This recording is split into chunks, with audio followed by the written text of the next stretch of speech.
Hello everyone, and peace of Christ all of you. I hope my voice is coming good and clear. Please invite your friends and share the link with whoever you know. Before we start, we welcome everybody, including Muslims, to have a good discussion with us. You know, Muslims, they try to promote their religion as much as they can. Almost every second there is somebody posting either in Facebook or in Twitter something about Islam. And you know, that thing sometimes is like you wonder, I mean, what the Muslims are talking about. If you try to read the comments, I mean, even you cannot read them because they are fast. They come, you know, one after one. But I find that, you know, like as an example here, the person saying the Quran is speaking about the water which is fresh and which is salty and they don't mix together.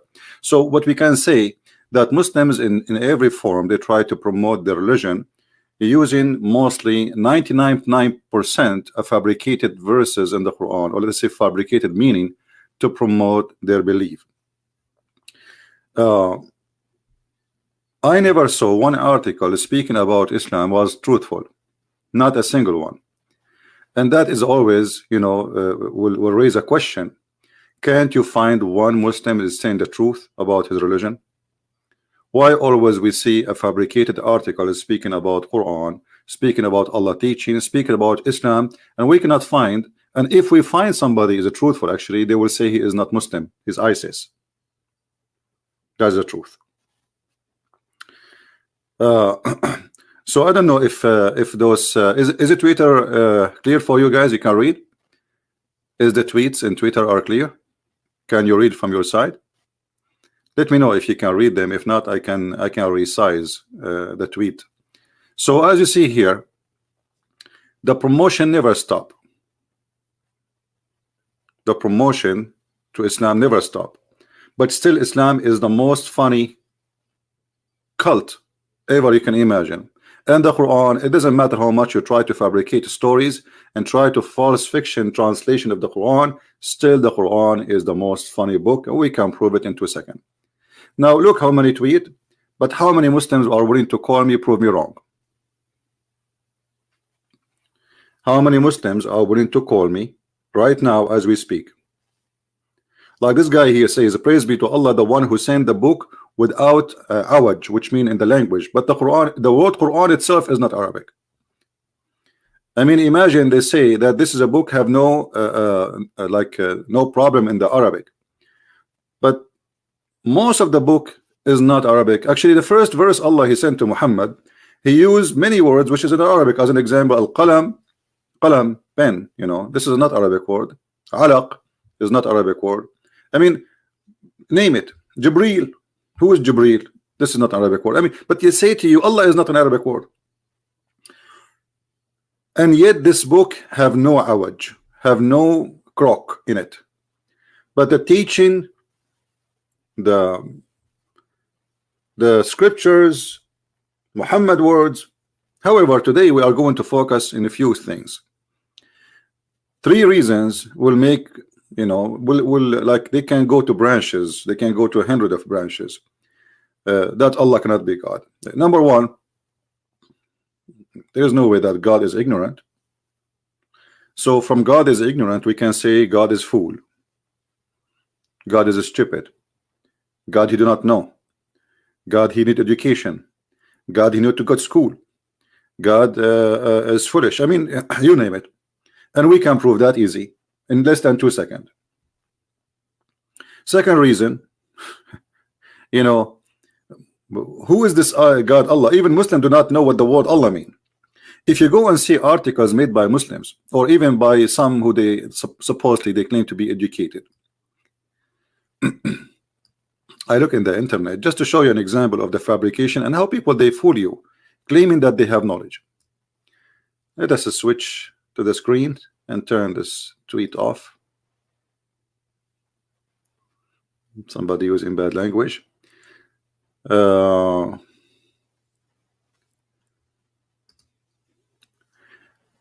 This is an article about who is Allah. Okay, who is Allah? Understanding God in Islam.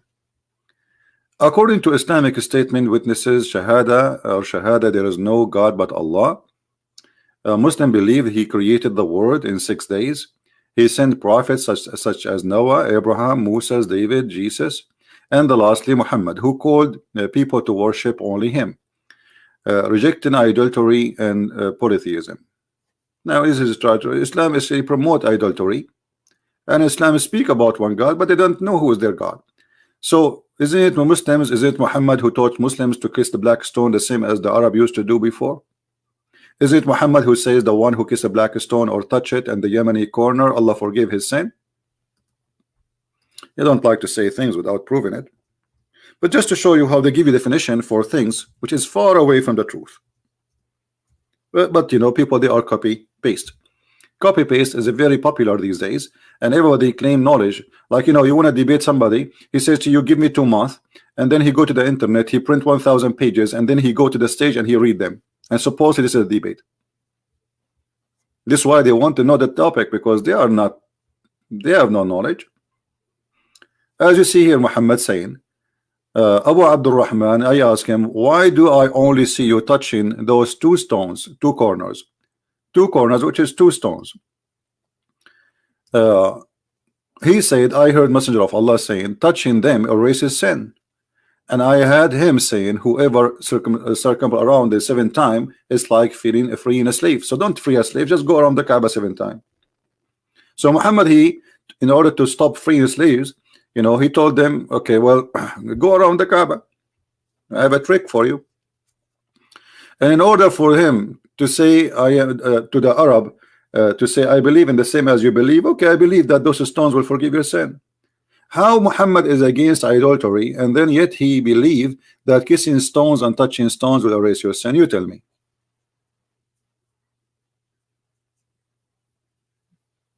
If there is any Muslim there have anything to say, please feel free. You are welcome to call us, and I will open my Skype just to be sure that I can receive Muslim calls, and only Muslims can call me. If anyone is not a Muslim, I will hang up on you.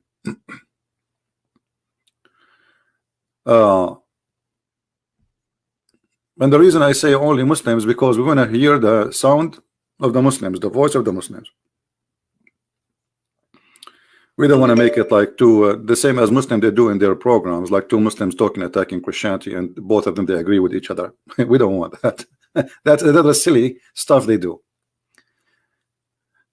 And another thing you notice when you debate with Muslims, as an example, many of you remember there is a debate happening between David Wood and a guy, his name Mimi Hijab.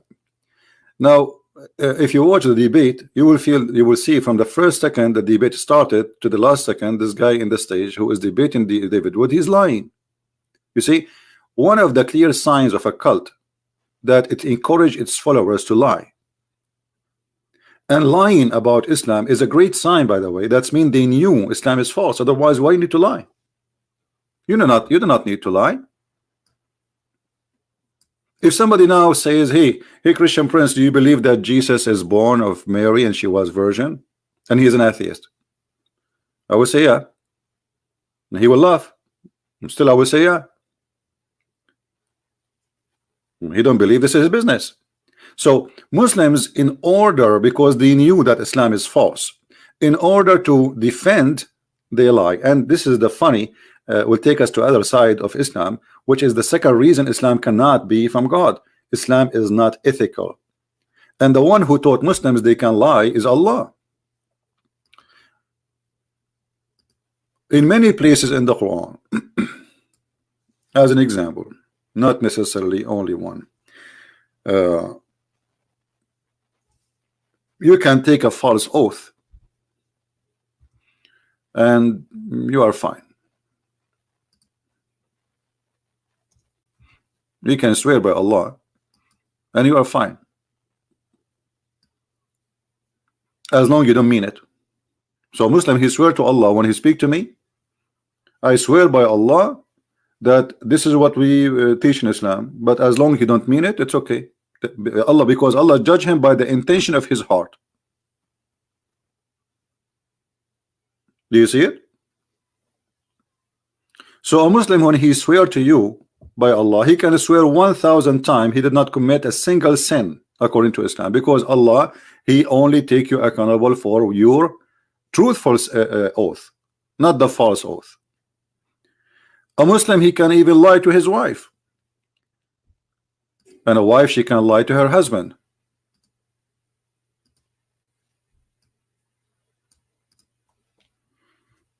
Not only lying to non-Muslims, you can lie 3 cases: between people,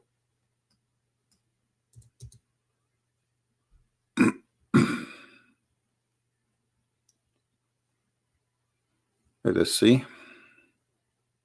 And the funny, Muhammad is saying that lying is bad, but he is the one who's teaching Muslims that you can lie. Let us see, where is the hadith?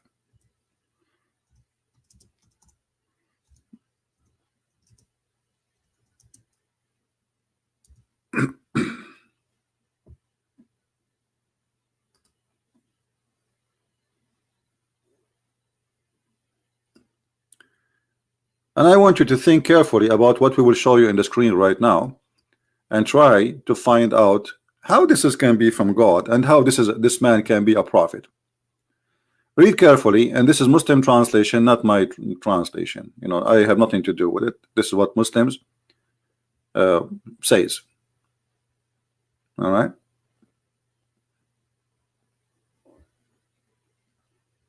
Let us see.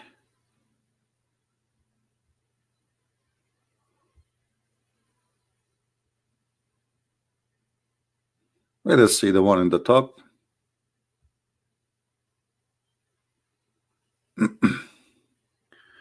Starting from here.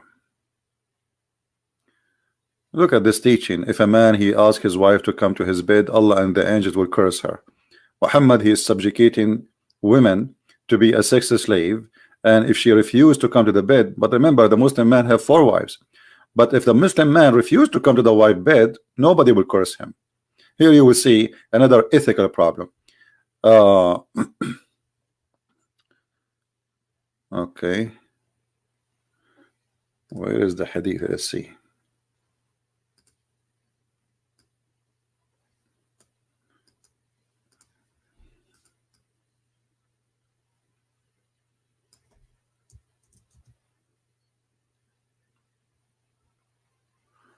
All right. Look like we cannot find the hadith directly in the small one. There is a small one. Here we go. Yeah, this one is fine. And this is, as you know, sahih, as you see. So a Muslim cannot say this is not true. The Messenger of Allah is against lying, unless I don't count as liar a man who puts things right between people. So my friend, we have 2 guys who they don't like each other. Let's say there's something wrong, and now what we do, we go to the first one, we lie to him, and we go to the second one, we lie to him in order to fix the problem between them. Now, is that ethical? In which book? In which religion? But remember, sooner or later, those 2 guys, they will find that I did lie about what I said to them, and then the hate will be increased, and now the hate will involve me. So we will be, instead of being 2 people hating each other, we will be 3. How you can fix problems? By lying. How we can fix problems? By lying. Lying to your enemies, according to Islam, by the way, here they say to you in the case of war, right? But according to Islam, anyone is not a Muslim, he is in war with Allah. War in Islam is not you carrying a sword when I kill Muslims. No. War in Islam, that there is a Muslim and there is non-Muslims. Those who they are not Muslims, Allah, he waged war in them, and we can show you tons of reference, so people will not say we are making things up. Muhammad been given order to fight all mankind until they convert to Islam, as you see. So it's not you waging war on Islam. As Muslims, they try to explain to you, they say to you, oh well, don't you think Islam teach like, don't you have the right to defend yourself? This is not what Islam teaching. Islam teach that we have the right to kill and enslave everyone who don't believe in Islam. I have been commanded to fight those who don't believe in Allah until they say the Shahada. And not only that, they have to pay the money to Muhammad. And not only that, they have to eat as he eat. And not only that, they have to pray as he pray. And not only that, they have to recite as he recite. And then and only then he will not shed their blood. Do you see it? This is Muhammad words. It's not my words. And this Muslim translation, and this is Muslim website. Muhammad, he made it more clear that Muslims are the best of mankind. Muhammad is a fascist person, like Hitler. So what he claimed that a Muslim have a duty, and his duty is to bring non-Muslims and put a chain around their necks.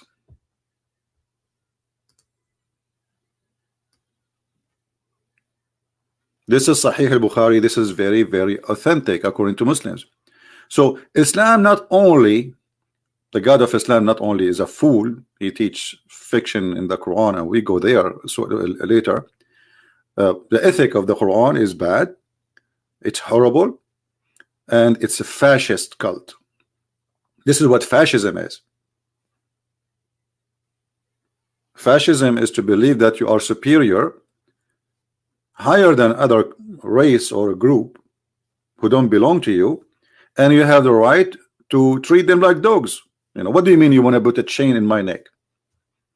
What do you mean you want to put a leech in my neck? What does that mean? It have one meaning, that Islam is a fascist cult teaching fascism, Nazi, and even Hitler is better than Muhammad. Muhammad and Hitler, they share many things actually. Hitler want to kill all the Jews, and he want to kill all his enemies. Muhammad want to do the same.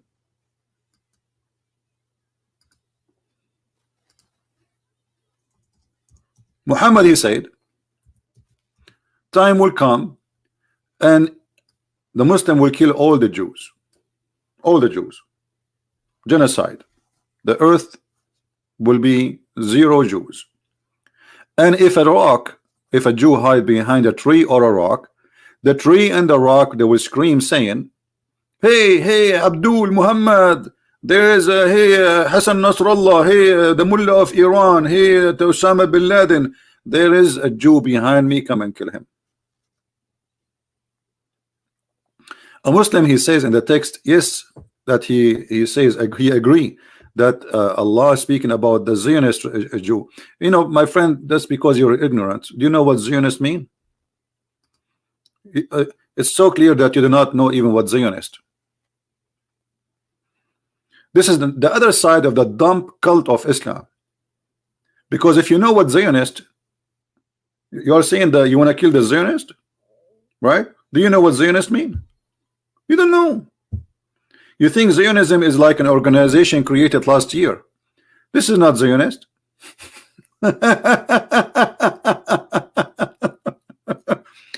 This is the other side of Islam. Muhammad, he taught his followers to copy paste, and he himself do not know. As an example, Muhammad, he took a lot of things from the Jews. Do you know what Yahudi mean? Look, Muhammad here says in Arabic, it says Yahudi. Do you know what Yahudi mean? You do not know. What Yahudi mean? You do not know. Okay, what Jibreel mean? You do not know. What Allah mean? You do not know. What Mikael mean? You do not know. What Abraham mean? You do not know. What Moses mean? You do not know. Because another side of Islam, that Islam is a theft. Islam is not a real belief. Islam is nothing but a collection of theft of stories and beliefs of others. Now, as long as this Muslim in the chat, he agree that Islam teach to kill the Jews, and he says that Zionist, but as you remember, if you mean the Zionists, those who made the organizations called Zionism, this is something happened last year, you know what I mean, a few years ago. But Muhammad here says Yahud, the Jews. He did not say Zionist. So are you saying your prophet is an idiot? You do not know what Zionist is? Why he's saying the Jews? This is another side how Muslims they try to cover up to the hateful teaching of Islam. What kind of a prophet he is saying that you should kill all the Jews? Why? They are not created by God. They are not human like us. Because they refuse Muhammad.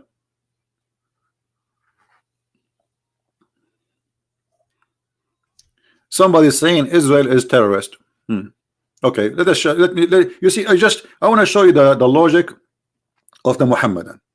Well, as long Israel is terrorist, so how come Allah is the one who created Israel? Just to show you how those Muslims, they do not know what they are talking about. You know, the second you say you are a Muslim, it means you are ignorant, literally. And I will show you. Is it Allah who created the state of Israel?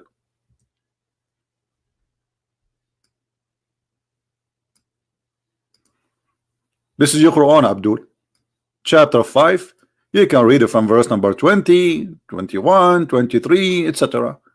Allah, He told Moses, take your people and attack the land, which is Israel, the land of Israel now, and take it. Enter the holy land which Allah has assigned into you. Do you see it? Do you see it? So your God Allah is the one who assigned Israel to the Jews.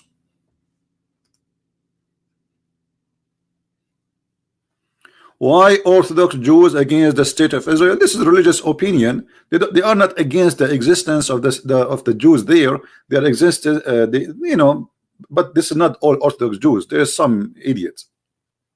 Because if you read the Old Testament, you will see there's many prophecies about the Jews will be gathered again in Jerusalem. So those who call themselves Orthodox Jews, they are Orthodox idiot, because they are going against their book. But not all Orthodox Jews, they believe in that. There is a few, you know, little tiny minority.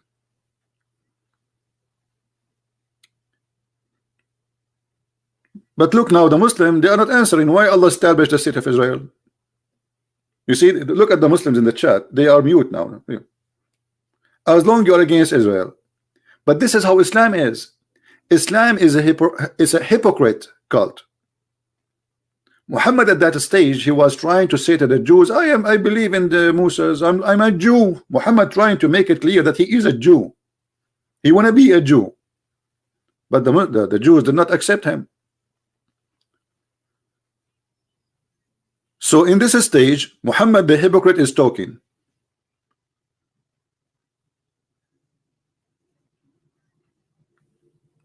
In the whole Quran, the word Palestine never mentioned. Any Muslim can tell me why? Allah never heard of it. In fact, according to the Quran here, Allah is asking the Jews to attack those who live in Palestine and kill them. Not only that, because the Jews, they refused to kill those Palestinians, Allah, He punished them and He made them lose their way for 40 years. Only 2 Jews agree, and those are the 2 Jews who fear Allah, agree to attack the Palestinians. Read carefully. But among them, the Jews refuse. They said to Moses, this is the land of the people of like exceeding strength. Never, by the way, exceeding strength here is not a correct translation. It's a Jabbarin. A Jabbarin is about people who they are giant used to live there. Now, if you don't believe me that those Palestinians who they call them Palestinian today are not Palestinian, go and check the height of Yasser Arafat. I mean, do he look like a giant? He's not even 140 centimeter height. He always wear high heels like women in order to make himself look taller.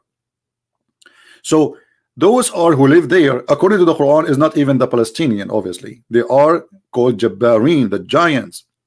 We will never enter there because they are people of they are giant. They are strong. We cannot fight them. Never shall we enter it until they leave. So the Jews, they say, okay, why Allah don't make it empty for us? He do it. He do it for us. But among them, they are Allah-fearing men. Only 2 men. 2 of them, they want to do jihad. See, jihad is a long time ago, not only from Muhammad supposedly. From all the nation of the Jews, only 2 Jews, they want to do jihad. They want to join ISIS. They said assault them in the proper gate. Okay, only 2 Jews. And Muhammad here, the God of Islam, praising them. He says those are 2 fearing men. They fear Allah. Then they said, okay, Musa, we will not go. We will remain here. You and your God go enter it. You and your God go enter it and fight with those 2 men. And you and your God. And then Allah, he get angry from the Jews. So he said to them, therefore the land will be out of their reach for 40 years. Do you see it, Muslims? So as you see, only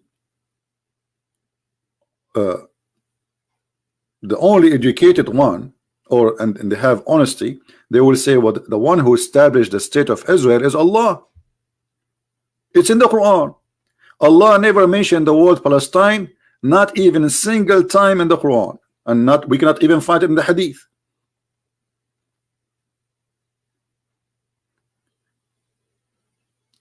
So as you see here, Islam does not have a logic, does not have an ethic, and we need to mention Allah the fool. You know, not only Allah who teach a man. I mean, if you go in the Hadith here, the one we mentioned to you, about a man lying to his wife. Anyone like to have a wife like this? Anyone who would like to have a man like that? What kind of a family Islam established? Look at this. Muhammad does not count lying in 3 cases. Muslim lying to non-Muslims. This is what they saw it called war. And I showed you that war in Islam is about you not accepting Islam. So you are in war with Islam. And then a man who is saying something to his wife, you are free to lie as much as you want. A Muslim woman, she cannot trust a single word her husband he say. She cannot.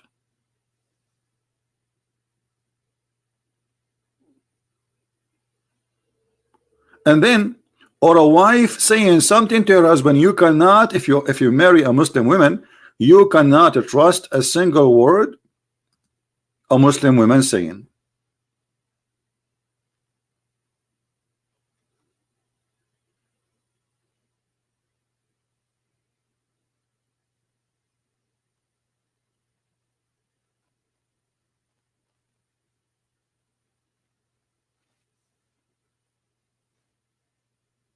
What do you think?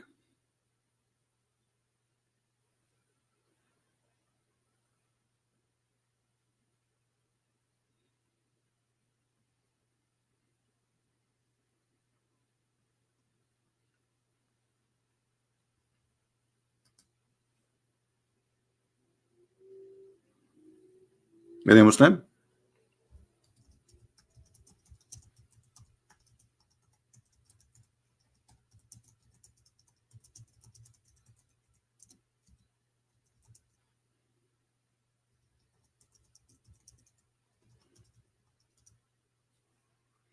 Anyone?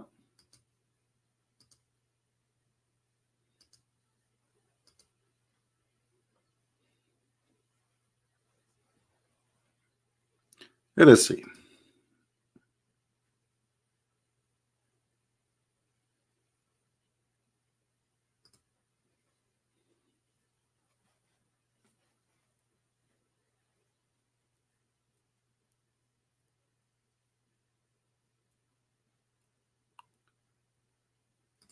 I'm trying to find. There's many texts people they send me in Skype, but none of them is Muslims. Were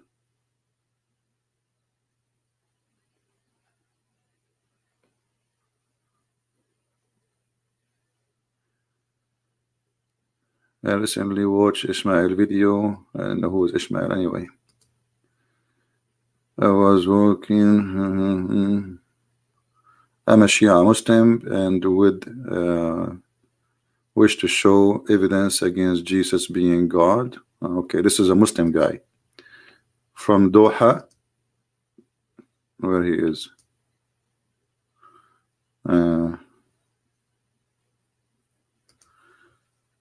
His name is Jihad and sword is the way to Allah.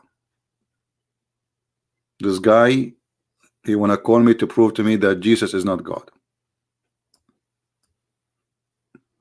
In Arabic it says sword and jihad, the way to the family of Muhammad. He is being truthful. Exactly. I told him, sure, call me. Let us see another Muslim. We have this guy here. He called me many times, but looked like I was offline. Let us see.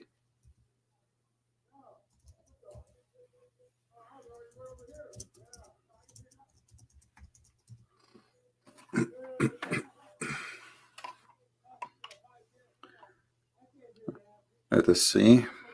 Well, look like we are out of all text. That's it.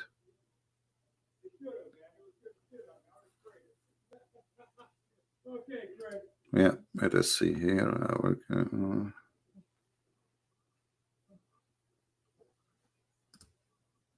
Yeah, look like we are out. We are out of text in Facebook. I mean, in Skype. We are waiting. So anyway, this is God teaching.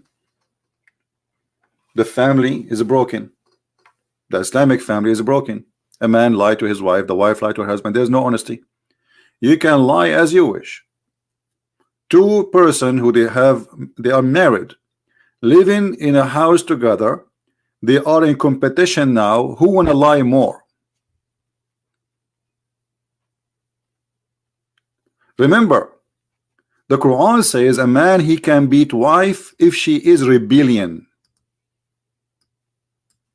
but he cannot beat his wife if she is lying.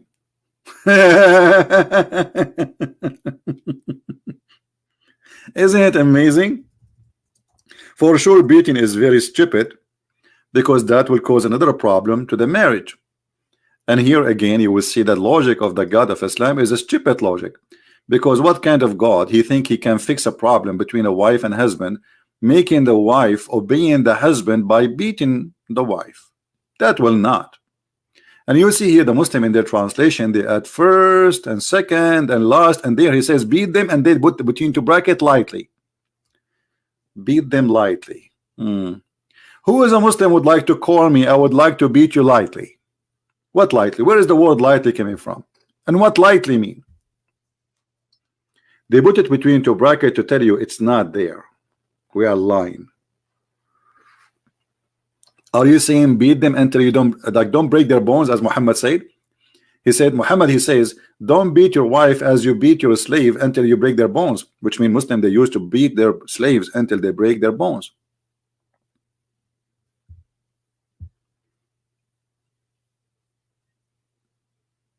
So the ethic of the family is broken. The ethic of God is broken. The ethic of the Prophet is broken. Muhammad himself, he cheated in his wives.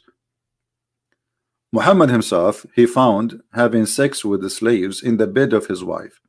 And his wife, she says, Fi bayti wa ala sariri ya Muhammad. In my house, in my bed, Muhammad.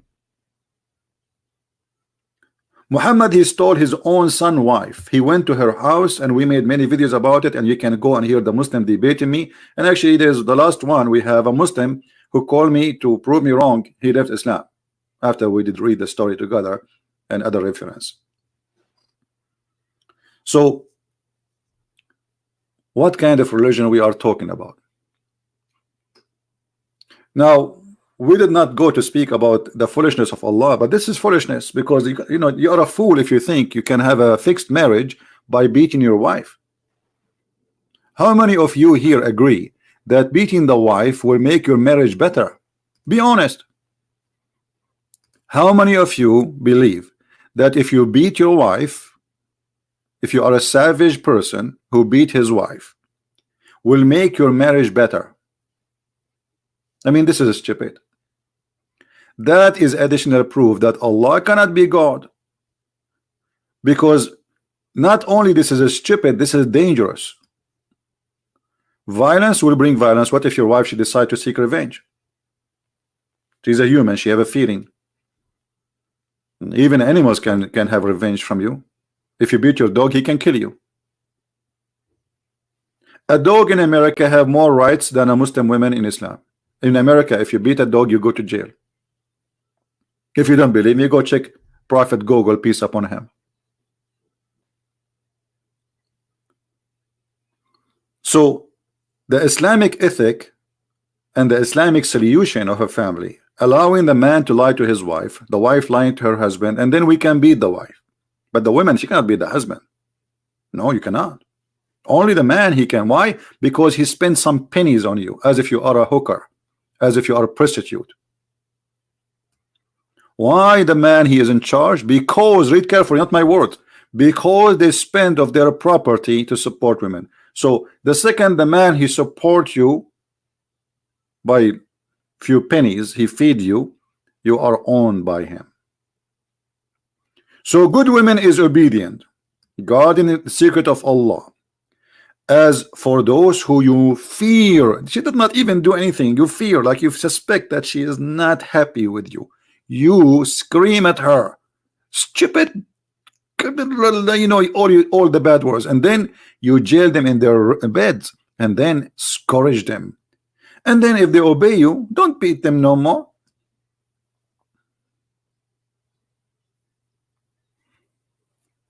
How this can be God? So what we learn now from two teaching of Muhammad, the Quran and the Hadith, that lying and beating women will make a perfect family. I mean, who is the fool want to believe in such a thing?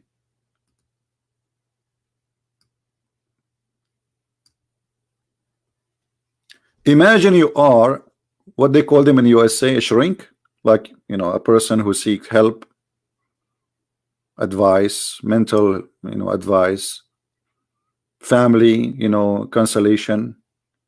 So you are a person doing a family consolation between a wife and a husband, and then you tell the husband, beat your wife.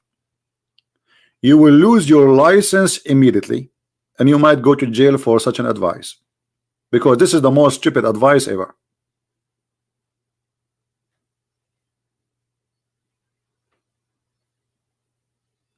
How this can be from God, and how this can be from a prophet. And again, if we turn Twitter on, you will see how many posts the Muslim they post every second trying to promote Islam for us. Look at this.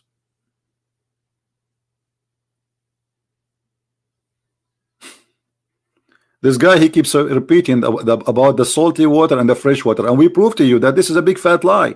The Quran, you know, let us go there, because this guy, he keep repeating the same lie about the salty water and fresh water. Look at this. Actually, this verse in the Quran proving Allah is ignorant. Here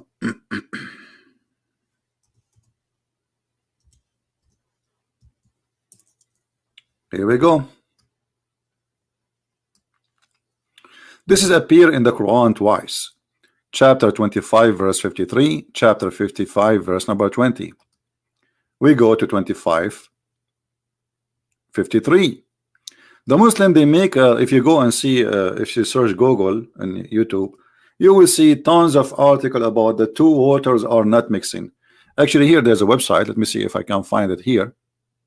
As you see, miracles of the Quran, which is nothing but a lie. Let us see where we can find this water thing. Where is the water lie?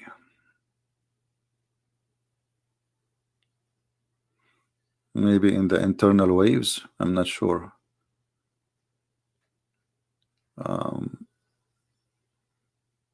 Look how many. I suppose this is all in the Quran. Even flight, even spaceship, I mean, you name it. Shorelines. Look at this. Look. Fresh water, mountain have a frozen fresh water. We will go back here. Let me search. That will make it faster, because this is endless.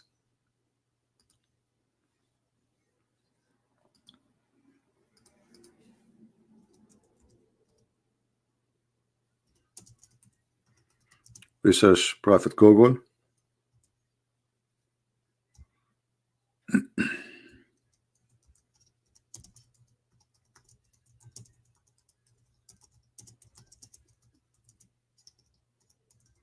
Okay, we type in Google salty water and fresh water don't mix, and then we will find.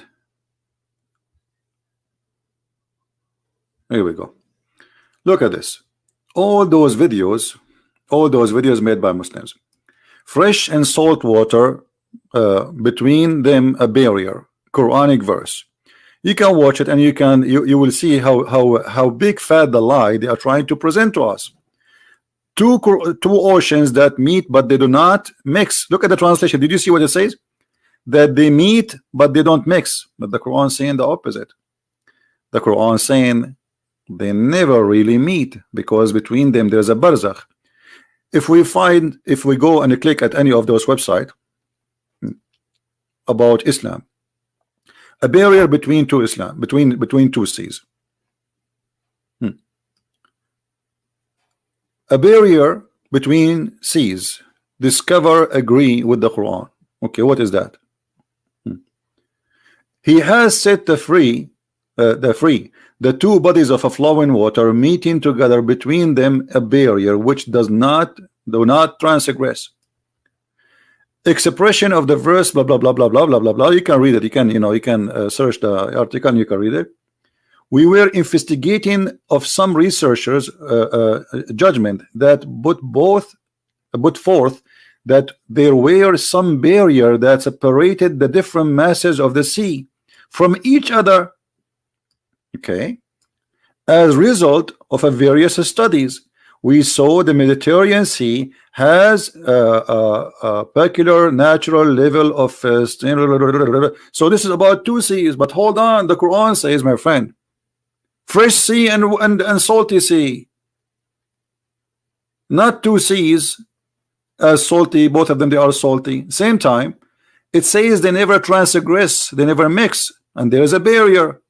And then look what they say here. The same kind of water barrier was founded by German scientists. Always German, American is the one who finds things for Islam.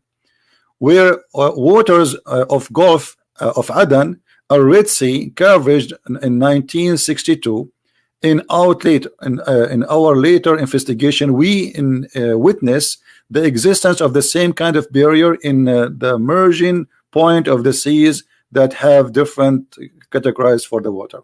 But this is not what the Quran is talking about. The Quran is saying there is a fresh water. Let us go back to the verse.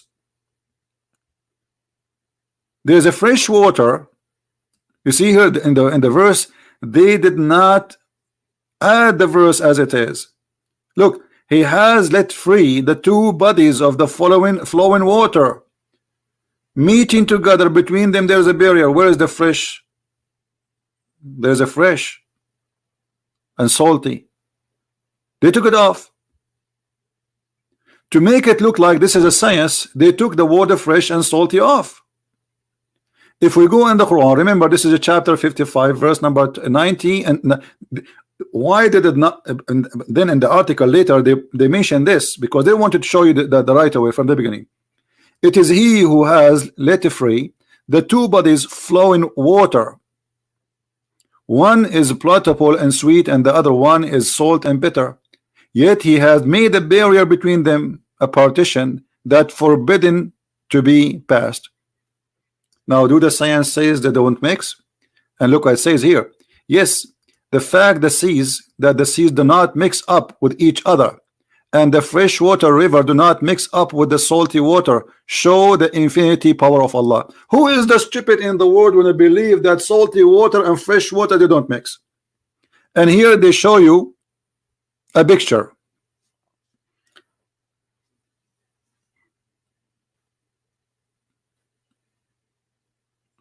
about salty water and fresh water, supposedly. That is the most stupid statement ever.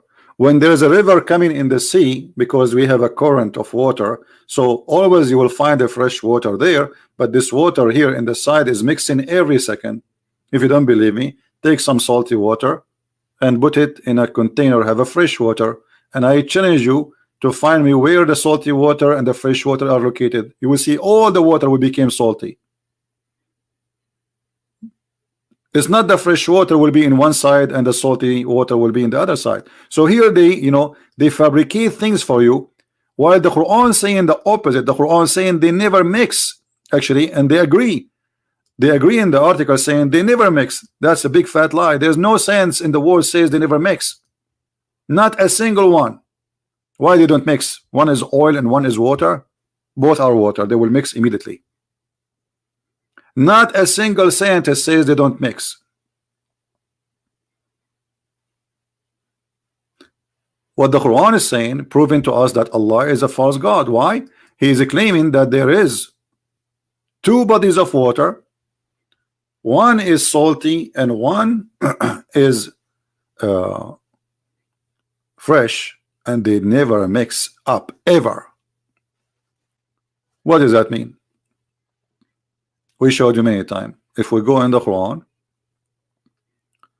interpretation, you will see that the word barzakh wa hijran mahjura, it is a barzakh, which is a piece of land separate between them. If we go to Ibn Kathir, just to show you an example about how they lie, and because you don't speak Arabic, so you have to take whatever they say. I mean, you don't speak Arabic, how you will know, right? How you will know? You have to do some search. You know, you cannot take what they say to you for granted, and don't take what I say to you for granted too. I have to show it to you in front of you on the screen, otherwise maybe I'm lying too. All right. And he said, and that salty, and like this is the verse, meaning that salty, it is salty and bitter and not easy to swallow. This is like seas that are known in the east and the west, Atlantic Ocean and etc. But as you know, remember, the Quran says that two seas, one is a fresh and one is salty. And this is Ibn Kathir, who came more than 800 years after Muhammad, saying, well, there is no freshwater sea. Where we can find that sea? So the Prophet, obviously, he meant something else. And here he's counting for you the seas: the Red Sea, the Arabian Seas, the Persian Gulf, the China Sea, the Indian Ocean, the Mediterranean Sea, the Black Sea. But all of them, those are not fresh. Not even single one of them is fresh. So what is the one which is a fresh? Go down, you will see the answer. And he has set a barrier, complete partition between them, meaning between the sweet water and the salty water. Here the word barzakhan, this is from the Quran. It means a barrier, partition, which is a dry land. So do you see how they lie to us? The Quran using the word barzakhan, which is a dry land. The Muslim, they claim that this is about two water meeting together, but they don't mix.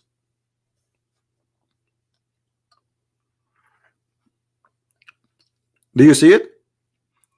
Did we prove? Actually, you know, I can prove it in 2 seconds by going here, just, you know, but I wanted to explain to you that this is a mistake. The God of Islam think that the salty water is a sea and the fresh water is a sea, and Allah, he separate between them, so never ever mix. But all of us, we knew that the fresh water is coming from the sea anyway. And he is saying there is a barrier between them, so they cannot transgress. So Muhammad is praising Allah for having a fresh water always, and he don't allow it to mix with the sea. But this is a stupid mistake. Do you see it? He made a complete partition, means a barrier to prevent one of them from reaching the other. They cannot reach. It's not about they don't mix. They cannot reach totally. They cannot even touch each other. But in the videos, they make it totally different. And then he quote for us a chapter 55, verse number 19 and 20. The one they quote for us in the article. Remember, this is the same verse they quote for us in the article. He has let the two seas meeting together between them. So they are not meeting really. Between them, there's a barrier. Okay, what is the barrier? It's a dry land, which none of them can transgress.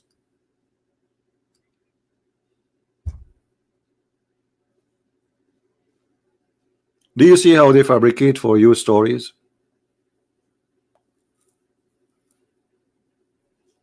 Do you see it, my friend? They knew that many of you will be impressed if we make Islam look like a religion of science. And here there's a mistake. What they are trying to make it science for us, it's an error, because the God of Islam believed that the salty water and fresh water never mix. But the fact, all the fresh water we have is a salty water originally.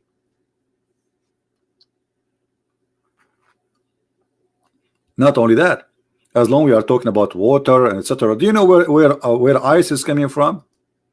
Where is the ice coming from?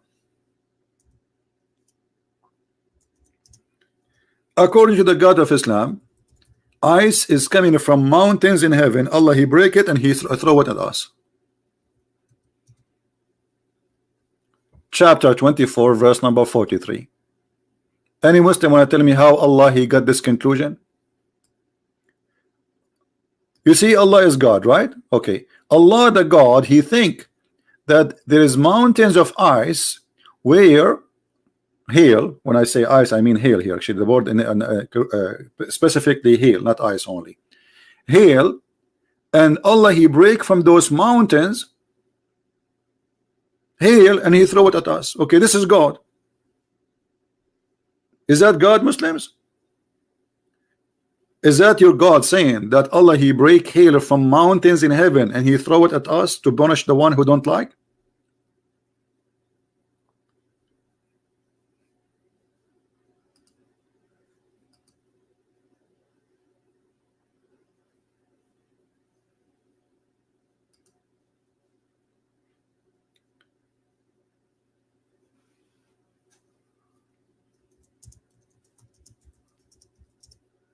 We have an ex-Muslim who left Islam here live on air. He wanna call me to ask questions about the Bible, but we will ask him just for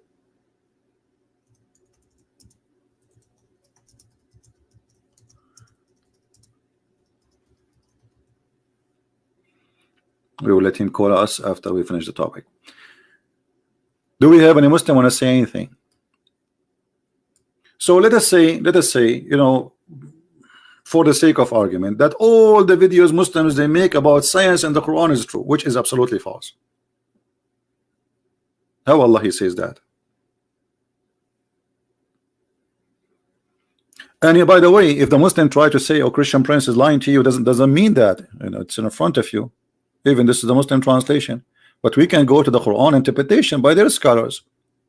How the Muslim understood the Quran for the last 1400 years. This is a chapter 24 verse number 43, and this is the Abdul Ibn Kathir. Here we go.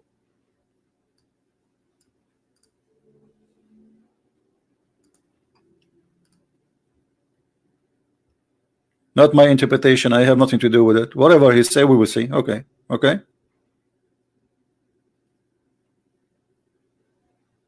Oh, hold on. 43, sorry, it's not 53. Okay, it is 43. See what happened when you get older.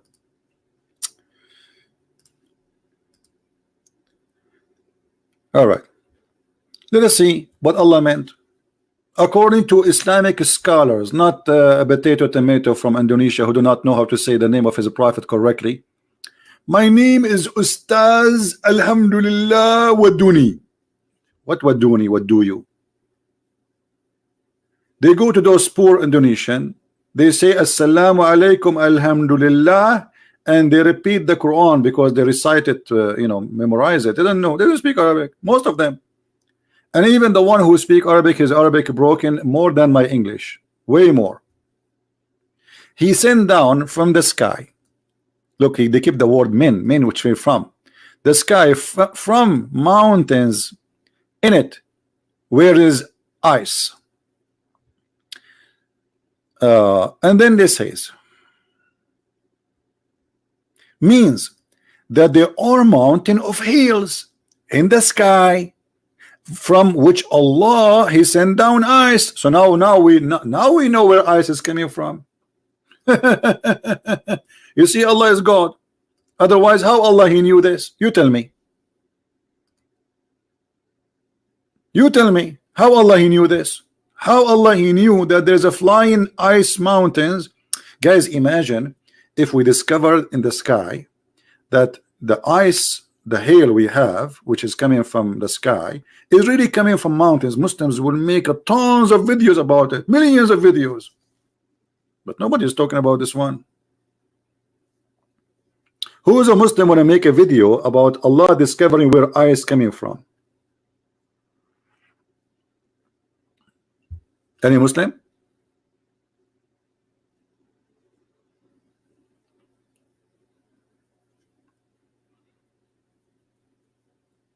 Anyone?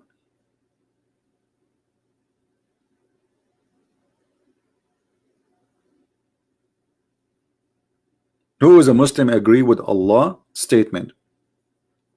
Not only this, even the thunder which something we see naturally from in the storm time, which is electronic energy, according to the Quran. It says in chapter 13, verse number 13, a Muslim is asking me, can you read this? Your prophet, my friend, he cannot even read his name. So are you saying to me that I am ignorant like your prophet? Thank you.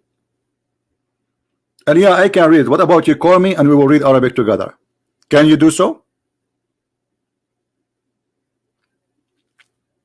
Do you dare? The one who's asking me, can you read this? Call me. Call me in Skype and we will laugh. Look at this. In chapter 13, verse number 13, the thunder is an angel. Where is the thunder?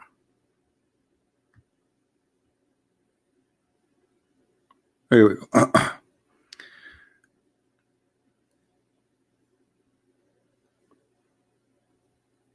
You see, they took the Arabic part of it. Where is the? You see the liars? They took it off. Where it says that thunder is an angel. But don't worry, we will show it to you in different place. In a second.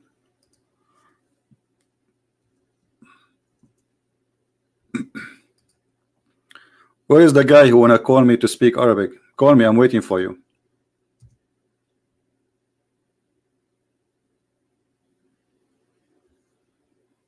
And get ready. We will have a lot of fun. This the King of Jordan website never work. It's always down. The same as his kingdom. Give me your ID. The guy who want to speak Arabic, I want to call you. Don't run.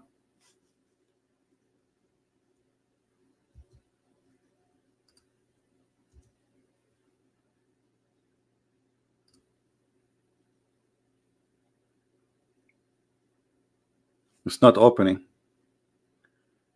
You see, I click at the website. Maybe we should come tomorrow. I'm trying to open this website. I put the address in the top. I keep clicking enter. Yeah, we have a Muslim. Let us see this guy. Hold on.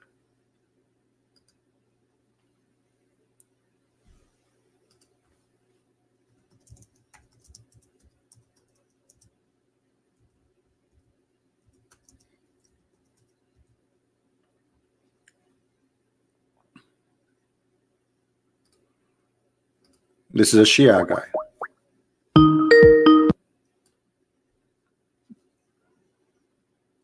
Hello? Hello? Yes, my friend. You are live on air. What do you want to say to us? Oh, okay. I have some regarding some verses of the Bible that unfortunately I wasn't able to ask someone else. What about the topic we are speaking about? I'm not sure exactly what topic you're speaking about. The topic we are saying 3 reasons Allah cannot be God. Allah. Okay, Allah is not God, yeah? Cannot be God. Cannot be God. Yeah. Can I clarify? Can I ask a clarification? Like, when you say Allah, you mean Allah in Islam or Allah in general? What is Allah in Islam? Islam in general? Allah is the God of Islam. But I'm saying when you say Allah as in the name, Allah. No, Allah is a name, my friend. Allah is a name. And Arabic Yes. Christian, they use the word Allah because they are forced to use it after 1400 years of occupation. We don't believe in Allah. Allah is a pagan God. He is the moon God. So if I read in the Arabic Bible where it says This is a false translation. This is what I say. This is a false translation. This is a translation. There's no. Why don't you translate it as Ilah? Why don't you put Ilah or Rabb? No problem. I'm saying. I just said to you, this is false translation. Okay, I'm just saying that's what I've read in the Arabic Bible. Okay, let me show you what I read now in the Quran. It says the word Jesus. Can you find the word Jesus in the original Quran? Jesus. Now you want the word Yesua?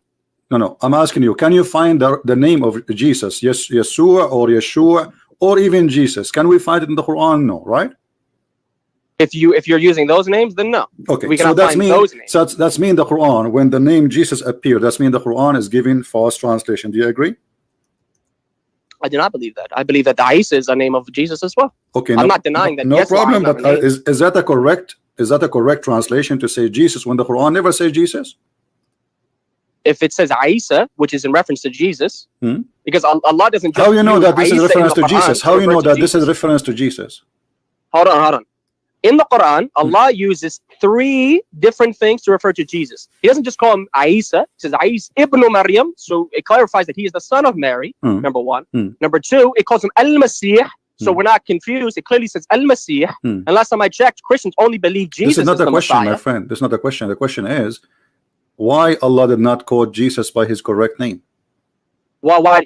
But you're the one saying it's incorrect. Well, nobody heard of his name before. You know, we are the Christian. We believe in Jesus, and we have our Bible. We never heard of Isa. Who is Isa? Can you tell me who is Isa?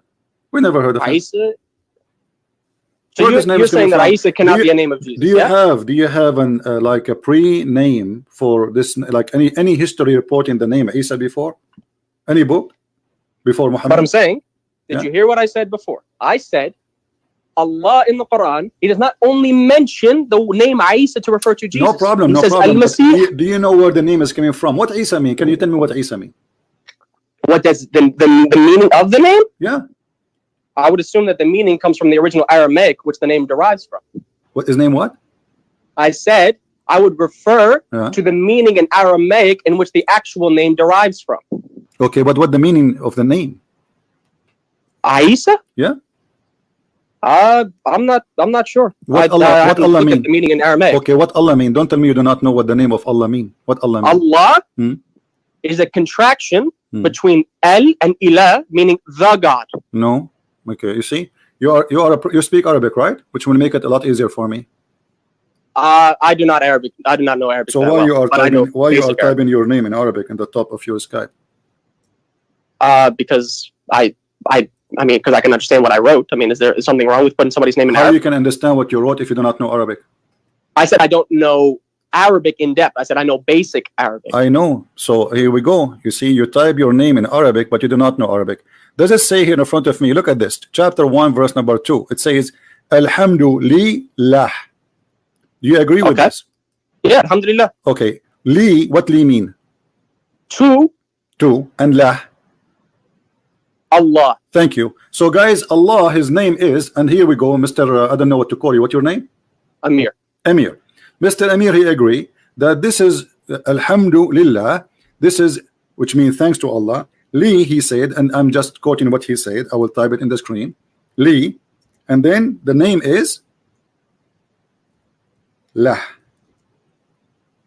Everybody heard you. So your name, God, is Allah. Is not Allah, and it's not Al-Ilah.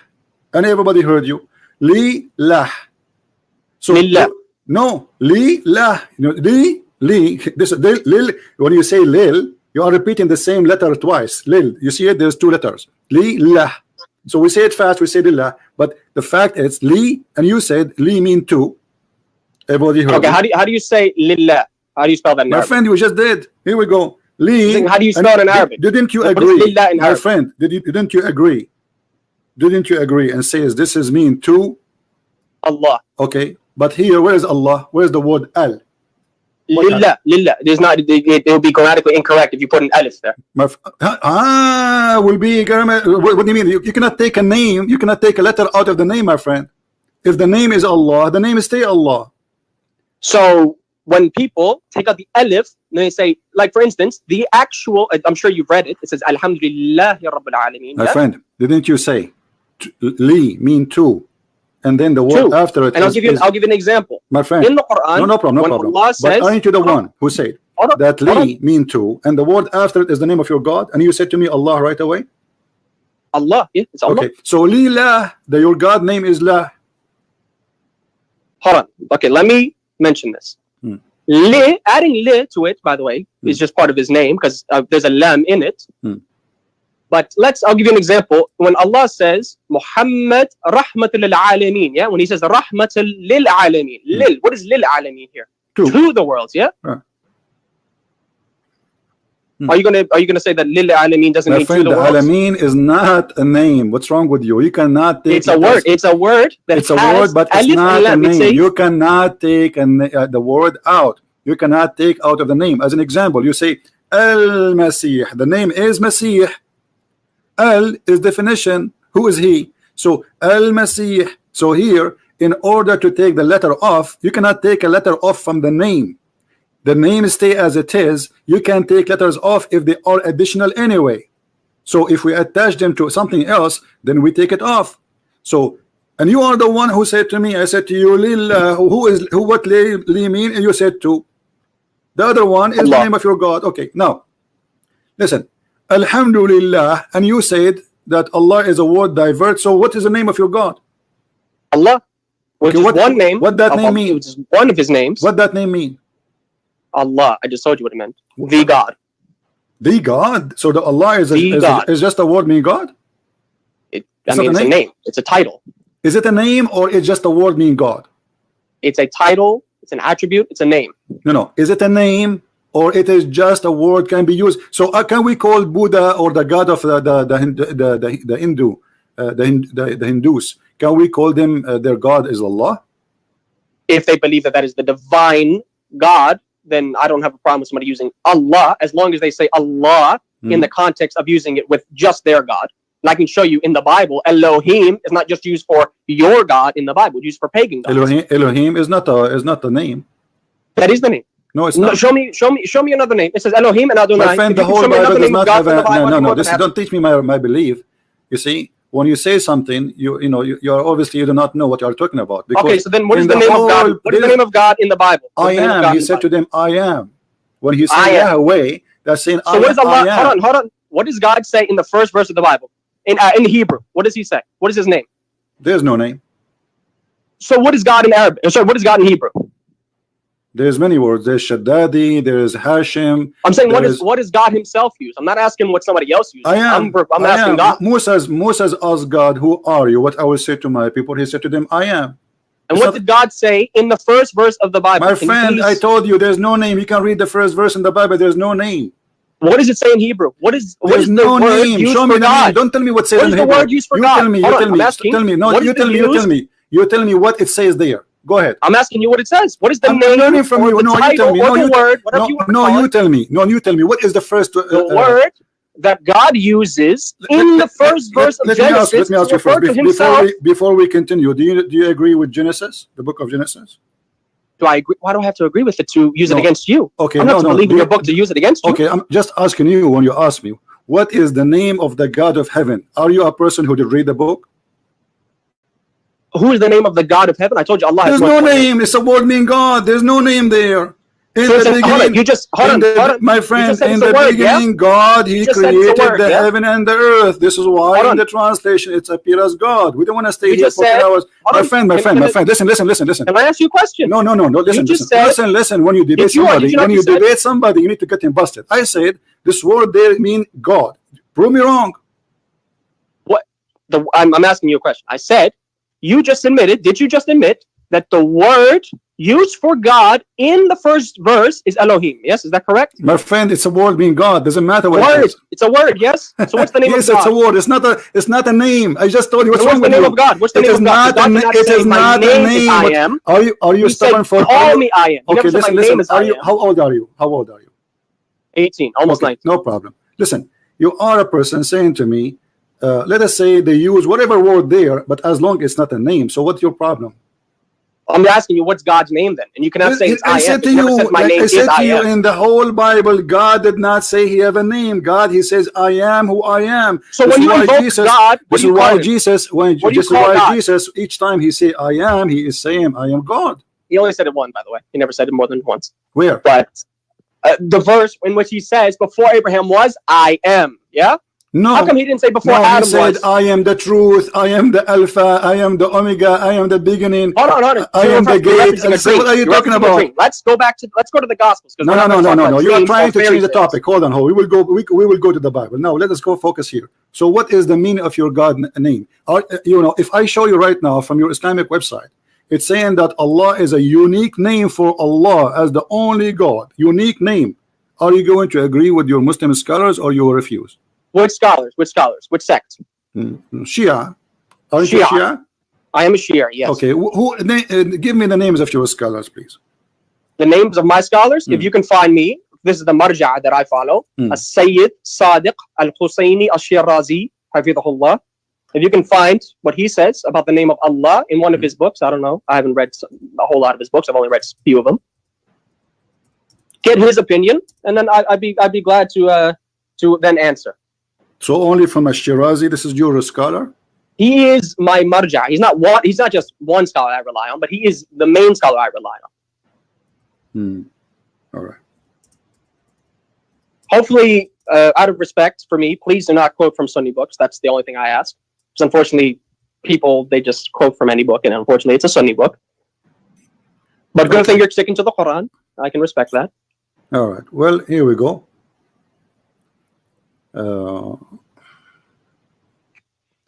I'm just going to show you a Shia website. I'll be honest with you. I wanted to address certain things about what God in the Bible does or is said about him. I don't want to say he does it in actuality. And see whether or not you can, whether or not you have a problem with this. Whether my friend. Let us not to mix things together. All right. So you want to talk about the Quran, but you don't want to talk about the Bible. No, we are talking about the Bible anyway, because you see, obviously you do not know much about your religion. Isn't it Allah is the one who sent the Bible?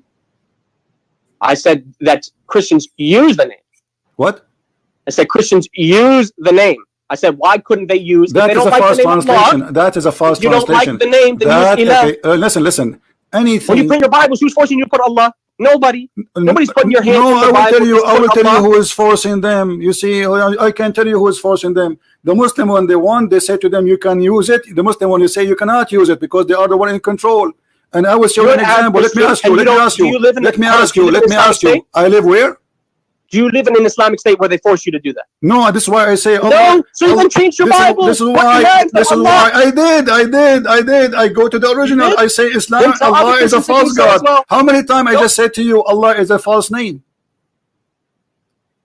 Then tell your Christians. I just told them. The Christians are listening. I told them this is a false translation. What's wrong with you? Isn't it? This is the first thing I said to you.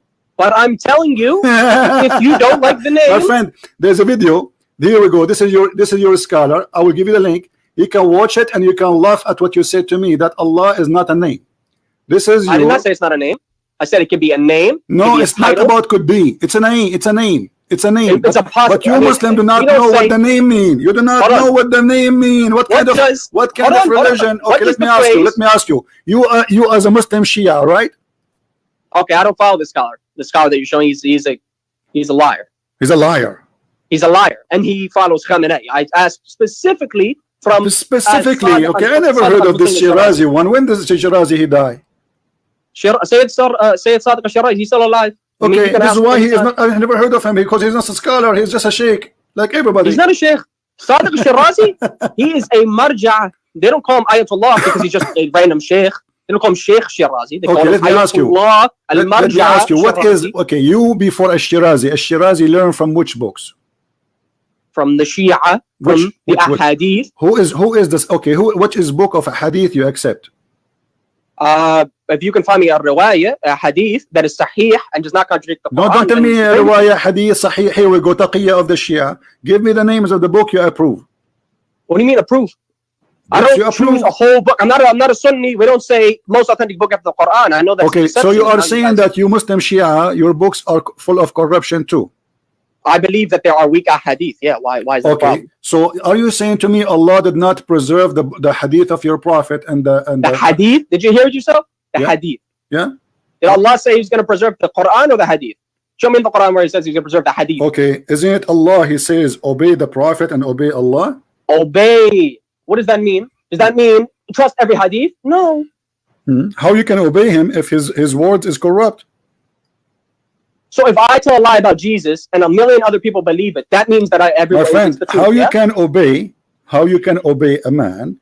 You are saying to me that there's many stories say that he said it, it's false. How you can obey him now? Okay, so I'm going to point this question back to you, and if you can answer this, then I'll be more than happy to answer. Go ahead.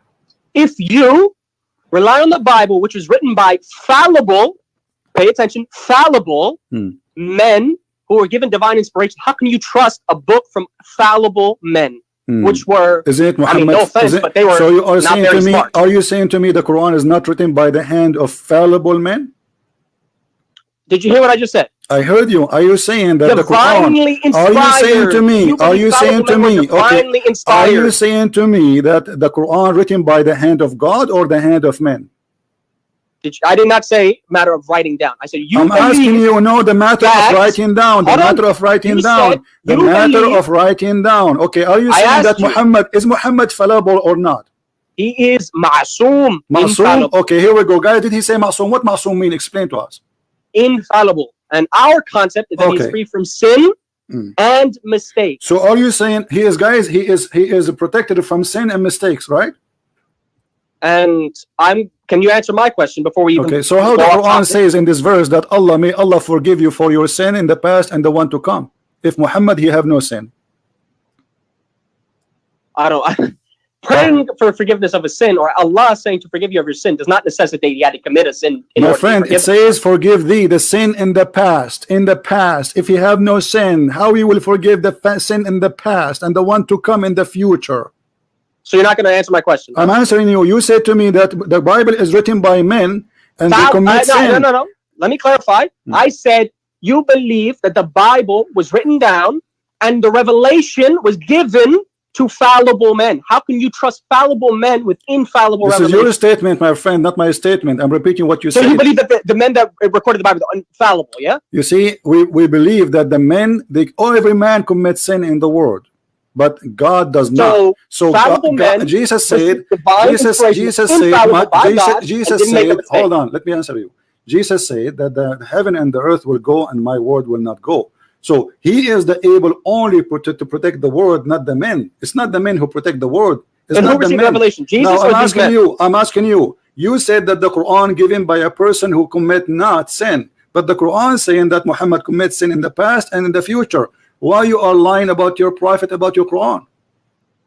But you're not going to accept what I just asked you. No, you did not say anything. I'm waiting for the answer. How do you believe when Allah he says he will forgive, you are trying to change. You have to prove it that they are. You have to prove, my friend. You have to prove that there are bad people. Show me where it says that those people they are fallible. Fallible. What's fallible mean? My friend, doesn't matter because this is inspiration of God. Religion. What are you talking about? No. Listen. You see, the revelation is from fallible men. Listen. So if this is the case, then the Quran is the same. You have fallible men. My friend, you have a fallible prophet. You have a prophet who have sex with kids. You have a prophet who kidnap his wife daughter. You have a prophet. So can we compare between John and Muhammad? Okay, name for me a bad thing John he did. Now hold on. You said my prophet had sex with kids. Yeah. Yes. That's what you said. Yes. I'm going to show you where God commands Moses and the children of Israel. Remember, Moses is a prophet. A prophet orders his own followers to go have sex with kids. You want me to show that from the Bible? And everybody will laugh at you. It's not true. Go ahead. You're going to say it's not true, right? No, go ahead. Show him. We are waiting for you. All right. In the book of Numbers, chapter 31, it'd be in your best interest to bring chapter 31. Read it. Now, of course, unfortunately, Moses was actually told, he corrected the children of Israel. The children of Israel only killed the men, but of course Moses corrected them and said, no, kill even the women. And he says, and Moses said unto them, have ye saved all the women alive? Behold, these that called the children of Israel through the counsel of Balaam to commit trespass against the Lord in the matter of Peor, and there was a plague among the congregation of the Lord. Now, therefore, kill every male among the little ones, and kill every woman that hath known man by lying with him. But all the women, children, I didn't use this translation. This translation, which is the King James Version, says women, children that have not known a man. So sleep with them, that ye have not known by lying with them. Which means have sex with these women, children. Those are virgins. Let me ask you: Are you a child? Virgins. Are you a child? Are you now? You are 20, 21 years old. Are you a child of your mother? A child of my mother. Yes. This is not what it says. It says women, children. Women, children. Yes, the women. They are their daughters. Did you read what I just said? You see, I don't like stupid discussion. Hold on. Okay, when you want to prove it to me, you are giving interpretation as you wish. Can you show me one?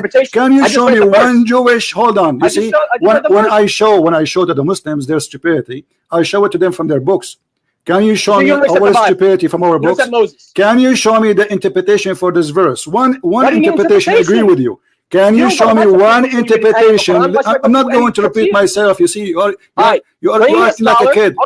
Are you willing to show me? Are you willing to show me one interpretation? I agree with you. Hold on. Do you want to bring me a scholar that you accept? I'm not accepting them. All of them. Accept all of them. All of them. Nobody says go have sex with the children. You are a liar. Really? Is that why Jews interpreted this? And that's why this is how the Jews, this is how the Christians, and this is what I'm saying to you.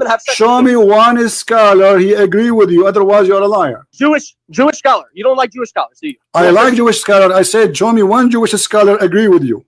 So do you accept the Talmud? Do you accept that they wrote it in Talmud? My friend, the Talmud is not a holy book. We are talking about the book of Numbers. Why you are mixing things up? You see how silly you are. You see how silly you are. You see how silly you are. I am a Christian. I am a Christian. I believe in books, and the Talmud is not a book we believe in. So now I'm asking you. I did not say can you show me? You said you wanted. Can you show me? No. Can you show me? Can you show me? I don't want to repeat myself. Can you show me one scholar agree with you? Did you hear the verse, by the way? Okay, you see, here we go. So you give up. Now you're ignoring. You know what the verse? You're ignoring the verse. Yeah? You're ignoring the verse that your prophet have sex with kids. Okay, let me show you. Hold on. You did not answer. You failed to prove anything in the Bible says that, because the word of children there, the word of children. Hold on. The word of little one. You see, what is the little one? Little one. What is a little one? To marry the little one. It says to marry the little one. It says to marry the little one.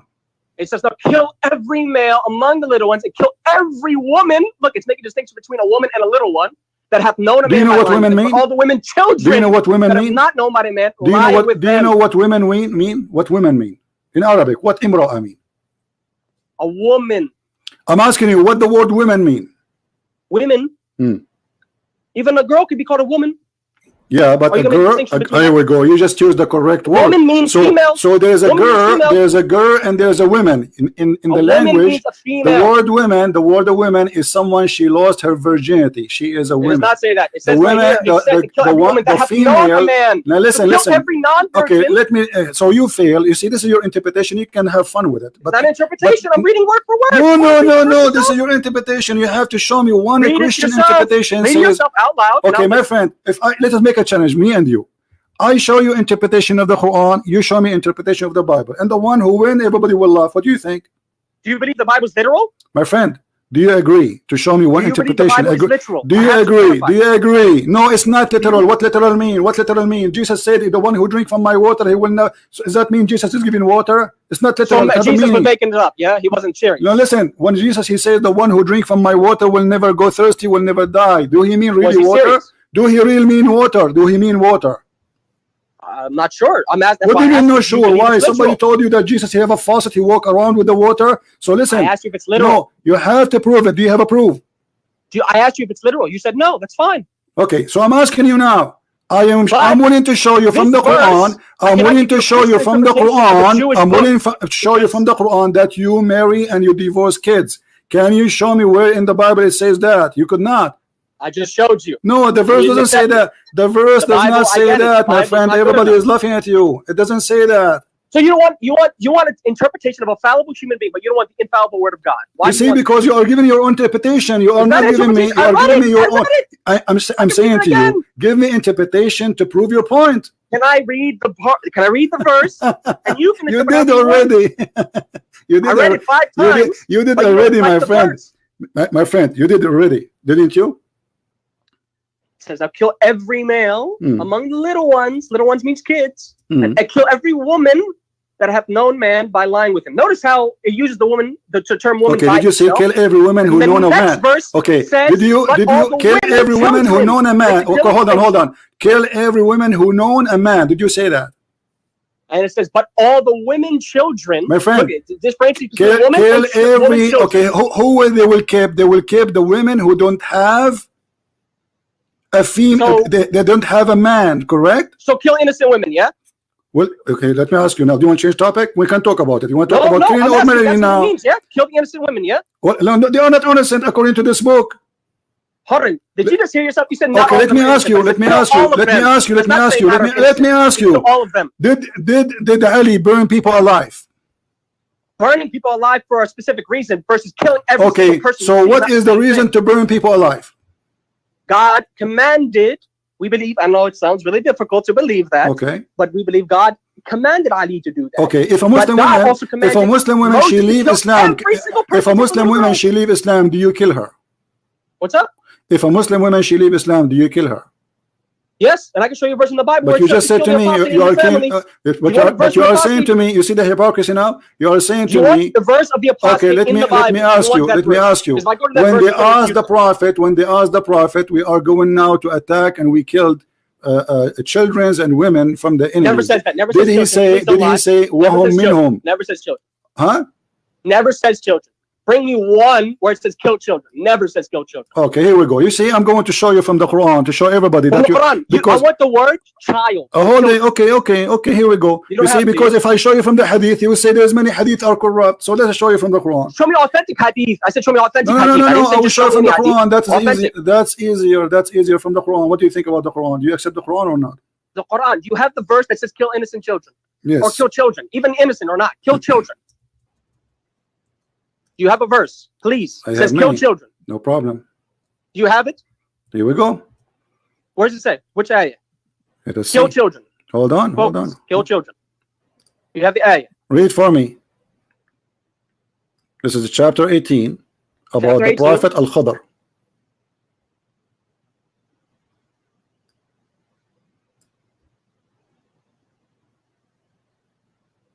Let me read from here. Now I'm expecting to see the word child. Just no problem.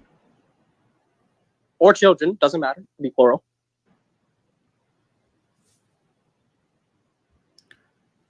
Okay.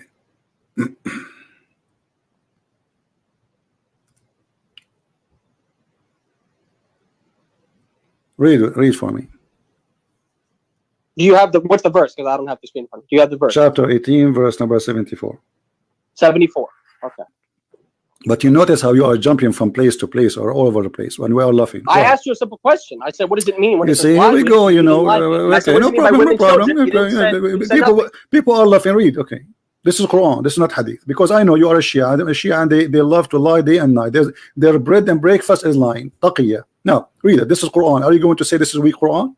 Did you read the context of the story? Don't tell me the context. You said to me, show me what it says a kid. Okay. It's a kid. Okay, yeah, let's see what it says. Read it. So they set out until they met a boy.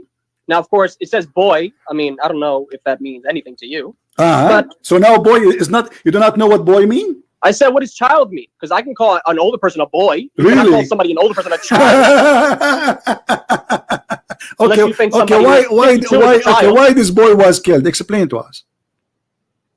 Allah commanded Al-Khidr to kill him. Why?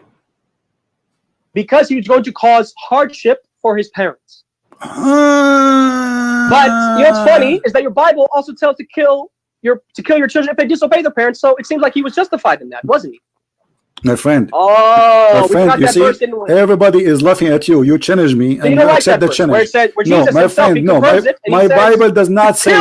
My Bible does not say if a person disobey only. If a person he insulted his parents, is the punishment is death. But this child did not insult anyone. He did not even do it yet. Read the verses. Read. Don't change topic. Did he insult his parents? Did he do anything? Why does it matter? Allah knew he was going to do it. What do you mean doesn't matter? No. Hold on. So are you saying in Islam you can punish a person before he commit a crime? If Allah reveals it to you, yes. Really? Allah is the judge. I mean, are you going to say that God is not your judge? But you notice a second ago you were challenging me to show you where it says that you can kill children. Kill children. And you are the one who said innocent. And you know aren't you innocent until you commit guilt in Islam? What was the reason why he killed the child? Why? Tell me. He did not do anything. It says he was going to cause hardship. He is going to. Thank you, guys. Did he say? Did he say he is going to? He did not do it yet. We're not talking about some random person saying, "Okay, let me just kill my friend." But he did not do it yet. We're talking about Allah, okay, who knows what's going to happen. My friend. First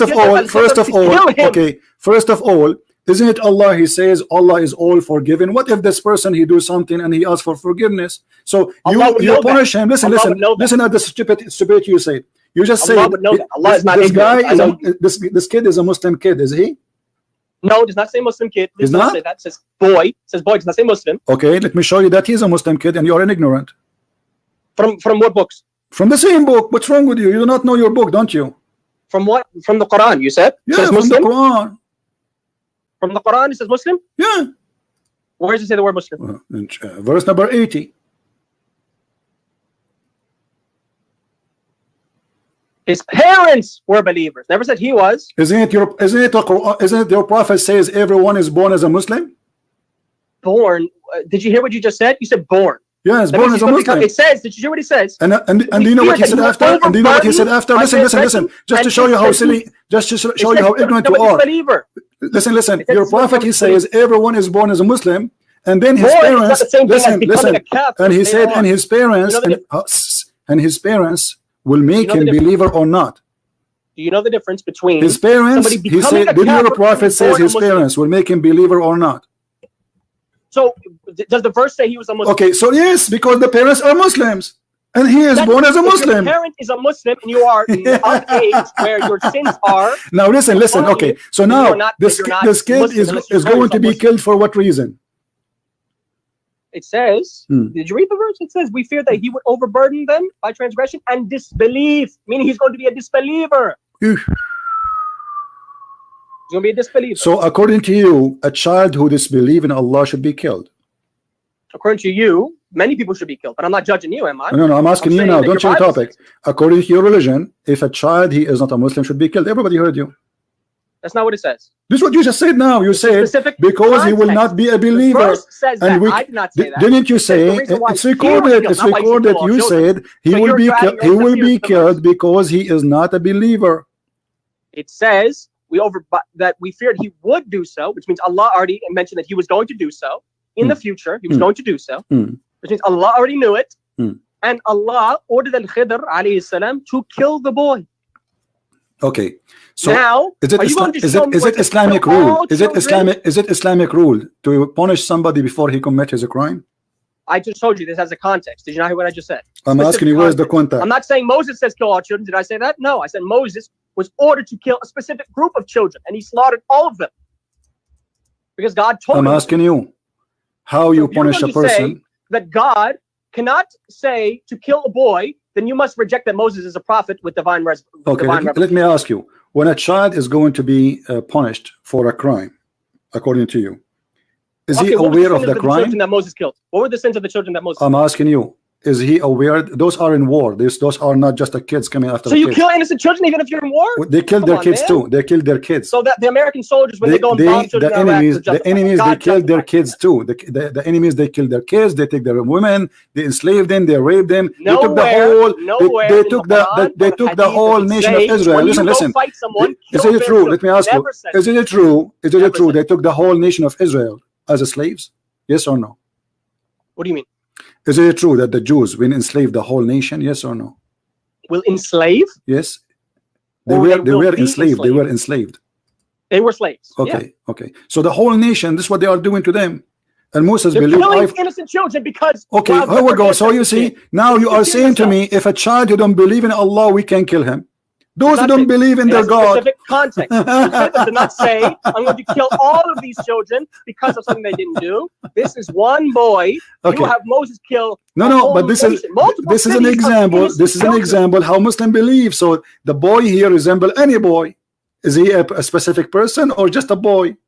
It's a specific person. What do you mean specific? What do you mean a specific person? The boy. What do you mean? What do you mean specific person? He's just a boy. Boy who will the boy. It says a specific boy. The boy. It doesn't say a boy. It says okay. I'm asking you, this boy can be your son. Okay, if Allah revealed to you that your son don't believe in Allah, are you going to kill him? Again, I asked you, does the verse say don't a boy or every boy, or does it say the boy? A boy, it's a boy. It said the boy, do not lie. This is why he don't have a name, my friend. This is why he don't have a name. A ghulam. Read the verse in Arabic. Read the verse in Arabic. Ghulam. Here we go. In Arabic. What is boy in Arabic? In this verse, what is the boy? Ghulam. Al-ghulam. Don't lie. It's al-ghulam. Here we go. It's in the front of you. Everybody is laughing at you. Here we go. Here we go. Read it. Read it where it says al-ghulam. Why it says al-ghulam? Al-ghulam is the boy. Where is the word al-ghulam? Read it. Read it.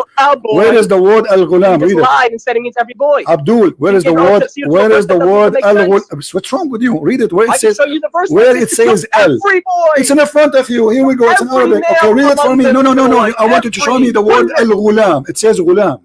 Al-ghulam. Read it. It's in the front of you. It's in the screen. It's in the screen. It's in the screen. It says al-ghulam. It says ghulam. Okay, read it for me. Where it says al, I want to show me the word al. My friend, this is the answer, because now he is in the past. Now read it for me, verse number 74. We met a boy. We met a boy. So it's a specific boy. A boy now became a specific boy. And then verse 80 clarifies that it's specific. Did you just say in your translation it says a boy? You don't like context. Okay, so listen to this. Listen to this. You don't like you call me in the beginning. You call me in the beginning. You direct that topic to speak about something far away from our topic, and now you are in trouble. Your Quran says you can kill even your child if you don't believe in Allah. And you admit it, or you're not going to admit that Moses was commanded to kill every single little boy of all of the specific nation. Well, this is what they are doing to them. Moses also no problem. Okay, hold on. See, when we started, listen, Ahmed Muhammad. Yes or no? Listen. When I started our topic today, when I started my topic today, do you know what I said? When I started, I said when Muslims we speak to them, they deny because they are ashamed. We don't deny because we are ashamed. So this is the difference between us. You said to me in the book of Moses it says that. I said yes, it says that, but you deny because you're ashamed of your God teaching. So you should do it. You deny. You're ashamed of your God teaching. No, I should not do it because this was for a certain people thousands of years ago who they are trying to survive. Everybody want to kill them. Everybody want to slave them. Everybody is their enemy. Now let me ask you: Did Jesus kill anyone? Jesus is, according to his God, he commanded people to kill people. No problem. Listen, Jesus is God. He commanded people to kill people. Jesus himself, Jesus himself, he will send you to hellfire. If you believe that, that's fine. Yeah. Okay, no problem. So I'm asking you now. I'm asking you. Listen. You see, you're trying to change all my topic, and you are jumping from a place to place. You just said that. We are laughing. Period. We are laughing. First of all, Musa, my friend. Let me ask you. When you as a Muslim, why can't you say yes or no? When you are a Muslim, you try to prove to us something. What are you trying to prove? I'm saying, if you're going to say that my prophet is not a prophet because he killed children, according to you, or any prophet. No, I said your prophet is not a prophet because he killed children. No, I did not say that. I said your prophet. I said your prophet cannot be a prophet, for he's a liar. He's a child molester. In what way did he lie? He's a criminal. He's a thief, and we can prove it all from the Quran. Moses stole. I don't want to hear that. Okay, show me Moses raped. Okay, hold on. Show me where Moses raped. Justification do you have? No. Everything you say is a lie. Show me where Moses raped. Moses raped. I just showed you the verse. No, it doesn't say. It doesn't say rape them. Show me where it says rape them. I can show you from the Quran. It says rape them. All the women, children that I not my friend, show me where it says rape them. You see, you are fabricating things.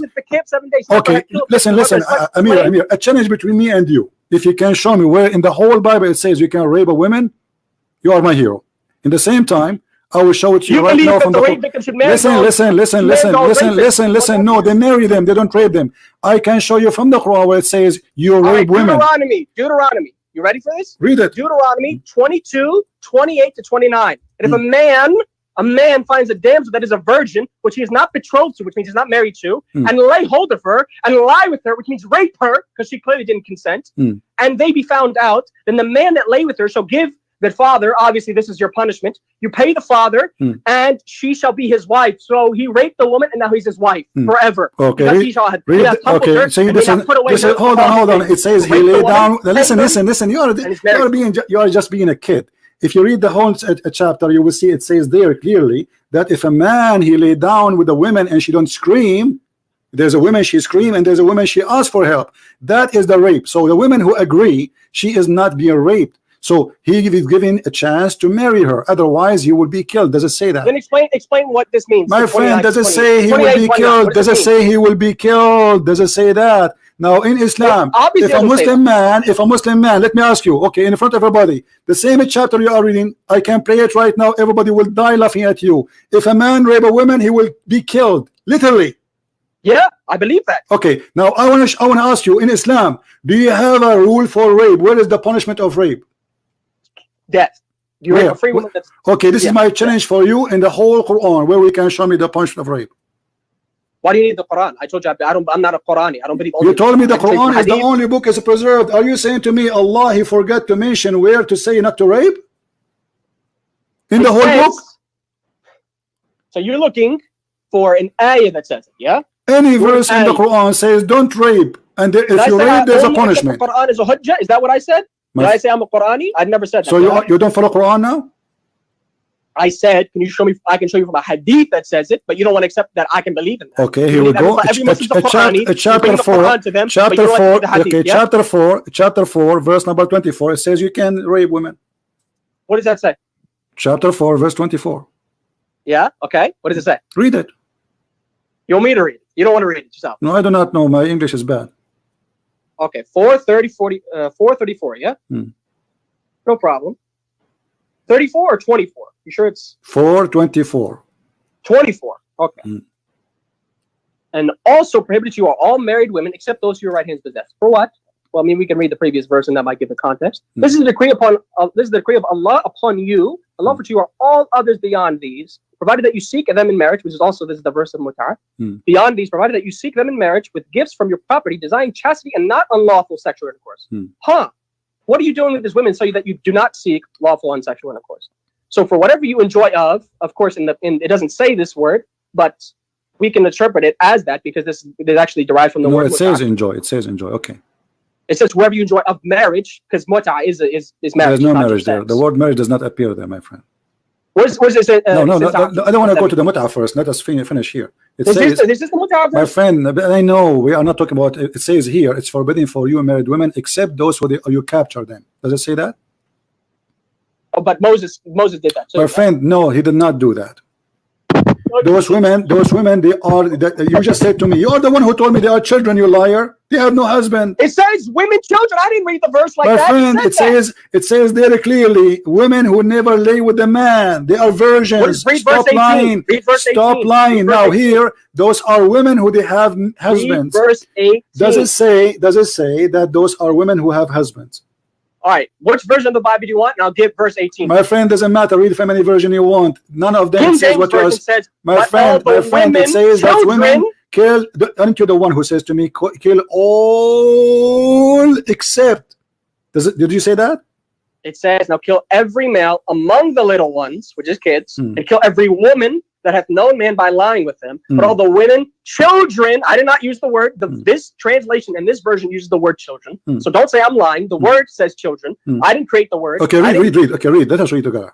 But all the women, children that have not known a man by lying with them, keep them alive for yourselves. So kill all the men, women, and keep them alive for yourself to do what with them? They take them as slaves, right? Slaves. Okay, does it say go rape them? Slavery, yeah? Okay, does it say go rape them? You want to rape? No. Does it say go rape them? Where do you get to do? Keep them for yourself. God, okay. Hold on, so you see how hypocrite liar you are. Okay, so now those are women. So no women should be raped. So you see the verse you gave me. No women be raped. No women be raped. Now I'm asking you. Listen, Abdul, don't make me hang up on you, losing my patience. I'm asking, do you want? I'm asking you. Why the Quran says it's forbidden for you married women except those who you capture? Why you are raping married women? Quran does not say rape. So what do you do with them? It says forbidden for you except. So what do you do with these slaves? What did Moses do with these slaves? So you're not answering my question. Okay, hold on. Okay, which slave of Moses he slept with? I didn't say Moses specifically did it, Well, but you Moses just said that to commanded the me. children of Israel to Here do the it. verse is speaking about specifically sleeping with them. It's forbidden for you, women, who they are, etc., etc., except women who they are married, but they are slaves. But all the women that have not known a man by lying with them, keep them for yourself. Why Keep them as a slave. Keep them as a slave. You see, my friend, everybody is laughing at you, and this is why I'm having patience, because we need a comedian. Now, here the verse in the front of us, it says you can rape women. In the same time, you admitted that not a single verse in the Quran says don't rape. Is that correct? There's not a single verse in the Quran that says rape either. Okay. So if you want to play that game. No, it says that. Here we go in front of you. It doesn't say rape. It doesn't say rape. You have the word rape. Okay, no. Okay, forget. Hold on. Let's make it simple. Can you show me a verse? You said rape. Okay, are you saying to me Allah have time to tell us about the ants, speaking to the ants, the flying carpet of Sulaiman, the chair of Sulaiman, the Sulaiman he died standing on the... No such thing as a flying carpet. So Allah don't have a time to make one verse about don't rape women? I said there's a hadith. Why do you keep so why it's not in the Quran? So you believe? I'm sorry, I'm not Omar. I'm asking you. Don't you think there is something missing in this book? A book forgot to mention very important punishment. Your book forgot to abolish slavery. Okay, so what is that? No. Hold on. Don't change topic. Listen. Why Allah forgot to mention not to rape in the Quran? Why did Allah forget not to mention that any man could just rape a woman, pay his father, and then he's married to her forever? Why didn't God get rid of that? Couldn't he done that? That means anybody can do it now. Where it says so that? That's a Muslim. I can do that, right? According to the Bible? Or no, you don't believe that? No, the Bible doesn't say what you are saying. The Bible says if a man he lay down. You see, you are a kid. I don't respect you. Read it for yourself. Listen. Well, you don't like what I read. Okay, hold on. I'm going to put the verses on the screen. What verse you name for me? Deuteronomy chapter 22, verses 28 to 29. Those two verses. Chapter 22, right? Verses 28 to 29. Sorry. Okay. Because if you're going to pick one specific verse, no. We will show the whole thing in front of everybody, and everybody will die laughing at you. And then after we do that, listen. After we do that, do you have the courage to apologize? Apologize for what? For lying? I read the verses. The verse is not lies. I read the verses. Are the verses lies now? You did not. If a man find a damsel, which means a woman, that is a virgin, which is not betrothed, she's not married, and lay hold of her, which means capture her and lie with her, have sex with her. I don't know if you know what lie with her means. Have sex with her, and they be found. And the man that lay with her, because he committed rape, did he say he raped her? Where does it say rape in the Quran? See, you're not going to be able to get out of it. Here we go. You are a liar. You see, no. The Bible you are reading from, my friend, is very clear. You are a person. Everybody will laugh at you. I will open the verses in front of me, and everybody will laugh at you. I can give you a reason why this refers to rape. No. Listen. You see, what we discover here is very important. That Muslims, they try to quote something. They did not read the whole chapter. Did you read the whole chapter? I have to read the whole chapter. I'm asking you. Did you read ever the whole? Not the chapter. Okay. Did you read the whole page, or only a verse you are quoting from a website? I quote two verses. I didn't quote one. Okay. What is the first verse? What is the first verse? The first. You want to go all the way to the first beginning of the chapter? No. Yes? What is the first verse? 28 to 29. It's literally the chapter 22 of Deuteronomy. Okay. Which means the second law. Did you read the verse after the verse you are quoting for me? You want verse 30? No, I'm asking you, did you read it ever before? I read these two verses, which means that. No, I'm asking you, did you ever read the verse before? The verse before. You want me to read the verse before? Yeah, I'm asking you, did you ever read the verses before? Where he found her in the field, and the betrothed damsel cried, and there was none to say. My friend, my question is very simple. Did you ever read the verses before and the verses after, or only those verses you know? Could you want me to read them? I'm not asking you. I'm just asking a question. Did you ever read the whole page? Did you only you are quoting all of chapter 22? No, I did not read all of my friend, why you are being acting like a kid? Why you are applying to play? I don't understand you. So I'm asking you. Did you ever, my friend? Did you ever read the page? Just the page, not the whole chapter. Did you read the page there? If I go to a specific verse, that's the only verse that's going to be on the page. Okay, why you are going only to specific verse? You went specifically to one verse, and then but isn't it going to be embarrassing for you If I show you that you are stupid now in front of everybody because you did not read. One verse No, listen. If I show, if no, isn't it? I'm asking you. Isn't it going to be embarrassing for you? If I show everybody, my friend, if I show everybody that you are an ignorant, isn't it going to be embarrassing? Because you just said. Can you read the verse? Because you just said, yeah. Read the verse. You see, I did not show it in the screen because we need a laugh. I'm trying to. You don't want to read the verse. I want you to be stubborn. I want you to say. I did not read anything. I did not read anything except that verse. Did you say that? And you did not read anything. Did you say? Okay, here we go. Except for verse 24. What the first verse you said the 22, right? 28 to 29. 28, 29. Only you want to read those, correct? And you only read verse 24 from starting to 27. Okay. Would you admit that? You only did hold on. Here we go. Did you only do that? Okay, hold on. Everybody will be laughing at you. You said that a man, he can rape a woman. You said that. Okay. This is the Bible in front of us. Read the verse and explain it. If a man, he found a woman in the field and he forced her and he lay down with her, he shall die. Does it say that? Where does it say? Which verse is that? Verse 25. 25. And then read 28 and tell me what that means. My friend, does it say if he forced her, she shall die? But if a man find a betrothed, you see, deceive the people. Okay, listen. Does it say if he forced her? Okay, does it say if he forced her? Yes or no? It's adultery. You just admitted that this verse is no. He forced her. It says a man he forced her. Does it say he? Does it say?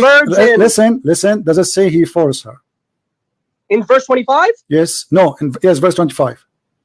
In verse 25, but if a man find a betrothed damsel in the field and the man force her, that means forcing her, and lie with her, then the man only that lie with her shall die. Okay, so the woman, she will not die.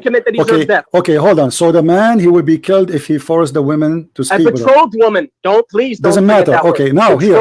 Okay, no problem. Okay, yeah. Okay, the other verse, what is the difference between the verse before it and the verse after it? If a man find a woman, which is a virgin, and he lay down with her. To 28. My friend, and he lay down with her. Okay, what the difference between that woman and this woman? One is betrothed, one's a virgin. Yeah, but you see that there it says he forced her. Why is it? But the other verse doesn't matter. Why would I? Hold on. Okay, so hold on. Okay, hold on.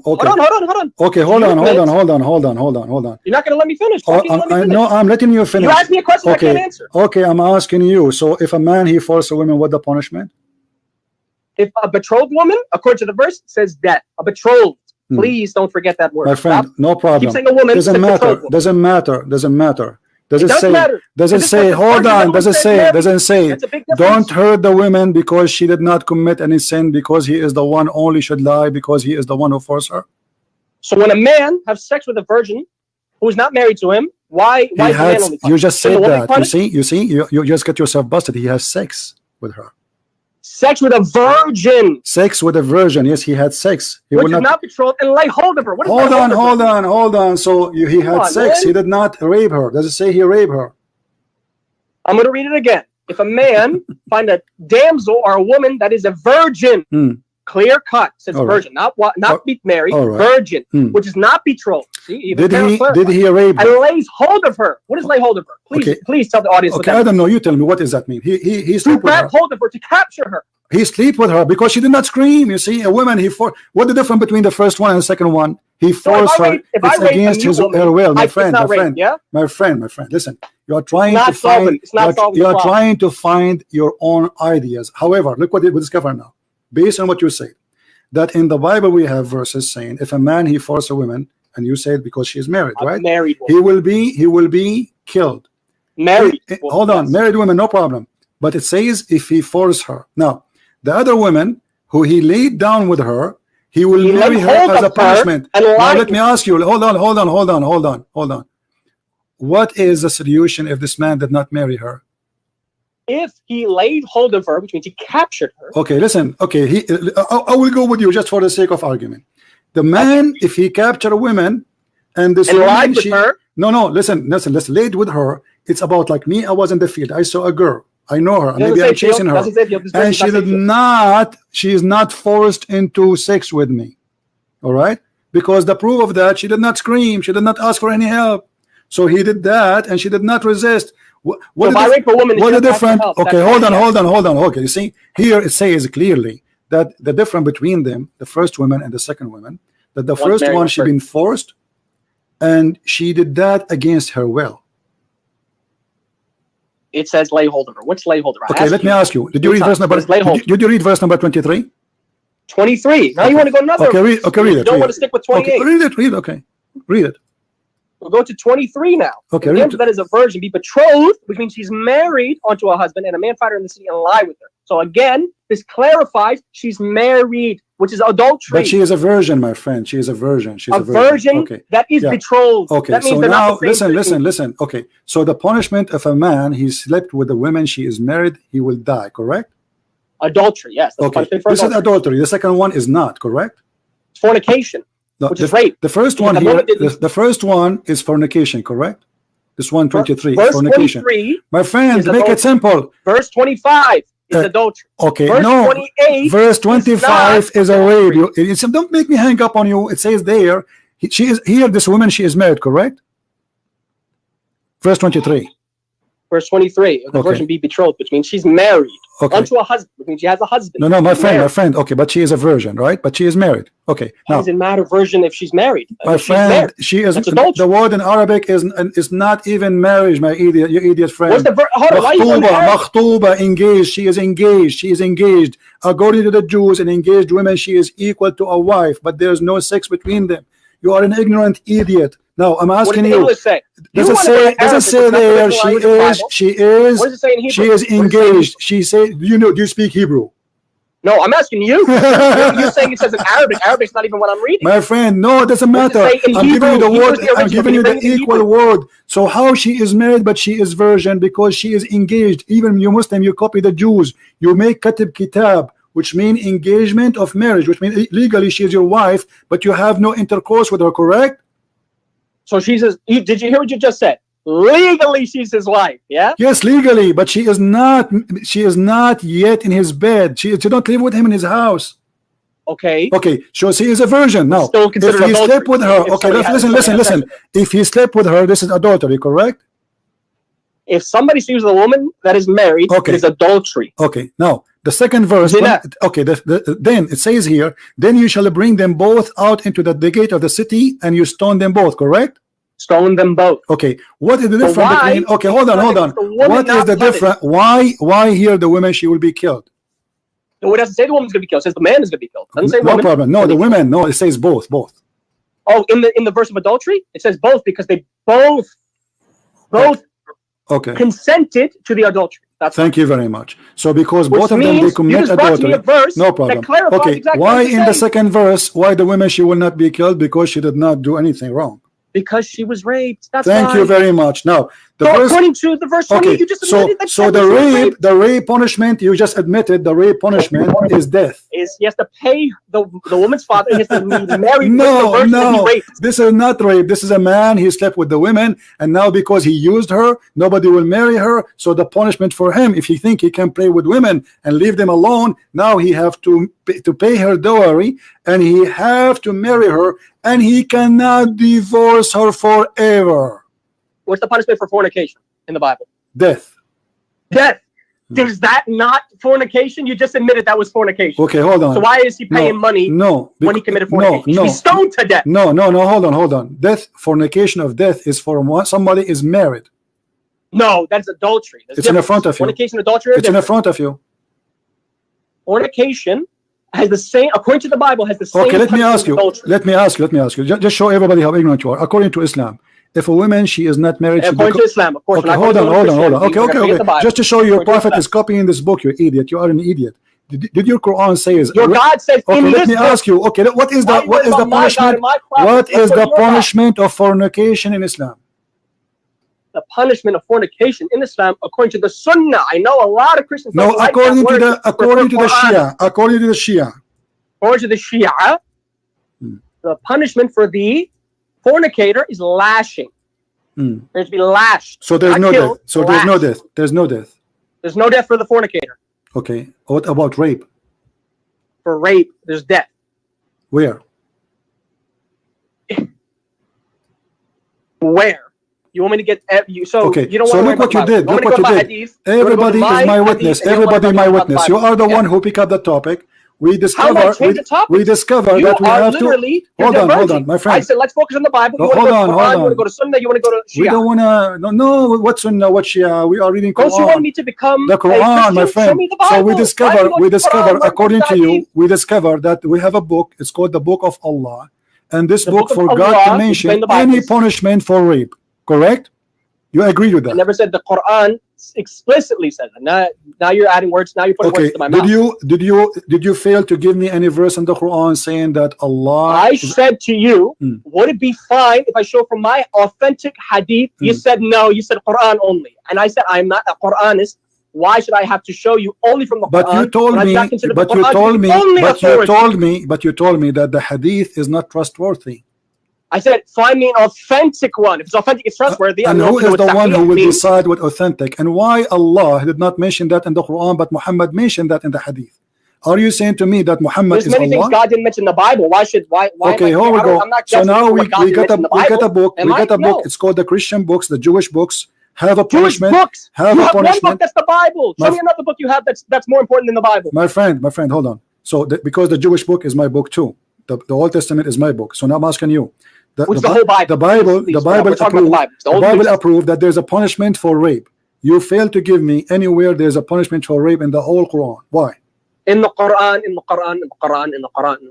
Can you show me hadith? I can show. If you want me to hadith, I can show you hadith. But you don't want hadith. You can show. I will ask you to show me the hadith. Just wait. So why Allah he forgot to mention such an important topic? Do you think this is a mistake? Did you hear what you just said? Yeah, I just heard what you said. Allah forget to mention it. Yeah. I can ask you. Why did God forget to mention this, this, and this, and this in the Bible? No, he mentioned. Here we go. He mentioned in details the punishment of rape, of her fornication, etc. Now I'm asking you, what is the punishment of rape in the Quran? You said none. I said it doesn't mention the punishment. I did not say it doesn't mean there is not a punishment. Where? In the hadith. If you don't want the hadith, so let us make it clear, guys. In the whole Quran, okay, thank you, Muhammad, thank you. So in the Quran, there's nowhere it says Allah he punished. It does not say punishment for rape. No. Okay, thank you. So now I'm asking you, which one is more important to tell us about the story of Sulaiman and the ant telling the ants to hide, or to mention to us what is the punishment of rape? What's up? Why Allah have time to tell us the story about Sulaiman flying carpet? Sulaiman he have flying carpet, but it's fine. What? Doesn't mention flying carpet. Does not. Flying carpet. You want to find that word in the Quran? Yeah. What does it say Sulaiman had? Control the winds. That's not flying carpet. Please how he controlled the wind? Control the winds. What do you mean? That means flying carpet? Okay, that's so what? The wind pushed Sulaiman in the air and he fly by nothing? Yes, the wind carried him. Yes, that's what it means. You are a Shia, aren't you? Yes. Okay, what the interpretation you accept for the Shia? Of wind carrying Sulaiman? Yeah. What do you mean? The wind carried Sulaiman. That's clear cut. The flying carpet thing. You're saying this is not a flying carpet. Where does it mention it? So show me the verse. Okay, my friend, I'm asking you. What interpretation? You said stop playing games. Said, where is it? We are having fun with you, by the way. I'm asking you. What is the book of the Shia? What is the book of the Shia you agree with, which is going to give us I just admitted to you there is no such thing as a completely authentic hadith book that we have. I am not asking you for authentic hadith. Stop playing the game. You see, each time we put him in the corner, he says, I just mentioned to you, there's no, you just told me authentic hadith, right? Okay, which authentic hadith? I didn't say which authentic hadith can you give me? Listen, can you give me an authentic hadith can explain that verse for us? The tafsir. Yeah. Of which verse? Because I don't know what verse you're talking about. You just mentioned flying carpet and never mentioned the verse. So how you know what I'm talking about then, if you don't know? You said flying carpet. I automatically assumed you're making chapter 34, verse number 12. Delusional interpretation of control of the wind. Chapter 34, verse number 12. And the word says flying carpet, yeah? Or are we gonna make that up? I'm saying the story of the flying carpet is there. And now I'm asking you, which interpretation for the Shia you accept? Hold on. The verse is 30. For this chapter verse. 34. What interpretation? I want you to give me a name. Stop playing games. What's the verse? What interpretation? I told you the verse. What's wrong with you? Chapter 34, verse number 12. Okay, now what what interpretation of Shia you accept? Okay, let's go to verse 12 and let's read what it says. No, this is not the question now. Give me the name of the book. Why do I need to give you interpretation when you can just read the verse? No, why we don't read why the you verse don't want the interpretation of the Shia? Aren't you a Shia now? You don't want to be Shia no more? I said, show me from the verse. My friend, you don't ever are you a Shia or not? Are you a Shia or not? Are you okay? Why you don't want to read the Shia interpretation? What's wrong with the Shia? Read the verse and I'll get the interpretation. I'm asking you why you don't want us to read, because you will argue, you will say it doesn't say that, blah blah blah blah blah. Let us go and see what your scholar says. Okay, what your scholar says about this verse. Can you read the verse? My friend, what is your scholar? Who is your scholar who will explain the verse for us? Go ahead. Can you read the verse before I'm going to give you the read it, no problem. I need you to read the verse first. I'm asking you, what is the verse? What is the interpretation you read for this verse? I'm not going to give an interpretation of a verse you're not going to read. Why not? Because read the verse and I'll give you an interpretation. I give you the verse, you read it. Go ahead. Read it. You read it. What? I do not know how to read. I am illiterate like your prophet. I am illiterate. And to Sulaiman or Solomon, we subjected the wind. That means he gave him control of the wind. No problem here. Its morning journey was that of a month, and its afternoon journey was that of a month. And we made full for him a spring of leopard. Obviously, the rest of the verse is not important, but the first part is. And to Sulaiman, we subjected the wind. Yes, that's the part you're talking about. Yeah. Okay. And that's the part of the verse you're focusing on. Yeah, where it says, "And to Sulaiman, we made the wind subjected to him," which means gave him control of the wind. Yeah. Okay. Is that the part of the verse you have the concept? Yeah. Okay. And I mean, the rest of the verse, I'm saying it doesn't. Okay. And I'm saying, is that the part of the verse? Yeah. And now, what interpretation you like me to read for you about the flying carpet? You as a Shia. You find me one of the Shia tafsir books with the hadith that is authentic.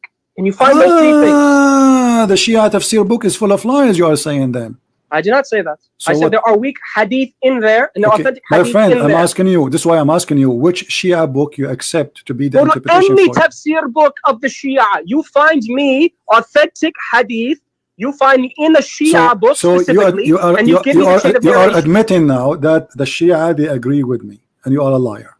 I did not say that. Okay, now you know what? Did you hear what I said? Can you give me it, or you're not able to now let's go back to the question. Why Allah have time to tell us about controlling the wind for Sulaiman and Sulaiman and Sulaiman and Sulaiman? Listen. And Sulaiman, he have an army of birds, an army of genie, an army of a human. And Sulaiman, he dies standing on his stick. And Sulaiman, he have genie who die for him. That's where it's in the Quran. All in the Quran. And Sulaiman, he have people who make statues for him. Statues? Do you Muslims believe that statues is haram or it's illegal? Who made a statue? Who made the statue? Sulaiman did? Sulaiman. I don't care what anybody else did. I'm asking Sulaiman. Did Sulaiman do it? Yes. Sulaiman created a statue. Where does it say that? In the hadith.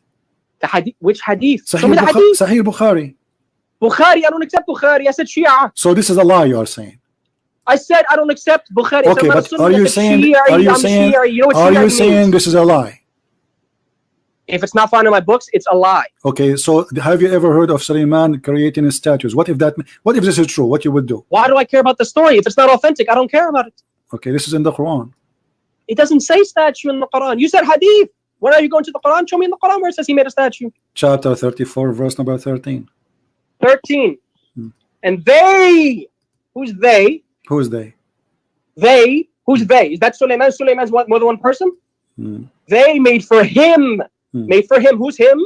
Sulaiman. So Sulaiman did not make it. They made it. Who? So I asked you, did Sulaiman make the statue or did somebody else make the statue? Who is they? If Sulaiman made it, I have a problem. If Sulaiman did not, then I don't care. But they are making for Sulaiman. They are building for him synagogue full of statues. If Sulaiman didn't do it, why do I care? My friend, listen, you see how ignorant you are? Everybody is laughing.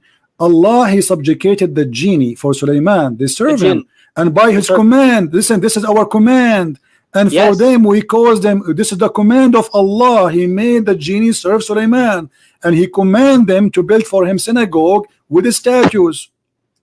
Statues of what? Of people? Statues, yes. Statues of people. Yes, brother. Doesn't say statues of people, by the way. Okay, what interpretation would you like me to read for you? I mean, a statue is a statue. I can have a statue of anything. My friend, what interpretation would you like me to read for you? I just told you. Any tafsir book that is a Shia tafsir book that is authentically attributed to one of the imams. Okay, name for me the Shia tafsir book which you like me to read. Let me give you a list. Okay, hold on. Everybody will laugh at you. Well, you know, the only reason I keep you on the line, by the way, because you're a comedian. I'm asking you. Okay, we have a Tabarsi. My friend, listen. Okay, choose one. Any. Tabarsi, Al-Qummi. Do you know? Is it authentic? I'm asking you which one you like. Just choose one and I will open it for you. Which one? Which one? Go to Al-Qummi and then find the authentic one. Find it. So are you saying Al-Qummi is a liar? What are you talking about? I'm asking you which interpretation you like me to read for you. To his book, that does not mean I'm asking you what interpretation you like me to read for you. So when you choose one, you have to agree with it. I want you to agree. I want you to. With authentic. Okay. When you Muslim Shia, my friend, when you Muslim Shia make a tafsir, you lie or you are authentic people? What do you mean? This is your scholars. When they make tafsir, are they liars or they are truthful? Your Islamic Shia scholar. Where do they make the tafsir from? What's their reference? I don't care. This is your scholars. I'm asking you, you Shia. You said you don't care. But you don't know where it's from. I'm asking you, when you Shia, you make interpretation. Are you lying to each other or this is a truthful? If the hadith is weak, then it's not lying. They just added it to their book. This is not the question. This is not the question. Are you lying? Or it is because how come you create my own tafsir that has no backing? You are a kid who knows if the hadith is weak or not, but the scholar who makes this book. Me the hadith. Okay, you show me this hadith. The scholar. Okay. Listen. Okay. Where's the hadith? The scholars. Okay. Here we go. Why do you keep saying scholars? Scholars are not ma'soom. Please stop saying scholars. What's wrong with you? Imam, show me Nabi. A second ago you said to me that show me Ash-Shirazi. Ash-Shirazi is ma'soom. You said, what does he say about it? I said, show me what he says about it. Okay, listen. Let's go back to zero. I didn't say I trust it. I said, show me what he says about it. Okay. Say, oh, yeah, go back to I never said that. Okay, listen. So Allah have time to talk about the flying carpet of Sulaiman. Fulan or Nabi Muhammad. Yes, it says here in the front of me, my friend. Hassan. That's it. From any Shia tafsir book. My friend, it says in the front of me. They are making تماثيل جمع تمثال وهو صورة. So they are making for him statues and pictures, and those are the wish of Sulaiman. Okay, and those are here. This is Shia tafsir, and those are pictures and images which book? of malaika, the angels. And some of them they have statues of lions and animals in his chair. So angels and animals and chairs and even eagles, and this is a tafsir in front of me, At-Tusi, and he's a Shia. Which book of At-Tusi? Tafsir At-Tusi. تفسير التبيان الجامع لعلوم القرآن الإمام الطوسي.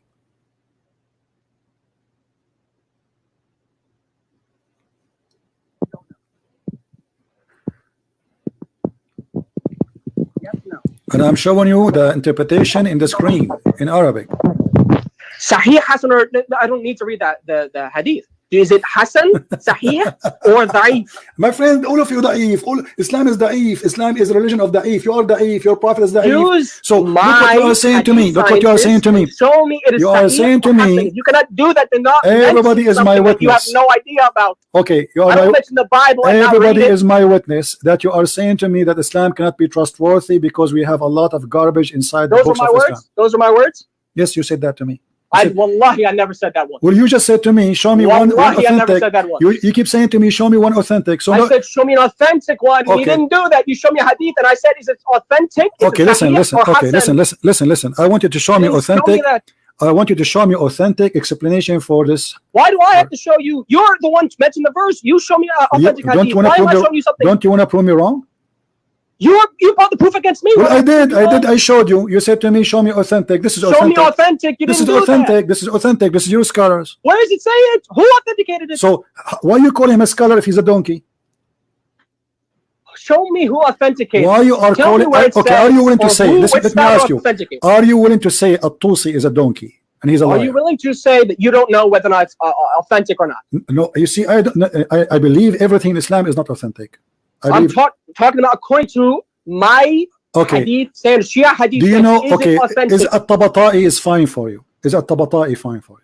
So you're going to a different tafsir book. You can't accept. I don't know what to do. I'm just asking you which one is good for you. Give me one. Show me authentic. Okay, Show me which one of you is which one authentic. of those names is authentic? We have At-Tabrasi, Al-Qummi, At-Tusi, At-Tabata'i. Those are scholars. As-Safi. The scholars. No problem. The scholars they explain according to who? Okay, the scholars they explain the Quran according to who? To their pocket or to their prophet? So you're not going to show me the hadith from the Imam, yeah? Where's the Imam explained? Read the hadith of the Imam. Okay, my friend, as long as you're asking for authentic hadith of the Imam, where we can find those authentic hadith of the Imam? So you're not going to say, you're not going to answer. I'm asking you where we can find which books. Can we clarify? You're not going to answer. Okay, I'm asking you. No, I will find it for you, but I'm asking you which books we can find. So you just admitted that you could not find it. I said to you, I just said where we can find it, yeah? Where we can find the authentic hadith which you accept of the Imams. Which books? And you could not find one. How I will know? Because you refuse the books. Anything you say, you have to do research. Any book I say to you, you say no. Okay, can you give me the name of the book? I'm not going to give you one. You are bringing it to me. You prove it. Why you don't give me one book? Okay, why you don't give me a book you approve? I don't approve of any specific book except for the Quran. The hadith, if the hadith is authentic, which you fail to show. The Quran says they make for him a statue. Then I'm not going to accept the hadith. The Quran says they make for him statues. Here we go. The Quran says that. And what is that? You mentioned what is the tafsir, and you didn't give me an authentic hadith or a Hasan hadith. You said you don't know. Okay. Did Allah... You're saying you want me to do it. Your job for you. Okay. Listen. Okay. Allah, He ordered the genie to obey Sulaiman. Do you agree? What? Yeah. Why does it matter? Okay. You didn't. Sulaiman, he ordered. Okay. This is Quran in front of us. Sulaiman, he ordered them to build synagogue and statues. Do you agree? Statues. What statues of what? You tell me what statues for. It doesn't. It just says statues. The word statues. What statues? You tell me now. You don't know what statues. You see, how come when I say statues to you, how come I say to you when listen the hypocrisy. Listen to the Shia. The only reason I'm keeping you because you are a Shia, because you are a Shia, and everybody is dying laughing because usually we get Sunni. Today is different comedy. Listen, isn't it you who said to you in the hadith of Sahih al-Bukhari? It says that Sulaiman, he did synagogue. They built for him statues. The hadith of Bukhari is kadhab. Okay. You see, you right away when I said to you statues, you did not say tell me what the statues is. Right away you said he's a liar. I don't accept it. He's a liar. Show me where you did that. So now you are saying statues does not mean statues. Okay, what does statues mean?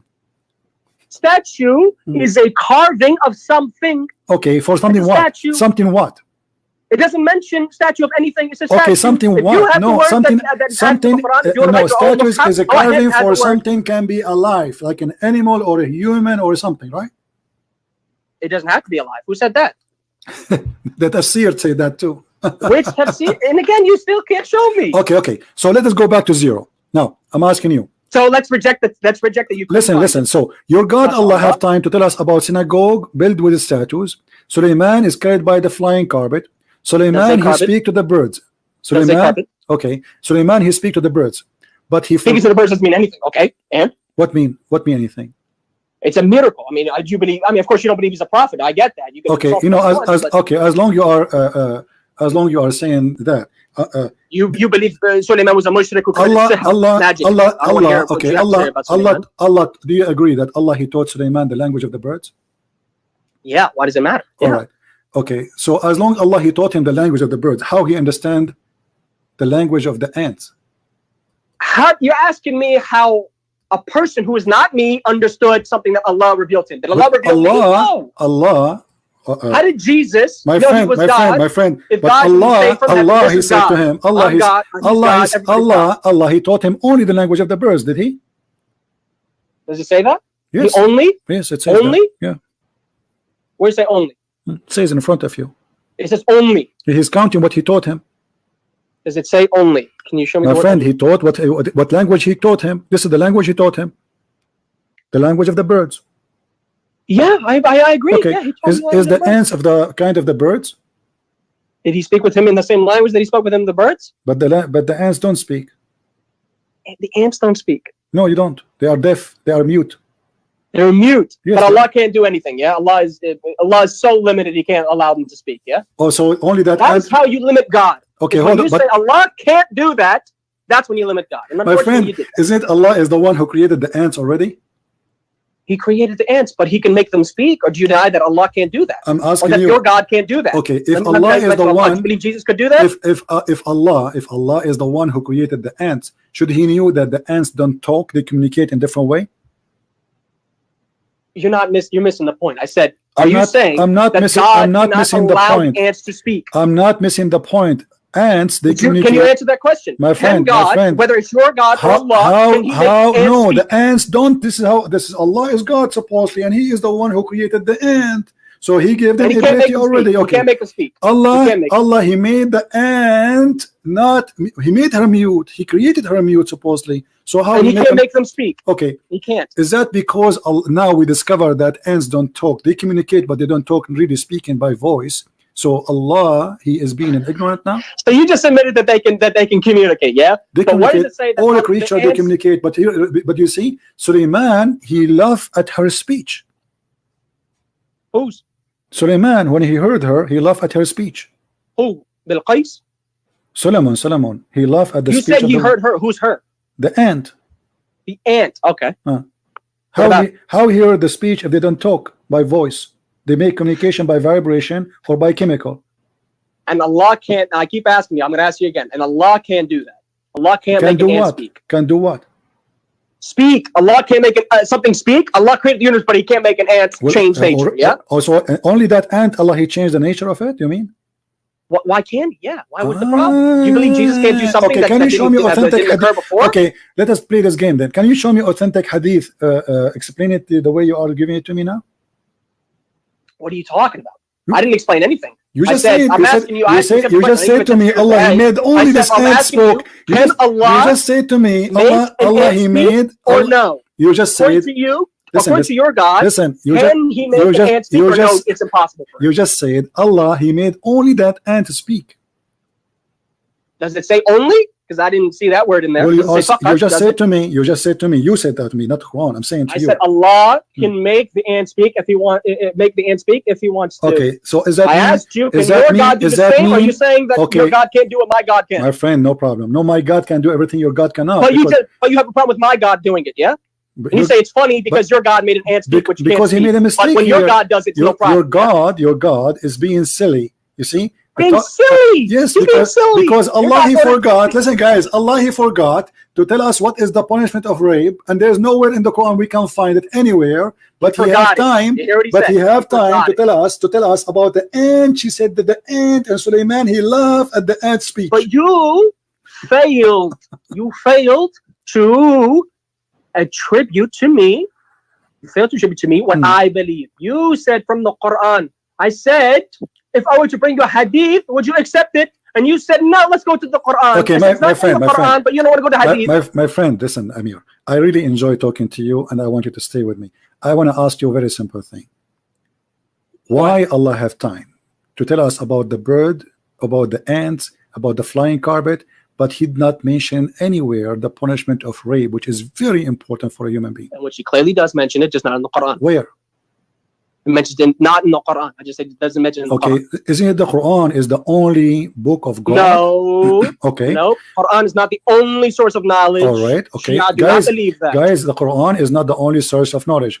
The verse we mentioned. Okay. Do you want me to read our hadith? All right, no problem. Listen. Shia, we say Quran Ahl al-Bayt. I'm sure you know maybe that hadith. Quran Ahl al-Bayt, which means they are our two sources of knowledge, which means Nabi, Allah, Ahl al-Bayt, which are the 12 Imams, including Fatima, who is of the 14 infallibles. You know our ideology, or you make stuff up? Are you from the 12 Imam believers? You don't know what Shia believe, yeah? Are you from the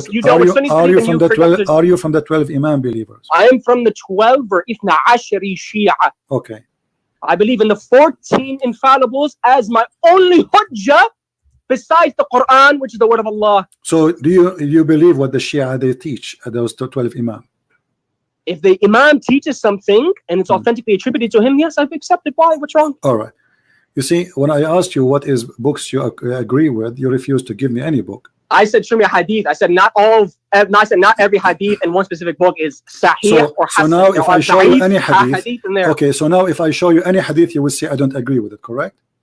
If you show me it's authentic, I'll agree with it. No, because now you are saying to me there is no book of authentic.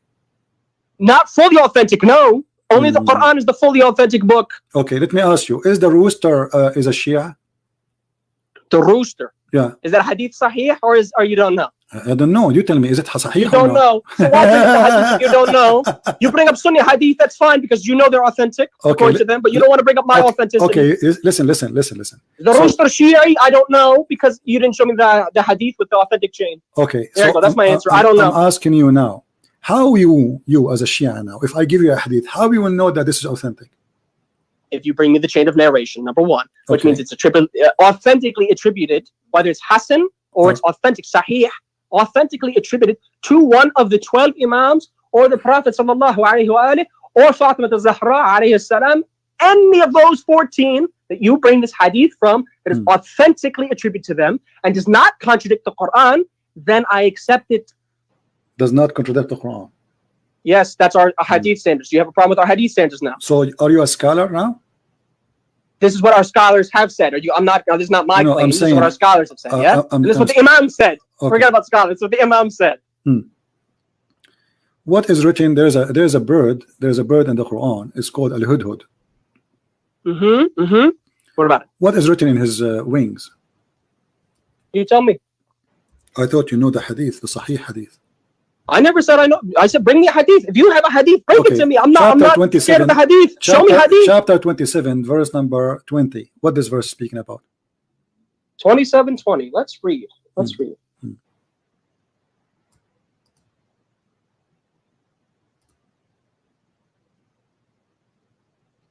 Here we have in 27:20, and he took attendance of the birds and said, "Why do I not see the hoopoe?"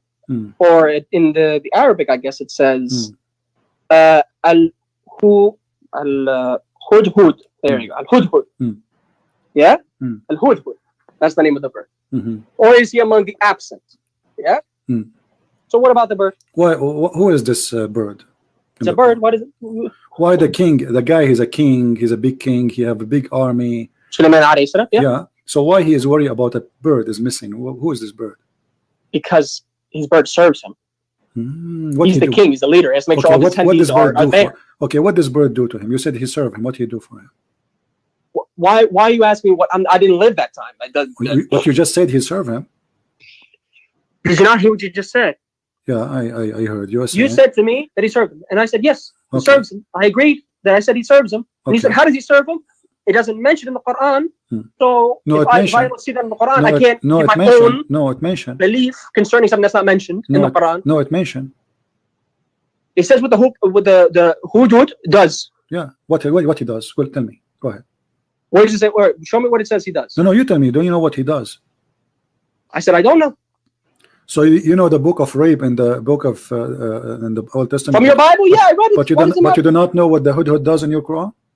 You're bringing the proof against me. I brought the Bible towards you. You don't bring nothing. We love. Proof to me from my Quran, from my hadith. This guy, he fly in the wind trying to find women for Sulaiman. Does it say that in the hadith?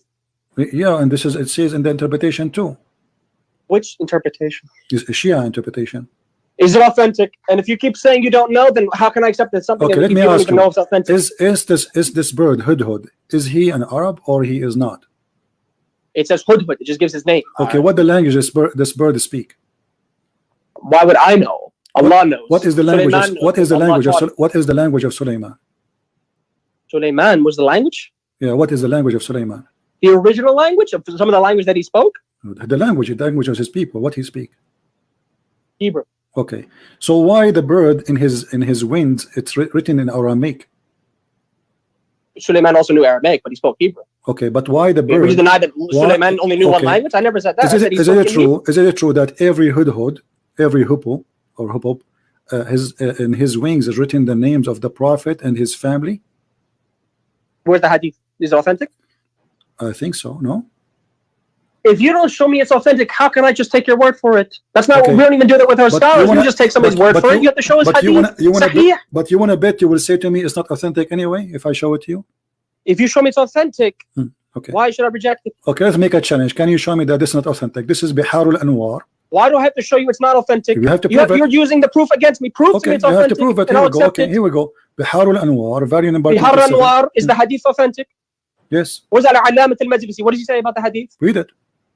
What does Alamat My al-Majlisi friend, say about the hadith? show me where it says this is not authentic. You come on, don't stop being a kid. We don't have that concept. We do not have. Show me where it's not authentic. I want you to show me. Here we go. They are mentioning it, and this is a Sahih hadith. Where does it say Sahih? Okay, prove it. It says in front of you. This is why they are mentioning it. Hold on. Who authenticated? Who said it's Sahih? This is Bihar al-Anwar. Do you know who Bihar al-Anwar? Do you know who wrote the book of Bihar al-Anwar? Hadith and has Sahih hadith. My friend, show me which one's Sahih. Okay, I'm asking you. Do you have a proof that this is not Sahih? I don't have to prove it's not Sahih. You have to prove to me it is Sahih. I just did. Here we go. This is your book. Who authenticated it? You have an answer. You're a scholar. Bihar al-Anwar. Who is he? Who do you even know who wrote Bihar al-Anwar? Okay, let me ask you. Okay, is that you just quoted from a book? You don't even know who. Listen. This guys. You will not find one hadith I will quote for him. It is Sahih. Anything I say to him, then show me Sahih. You keep saying he won't let it be Sahih, but you never proved it is. Yeah, but whatever I say to you, you will say it's not Sahih. If you read the hadith, my friend, I know what you are. Supposed to accept everybody is laughing. Everybody is laughing. Whatever I say to you, you will say it's not Sahih. This is the game. I never said it's not Sahih. Okay, you did. I said, show me it's Sahih. I said to you, it is Sahih. You said, no, it's not Sahih. Everybody saw that. Show me. You tell me it's not the same thing as you show me. It says there. It says that this is a correct hadith. Correct. And who authenticated it? You're a scholar. Who is he? You don't even know his name. How are you just going to say my scholar? You have to be ignorant. Okay, listen, To everybody. quote Everybody. the hadith, to quote the authenticity, and you don't even know who authenticated. Okay, hold on. Okay. Do you see, let me do a little. Do you see the interpretation? For you. Do you see the author of Bihar al-Anwar? His name is Muhammad Baqir al-Majlisi. Okay. Is he the one that authenticated it? No. Is he a donkey? You're not answering my question. You didn't know who the author was because no, I'm asking you. No. I said no because this is not. You're being ignorant on that aspect. This is not according to him. This is according to Ali. Who? Ali? Yeah. Ali. You said Ali. Yes. Ali alayhi salam. He said it's authentic. Yes. Where does he say it's authentic? Because the hadith is not the hadith is not this guy. And the one who wrote recorded. You said it's recorded and the one who wrote this book, my friend, by Muhammad Baqir al-Majlisi. And he said it's authentic. Okay, but this is not according to him. But this is not according to him. Al-Allam al-Majlisi, he is not saying this according to me. He recorded the hadith. I said who authenticated the hadith. This is coming. It shows to you the reference. Do you see Can you show me authenticated the hadith or you can't? Yes, it says, here we go. It says in front of you who is the one reporting this. This guy is reporting what he heard from your imams. He is not the one reporting the hadith. So if I say anything from the imam, that means true, yeah? Who is Sulaiman ibn Ja'far? Who is Sulaiman ibn Ja'far? Who is the father of Ali? Who is the? Do you see the names? They are the one who said that. So this guy is copying what he heard from Ali. That the hudhud in his wings is written the names of the family of the Prophet. Do you agree with that or no? So you brought a hadith. Okay, let me ask you. Chain. Okay, let me ask you. Is the pig a chicken? Is the pig a chicken? Yes.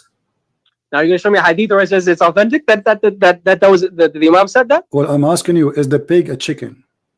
By logic, a chicken can be a pig if Allah allowed it, but by nature, meaning usually. A chicken is not a pig by nature, usually. According to you as a Shia. But Allah can alter it, yes. Okay, this is not the question. According to you as a Shia. You just said is a pig a chicken. I just answered you. What do you mean? No, I'm asking. I just said usually it cannot be unless Allah allows it to be. Means Allah can change it. Okay, did Allah allow it or not? Is the pig a chicken? Is the chicken a pig? Where is this mentioned? The same book. The same book. The same book. The same hadith, yeah? Yeah, the same book. The same book. So not even the same hadith. So you brought me authentic. According to Ali, Ali Amiri al-Mu'minin Ali bin Abi Talib, from Ali, the caliphate, may Allah pray on him, says that the chicken is kind of a flying pig. So did you hear what you just said? Yeah. Yeah. What you said. What? Read it again. Read the hadith one more time. The chicken is a kind of a flying pig. Kind of, yeah. Is he a flying pig? Hold on, kind of, yeah. Yeah. Is he a flying pig? So he's making a comparison my friend. between the chicken and the pig. Is he one of the kind of pigs? You're missing the hadith. I'm not. He didn't say the chicken is a pig. Did he say that? No, he said yes. A chicken is kinda like a flying pig. Is a kind of a pigs. Is a kind of pigs. He's one kind of the pigs. And the hadith is sahih. Yes, it says he's a big bird. He's a big bird. Big bird. Is the hadith sahih? Yes, it is. Here we go. We keep playing the game. You're reading the chain of narration, but you don't even know who the narrators are, and you don't know if they're trustworthy. That's not authentic. You told me to show you the narration. I just showed you the narration. The narration with the chain, and you proved I showed you that. Authentic. Okay, let me ask you. You can't prove the chain is authentic. Okay, listen. So you are asking me to prove to you that this. Guys, listen to this. This guy. Trustworthy? Okay, yeah, I don't know. Is Ali trustworthy or not? You just admitted that you don't know. No, I don't know for sure because all Muslims are not trustworthy.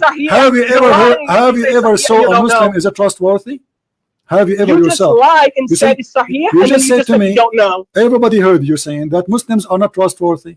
You are saying that to me. You just said. Okay, let me ask you: Is the Imam? Is the Imam? Is the narrator trustworthy? You said you don't know. Is the Imam al-Majlisi? Everybody laughing at you. Is Imam al-Majlisi? Is he a trustworthy or is a scam? So what reason are you saying he's not trustworthy? I'm asking you. You are the one because you are the one who keeps saying, my friend, you are the one who keeps saying to me, this is not true. Prove to me this is trustworthy. So obviously you are saying to me that this guy. You are saying to me, okay, you are saying to me this guy is a liar. Why he is saying? Never said he was a liar. Never said that. So, came out of my mouth. When he say that, are you accusing him of lies? What did Muhammad Baqir al-Majli say? What did he say? My friend, I don't care. I'm asking you. Are you accusing this guy? Okay. So what did the hadith? Are you accusing this guy to be a liar? Are they Are you accusing this guy to be a liar? Just because? No, I'm not. I don't believe he's a liar. If he includes weak hadith. So why he is quoting this hadith if it's not true? Tell me where Muhammad Baqir al-Majlisi, in his book, he said all the hadith is authentic. Who is this? Here we go. You see, hold on. Did he say there? Okay, he quoted the hadith. Did he say that this hadith is not accepted? No. He didn't say anything. He was not. He's not Bukhari. Bukhari. He wanted to collect authentic hadith. Al-Majlisi, he never said all the hadith I'm collecting is authentic. He said I'm collecting hadith that I have heard. Okay. That's what that was his mentality. He's collecting hadith that I've heard attributed to the Imam. All right, my friend.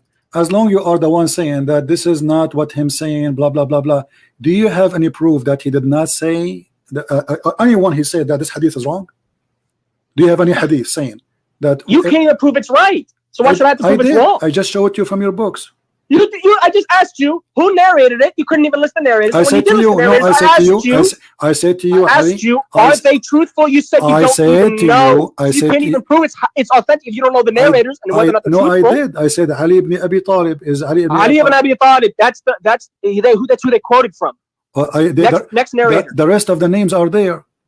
Who are the rest of the names? Okay, here we go. It says, here we go. Let me read for you. عن السياري رفعه وقال ذكرت اللحمان عند أمير المؤمنين عن علي أبي طالب, and then he says this is a kind of a big bird. السياري. Do you know السياري? Who are the narrators besides that narrated from Ali ibn Abi Talib? It says there السياري. السياري? Yeah. Who else? I don't know. You tell me the list. This is what he reported. One narrator. This is what he reported for me, my friend. This is what he reported. This guy. This is what he reported. He reported. One person reported it. Nobody else reported it. Okay, I'm asking you. So, are you saying this guy? He is a stupid. He is reporting only one hadith. Nobody agree with it. If nobody agreed with it, then that seems like he's a liar. Don't you think? Yeah. So, okay, I'm asking you now. So, is this hadith agreed by Muslims or not? We don't have the concept of khabar wahid, which means you're not accept a narration that only has one narrator. We don't accept that now. Okay, I'm asking you again. Which book we can find the hadith which is a true? Any. You prove it's authentic, I'll accept. You prove it's Hassan, I'll okay, accept. Listen. You don't. When I showed you, play your game. When I showed you, authentication. Yeah. When I showed. Okay. Listen. You have to prove it's authentic. Okay. Listen. When I showed you that chapter 4, verse 24, you said this is a verse about the mut'ah, correct? The mut'ah, yes. Yes. What mut'ah? Mut'ah. What is mut'ah? Do you know what mut'ah means? What is mut'ah? No, tell me. Mut'ah, the word mut'ah itself means pleasure. Pleasure. What kind of pleasure? Pleasure. Usually refers to sexual pleasure. Okay. So what is this mut'ah is about? Tell us about it. You are a Shia. Nikah mut'ah usually focuses on a temporary marriage in which a man and a woman for a certain period of time. Now they can list any period of time. It doesn't have to be only a short period of time. It can be any time. How short can in which they are temporarily married. As soon as the time limit ends, the marriage is void, which means they can no longer have marital relations. Okay, how short? That is mut'ah. How short it can be? It could be. Our scholars say it could be as short as an hour. Short as what? Some scholars say it could be as short as an hour if you wanted. Okay, so but it's mutual. Focus on that. It's mutual agreement between a man and a woman, not rape. You quote for me from the book of Moses that fornication. You said to me that if a man he lay down with the women, he have to marry her, correct? And he cannot divorce her. That's what the verse says. Okay, and he cannot divorce her forever. Now, a man in Islam doesn't have a choice. It says that no, he cannot divorce her forever. He have to marry her. He cannot divorce her. Now, in Islam, you can rent a woman and you have to pay her money, correct? Did you hear what you said? Rent. Yes. Does she have consent or no? Doesn't matter. No, absolutely wrong. Please do not lie. Thank you. It does matter. Okay, do not guys, say it does not matter. Guys, Mut'ah is consensual. It is haram if it's not consensual. It's prostitution if it's not consensual. Thank you very much, guys. So if he just said, okay. Did you hear what I just said? Okay, no. I just said that. I just said that because if I say something, you will oppose me anyway. But I made you admit it now. Listen, guys, did you hear what I said? The women agree. Did you just say? According to this guy, the women. What I said. Okay, okay. The haram and it's zina if it is not consensual. Then it's rape. Thank you. So the women, she agree to pay her money to take off her panty for 1 hour. Agrees. Did you hear what you just said? Agrees. Okay. Agrees. And this is not fornication in Islam. No. Okay, why is that? So the verse where it says the man lies with the woman, that's fornication, right? I'm asking you. It says an unmarried man and an unmarried woman lay together. And he has to marry her forever. He cannot divorce her until he dies. Right. The woman has to suffer with some man who raped her for the rest of her life. No, he did not rape her. She laid down with him. Does not say she laid down with him. Please no, do not ask you, don't change the topic. The Bible. That okay. is so listen. So now. Nowhere says the woman lied with the man. We confirm. Okay, hold on.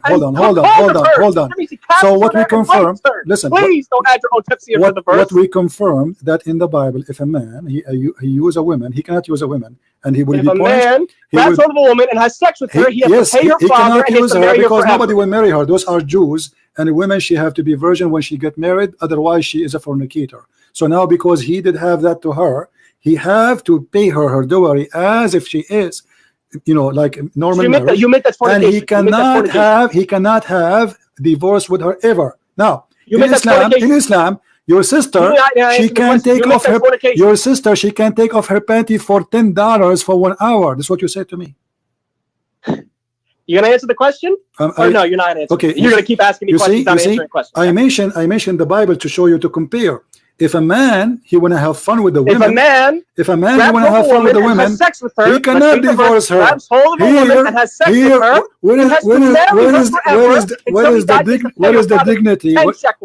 dignity of your sister if she come back to your home? Of the Yahudiyya, listen.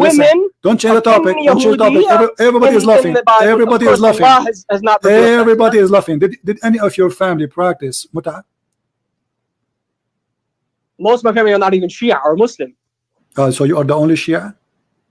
I am the only Shia. Okay. Do you have if you have a daughter and she came back to you and she have a guy with her, and if she wanted to commit mut'ah and she take him to the bedroom and she says in mut'ah, hold on. Mut'ah requires the parents' permission. If she's underage, so don't even. If she's not of legal age to get married, then no. What is the legal age?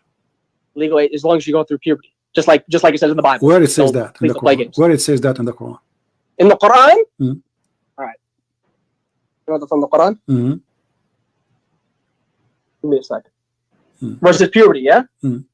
Even though the Quran also corrects it as well. Imagine the Quran answered every single one of your questions when it comes to the woman. The Quran answered every single of my question. Until now, you didn't answer nothing. I said to you where it says the punishment for rape. Hold on. You just cut me off. You didn't finish what I just said.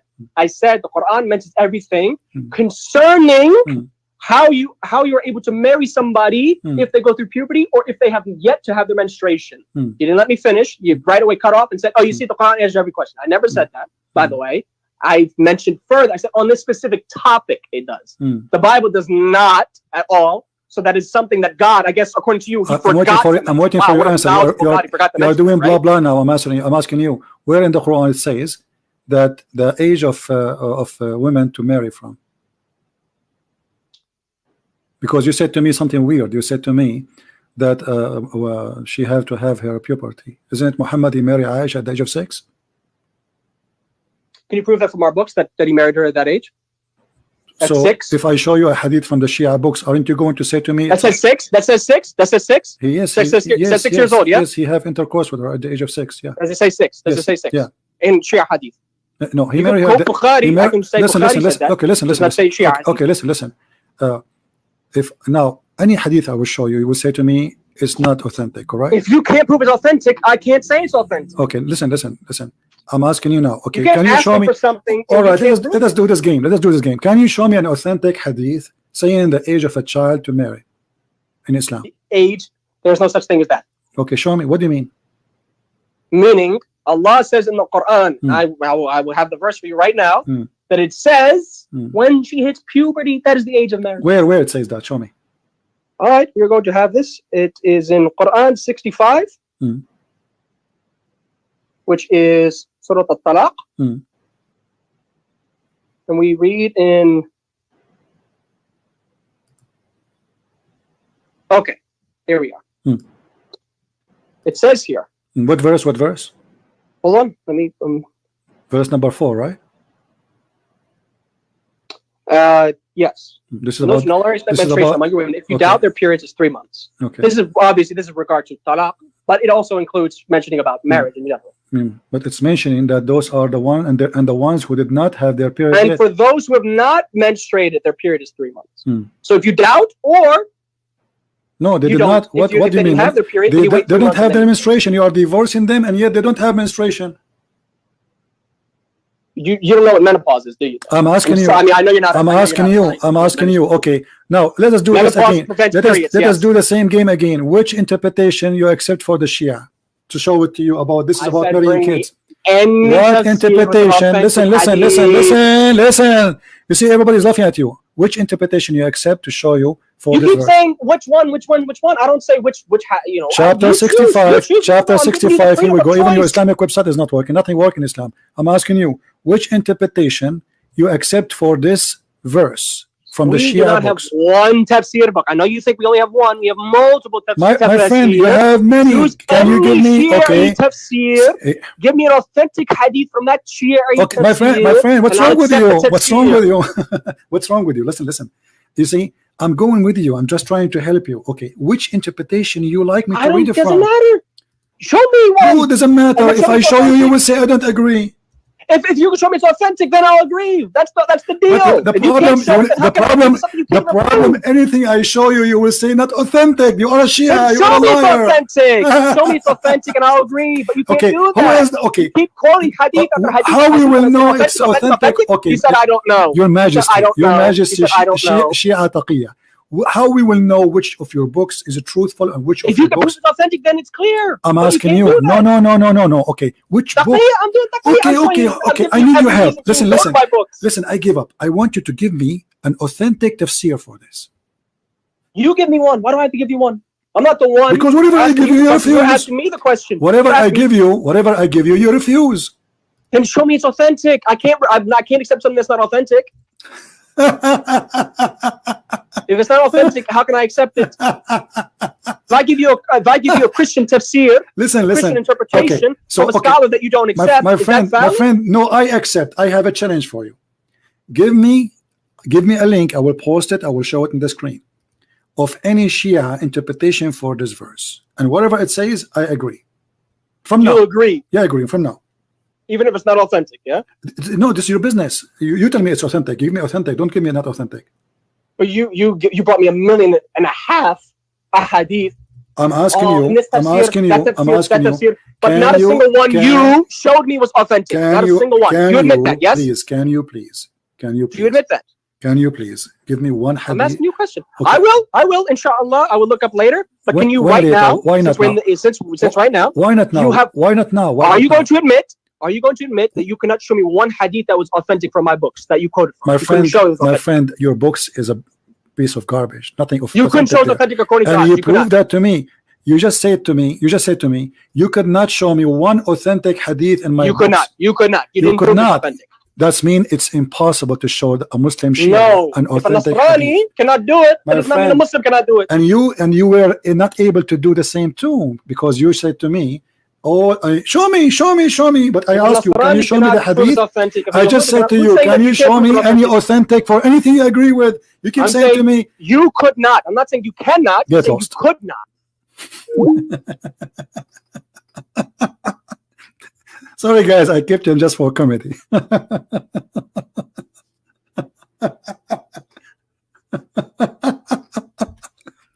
Anything you show him, it's not authentic. Anything, my friend. It doesn't matter what you show him. It's not authentic. Show me authentic. This is Shia. And the reason I accept him to talk for this long, because he's a Shia. Shia are very deceiving people. Do you see how they play games? And he just agreed that if his daughter or sister, she is hired for $10, she will take off her panty, even for 1 hour. And this is not fornication.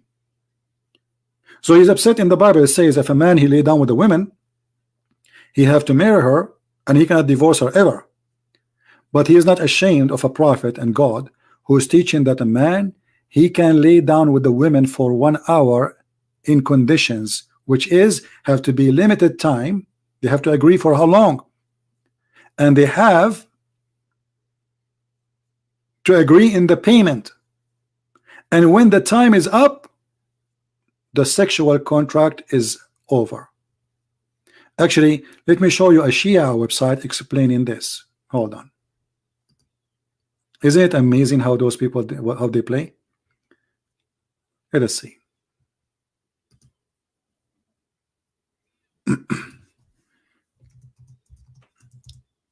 The only reason I kept him because he's a Shia.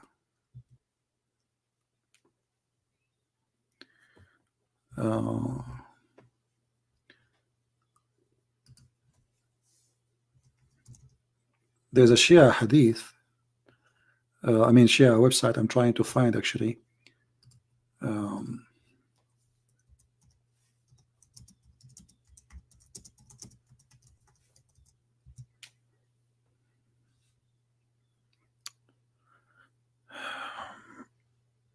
Here we go. This is a Shia website. Let us put it for you in the screen.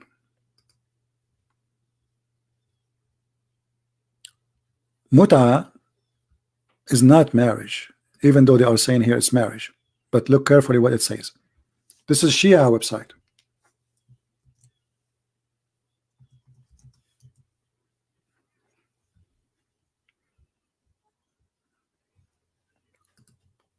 In some work, a special term is applied to women who participate in mut'a, musta'jarah, rented. Women in Islam, she's rented women or rented women for mut'a.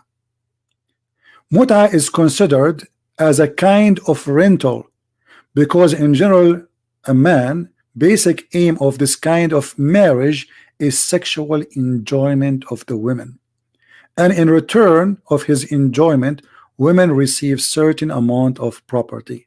That is Islam, my friend.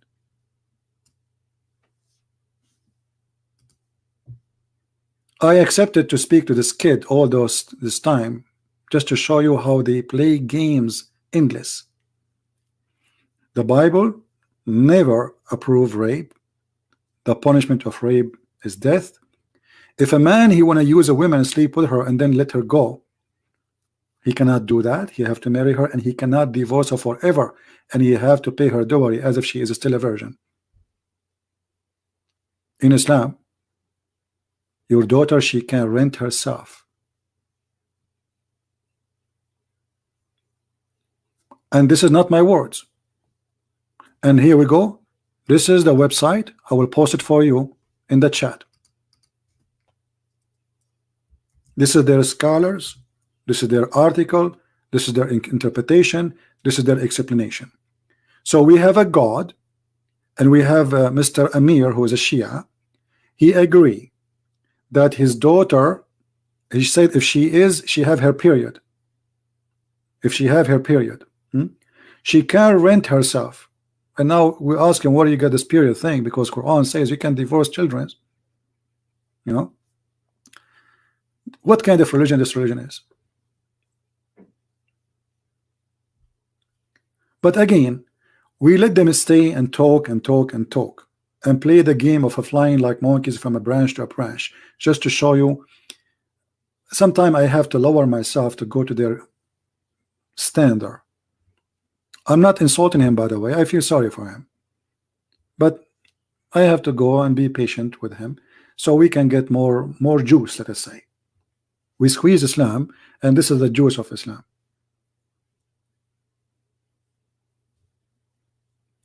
Not a single verse in Quran speaking against rape. Never even mentioned. Because Muslim, they were raping. And we have an ethical God who agree that women, she can take off her panty for 1 hour, and we heard him saying, even it's for 1 hour. Isn't this prostitution? What is prostitution? You pay a woman money, and she agree to do sexual business for you for a period of time. This is exactly what prostitution is about. And the Muslim, they call this marriage. This is why I say in Islam there is no marriage. Actually, the word there is nikah, which is the F word. The word zawaj in Arabic is the word for marriage. Zawaj, not nikah. Nikah is the boom boom. So a woman, she can do nikah of mut'a, which means she can hire a man.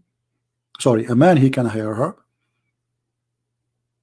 And when the time is up, there's no divorce. There's no divorce. You believe it? There's no divorce. In this kind of contract, he will not divorce her. Because as you see, she is rented. Like when you, are you going to divorce your rental car? No. You ride the car. And then 1 hour, the car is not yours no more. You open the door, you get out. Your ride is over.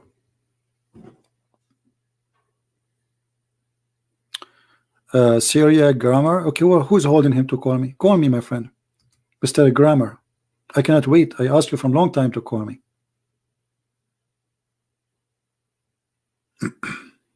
I mean, I'm asking you all this time. Okay, we have our friend here.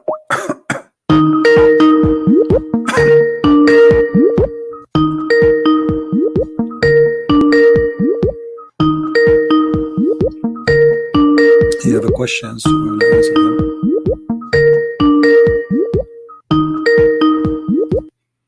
Maybe he's not there. He asked me. He left Islam, but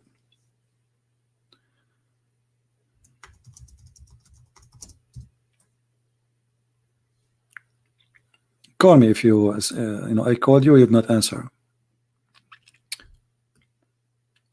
Now, who in the world believe that this is a God of ethic? Guys, there is like a bad sound in the mic, or this is from my side? Let me see here. Maybe it's from my side. 1 2 1 2. Maybe now it's fixed. Okay, because I was having like kind of vibration in the microphone. What kind of religion teach such a teaching? And here you see there's a formula for this kind of sexual contract.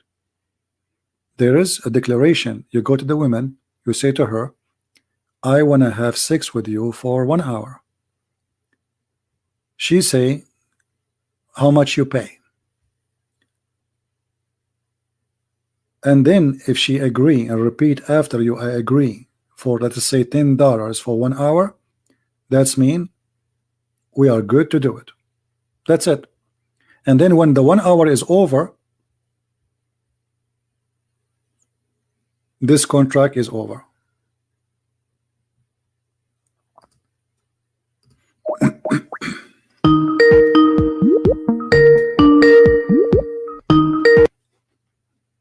Hello. Yes, my friend, how are you? I'm good, thank you. Remember me? You left Islam here live on air, right? Yes, yes. All right. You told me to read the 4 angels. Correct. Okay. And I read them, and I am ready to accept Christ. But I've got a few questions that I want to ask you. Sure, no problem. Go ahead. Okay. Regarding baptism, like, how do I go about it, and which, if I want to join a church, which church do I have to join? Well, before you go to any church, because there's, Christianity is a big faith. I mean, we have more than 3 billion. So it's not just a guy who opened a door, he says it's called a church. You need to ask them questions. Sit with the church minister. Tell him, do you believe in the Father, the Son, the Holy Spirit? Do they believe in the Trinity? They believe in the crucifixion of Jesus? Do they believe that he's coming back? They believe in the resurrection? They believe that Father, the Son, the Holy Spirit? I mean, the things which is important. And ask him very specific question. What do you think of Islam? Okay. If he did not give you a clear answer, that's mean this guy is a hypocrite, and his church is a church of hypocrisy. What if he feels offended by the question? No, you have to ask, because why not? Why he offended? Ask me about Islam, I will tell you. If you say Islam is false, Muhammad is a false prophet, that's mean this man is being truthful. If he starts saying we love everybody, okay, this is not a question. We're sure we love Muslims. We love Muslims. I'm not asking you if you love Muslims or not. What do you think about Islam? So what I'm saying to you, try to ask the minister a direct question, because that will tell you if he is a hypocrite man doing a business, he's a politically correct, or he is a man of God. Man of God is not politically correct. You know what I mean, my friend? Yeah. He say things as it is. Those who they are politically correct, they are false. They are no Christians. Okay, so find someone genuine. You have to find, and you need to ask those questions like, what do you think about being a gay, as an example? If he starts saying he don't answer because he's avoiding to answer, that's mean he's a false person. Well, the Bible says gays is wrong. That's it. It's a sin. It's abomination against God. So those questions will tell you what kind of a person you are dealing with. So real people, they will say real teaching as it is. As it is. This is what the Bible says. I believe either I'm a believer or I'm not a believer. But you know what I mean? Yeah. Otherwise, he will be like this Muslim guy he called us, trying to avoid anything. Yeah. Yeah. And so if I go to a church service on a Sunday, is that when like Christians gather and all? Well, Sunday is a time for prayer. But my friend, before you go to any church, I say to you, try to meet with the leaders of the church. Try to understand what they believe. I mean, most of them, they have a website. Read. They say we believe in the Father, the Son, the Holy Spirit, because there is some they call themselves a Christian, but they are not. Like, there's Jehovah's Witnesses, there's Mormon, there's many cults. So we don't want to, like, we saved you from the cult of Islam, but we don't want you to be trapped in different cult. You know what I mean? Yeah, true. Yeah. So this is why you need to ask questions before you speak to a person. And then you can tell me in the chat where you live. Maybe I can I'll find you a church where you live. Yeah, sure. Do you live in USA? No, I don't live in the USA. Okay, well, later you can tell me. Maybe I can find something trustworthy. Yeah, sure. And then once I decide on the church, and once I'm happy with that, then the next step would be to get baptism, right? Yes. Okay. And then basically that's the whole process. No, but you see, it's not about just because before you get baptism, they will not just accept to baptize you right away. They will ask you questions to be sure that you understand what you believe in about Jesus. Who is Jesus for you? It's not, we are not Muslims like you say Shahada and Alhamdulillah and that's it. You need to understand what you believe in. You need to understand who's your God. So they will ask you questions about your faith, and then if they find that you are still not, your faith is not mature to be Christians, which means you have a wrong understanding or something not right, then they will not do baptism until really truly you understand what Christianity is about. So most of the churches, they will not do baptism to you right away. They will take their time, they will meet with you for your time and have a discussion with you. It's not like nobody is questioning your dignity. I hope you don't take me wrong. We are just a question if you understand what you are going to agree with. Yeah, of course. Yeah. And then when you reach that point, they can set up a date for you to do baptism. Okay, and yeah, of course. All right, yeah, that's all I wanted to ask. But my friend, the day you accept your Christ, you are a Christian. The baptism is to confirm and to announce it. So if you accept Christ now, you can say, I accept Christ. Yeah. Well, I did after reading the 14 Joe. I was amazed at the wisdom of Jesus and everything that he taught. Beautiful, my friend. And also, yeah, I just try to pray. Because I don't really know how to pray. That's why I need to join a church so I can, I can learn more. Let me teach you how to pray, my friend. There's nothing called how to pray in Christianity. There's nothing called how to pray, because a prayer. So you don't have to recite chapters or anything. No. Your prayer is something communication between you and God. Say whatever you want. Don't pray for evil. Don't wish evil. Don't be evil. Pray with good heart. Pray for everybody. Even if you pray, like, don't pray for the death of enemies, like what Muslims do. May Allah kill the Christians. May Allah kill the Jews. We don't do that. So you pray with good heart, and you say whatever you want. For sure, God, a word of love and respect, and then you ask God for help. That is a prayer. Anything else is not. We don't have something to repeat. Now they asked Jesus in the Bible how to pray. They said to him how to pray, because they don't know really. I mean, okay, so what we will say, how we talk. So when Jesus, he said that to them, he is not really saying to them, repeat this prayer. He is telling them the concept of the prayer, like, forgive to others. Yes, forgive to others the same as we forgive to us. Like, asking for forgiveness, be forgiving yourself. Give, so you will be given. Forgive, so you will be forgiven. So it's not really about you pray like this only. It's about you pray, and this is the concept. This is what is the logic of the prayer. You glorify the Father, our Lord, and then you confirm that you believe in Him and His kingdom, and He is the one, is the Lord of all, and then wish to to pray for the good of you.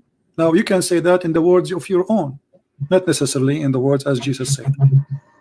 Yeah, sure. And also, do you know any YouTube channels that you recommend that I can watch? Yeah, there's Sam Shamoun channel. Maybe somebody can post it in the Sam what? Sam Shamoun. Okay. Okay, just this one. Do you know any other ones that I can go to and learn more? You see, there's many names actually, but Sam Shamoun is more than enough. He's like a walking library. Yeah, well, you can text me on Skype, if you remember other ones. No problem. And there is a man now, like you see, there is many, but the problem is, some of us have patience and some of us we don't. Like Sam Shamoun is a wonderful brother, but you don't have too much patience. Like if this guy is speaking to Sam Shamoun, he will hit his head in the wall. He will jump from the 6th floor a long time ago. So Sam Shamoun is a very wonderful brother. He have a great knowledge, but he have not too much patience. So you have to be careful with him. Yeah, I'll try not to. He's not a bad person. No, absolutely. He's because he have a good heart. Actually, most of people who get upset so fast, they have a very good heart. They have good heart, and because of their heart, they cannot take it. Like, why nobody does this? Why people? Why I need to repeat myself? So not everybody have the ability to have really a lot of patience. And even me, I lose sometimes my patience. Yeah, that's true. Yeah. Okay. Yeah. That's all I wanted to ask. Yeah. Somebody is mentioning Ravi Zacharias. I remember his name. Yeah, I've heard about it. Yeah, I've heard about it. Okay. I'll go to his channel and watch videos of him as well. Yeah. You can search. People that are posting in text the name of Sam Shamoun channel, and you can go there. And actually, I will search for his name. And there's David Wood, but I believe Sam Shamoun is way better in explaining the Bible. The Bible, yeah. All right, my friend. So I'm happy for you that you accepted the Messiah as your savior. Yeah, thank you so much for your help. That's a good news. Thank you, my friend. And for the Muslims listening, I would like to tell them to to listen and to listen to what you're saying and double check everything and go back, and read on and stop just denying things. If it's written in the Hadith or in the Quran, then that's what it is. Denying it won't help you, because it's about your salvation. at the end of the day, you're fooling yourself if you're denying something that is so clear. Yeah. Well, thank you, my friend, for your call, and I'm happy for Thank you so much Take care. for your help. God bless. Bye-bye. I have delivery. Hold on, guys.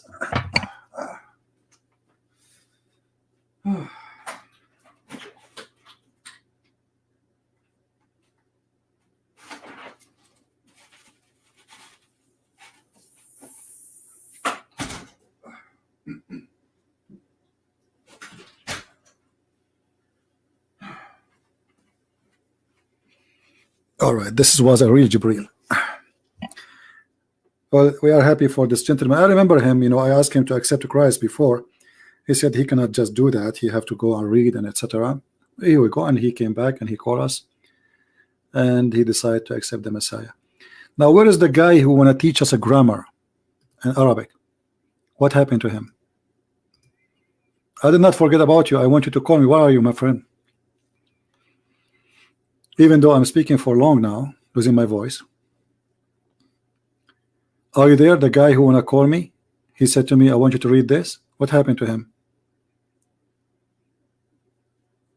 Hello? Yeah, the grammar guy. What happened to him? What you get delivery? Versions. Versions, they wanna do mut'ah. What your prophet get delivery as long you know how to read? How come your prophet do not know how to read and you are a grammar guy? How a prophet is going to teach us how to read, but he do not know how to read? Have you ever heard of a teacher is hired in a school, but he do not know how to write, how to read? And your prophet is teaching us that we can rent women? The grammar, did you rent any women before? Be honest with me. It's okay. I'm like your grandfather. But not from Muta, I mean.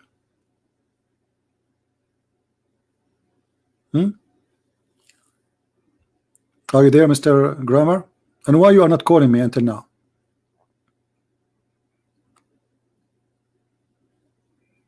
Don't you want me to read that word for you?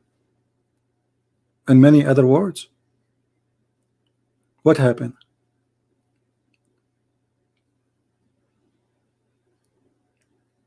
Renting women? Do you people have a shame? Do you people have a shame? Why we have only 1.2 like? Only 1.2 like? We are talking about renting. Come on, this is very interesting. This is God. So you are upset. And look what he said, this guy. He said that Moses, he said, go and attack them and kill them and then rape their women. Doesn't say anywhere, rape their women. They enslaved them the same as the Jews. They've been enslaved. But we showed you how Muhammad teaching raping women. And not a single place in the whole Quran speaking about or against rape. Actually, marriage in Islam is a rape. Even marriage in Islam is a rape, because rape is not only having sex with a woman, she is not your wife. If she is your wife and you force her into bed, that is a rape. And the Quran says it clearly, you can beat them to obey you. So a woman, she don't want to sleep with you, you can beat her. Actually, the story about this beating women, it was about rape. If you go in the Sahih Hadith,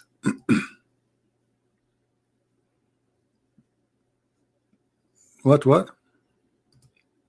Hold on. I'm trying to read what this Abdul is saying.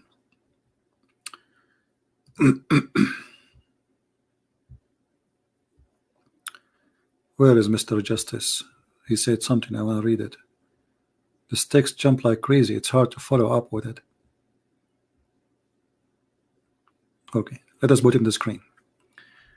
CP, when Allah is a teacher, he can make an illiterate man the greatest ever scholar. Okay. Well, the greatest ever scholar says you can lie to your wife and you can beat your wife. And you can rent a woman for one night stand or 1 hour. What kind of... And the illiterate teacher, he says that sun set in the murky water. This is what happened when a miracle of Allah happened. Here we go. This is a miracle of Allah, guys. Allah, he made Illiterate man, speak and be a teacher. Okay, then here we go. He's teaching. Do you see his teaching? So do you agree with that, Mr. Justice? Do you agree with this?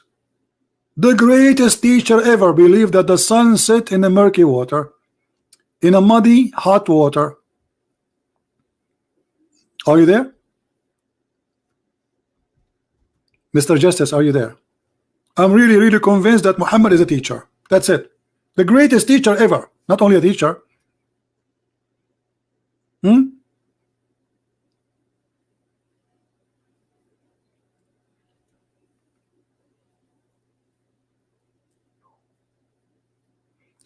Just saying you accept Christ does not make you a Christian. Not saying, you know, just believing. If you believe in Christ, it makes you a Christian. If you believe.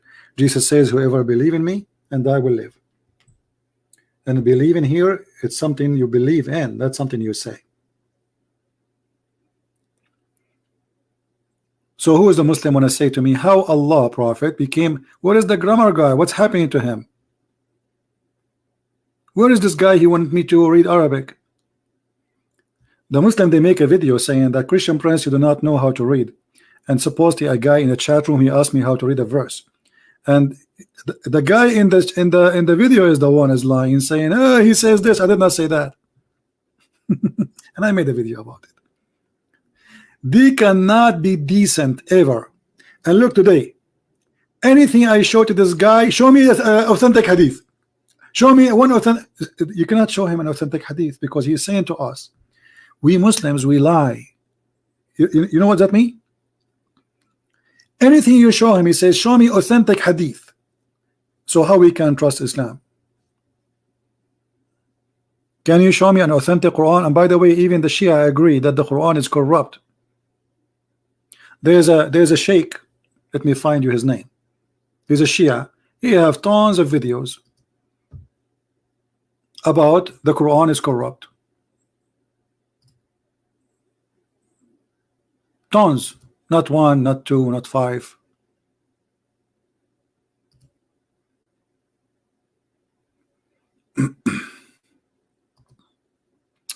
What his name was?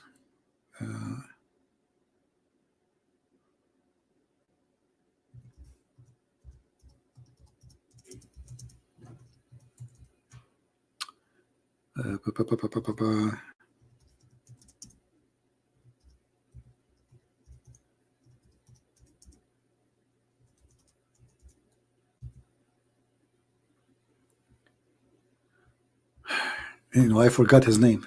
The sheikh is a Shia sheikh, because the Shia, they believe that the real Quran was taken with al-Imam, the one who disappeared, al-Mahdi. He took the real Quran with him. The Quran we have today is not the real Quran. The Quran he took him with him is the Quran of Fatima. And I cannot remember his name. Hold on, I found a other way.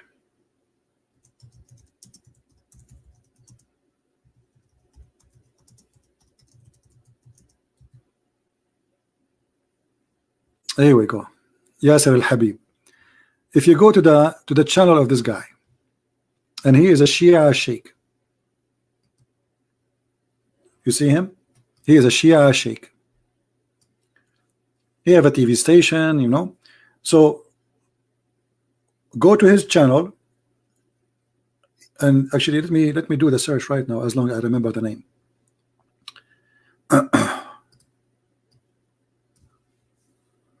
Quran.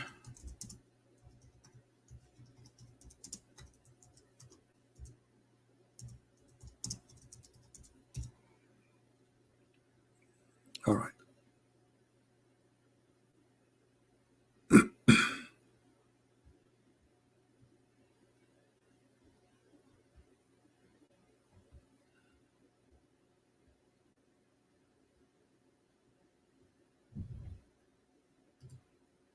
I'm trying to find you the the videos.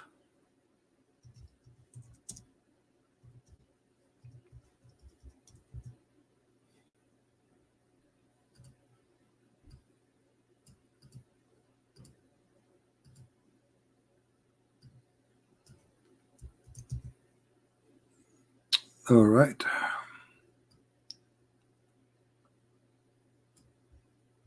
Don't tell me they took.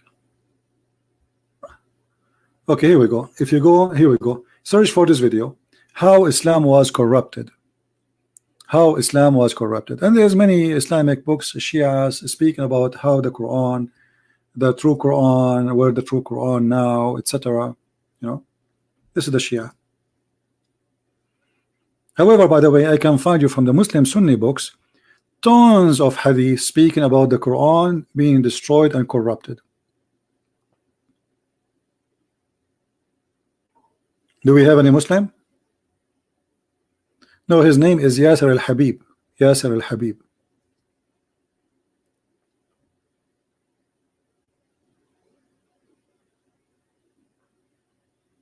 All right. Sunni is the same. My friend, Sunni and Shia is the same, you know, like two faces of one coin. Both they practice taqiyya. For those who do not know what taqiyya is we can lie as long we are defending Islam. They can lie as much as they wish. It's not a sin in Islam to lie. All right. This is a very, very this is from the Quran too. This is not just the word taqiyya appear in the Quran. So the Quran teach them that you can speak to non-Muslims, say to them anything as long you don't mean it, you are fine. And let me show you the proofs. Here we go. I will use interpretation accepted by the Shia and the Sunni. This is Ibn Abbas, the cousin of the Prophet. This is a chapter 3, verse number 28, as you see in the screen. Thank God that the website is working now. Finally, this is owned by the king of Jordan, who claimed that he is from the family of Muhammad. A Muslim, he cannot take you as a friend, never. Otherwise, he is not a Muslim. So, if a Muslim, he is sincere to take an unbeliever as a friend, he who do that, he has no connection with Allah. He has no honor, which means Muslims, they can attack him, no mercy or protection. They can rape his wife, they can kidnap him, they can kill him. Unless, yet is to guard yourself against them. Save yourself from them. Talking as it is, where security. Saving yourself from them by speaking in a friendly way toward them while your heart is like this. Do you see it? This is Islam, my friend. Who won the reference?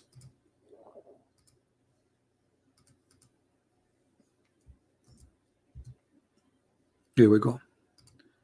The grammar hinter, he wanna talk to me. Okay, where?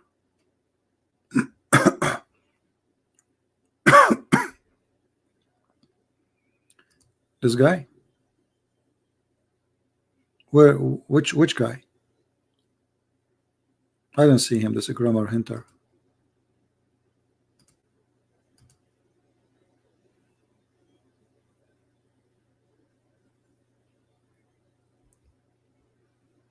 Where?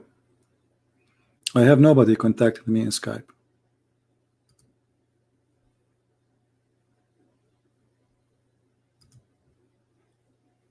And if he contact me, he can call me. But I don't see any text from him. Okay, here we go.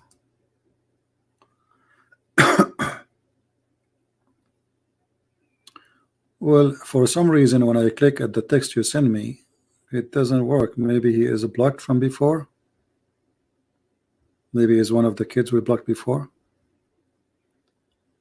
Because when we click at his name, can you send me the chat? I mean, that's just the nickname here alone.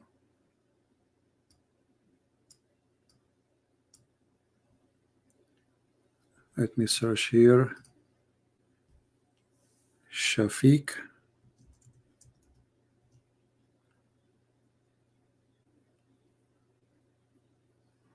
Bill.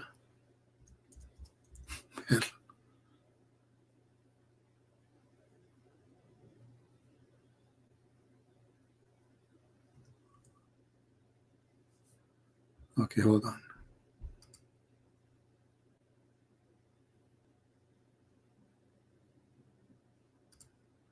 Yeah, I think this kid is a blocked from before, so he's a joker.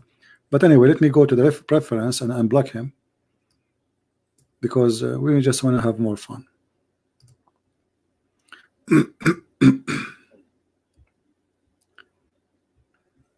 Okay.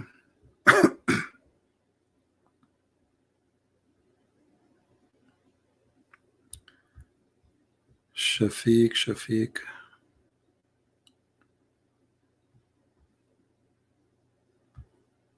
Trying to find his name.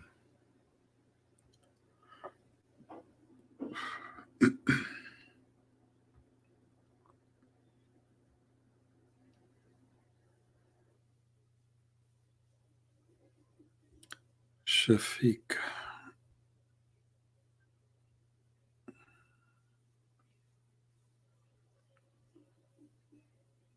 Here we go. All right, Mr. Shafiq, are you ready? Here we go.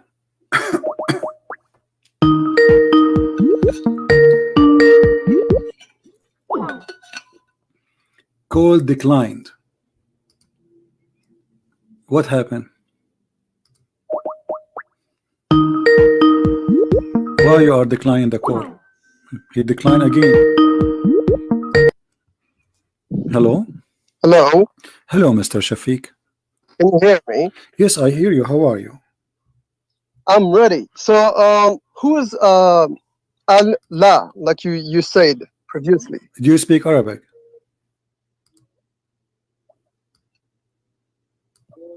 Hello? No, I didn't decline. Huh? No, I didn't decline. No, I said, do you speak Arabic? Mute YouTube. Listen to me from Skype.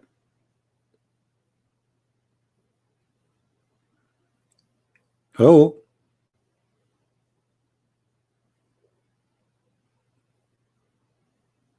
Hello?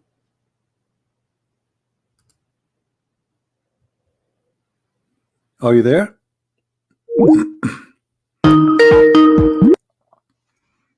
Hello? Yes, my friend. So, hello? Yeah, do you speak Arabic?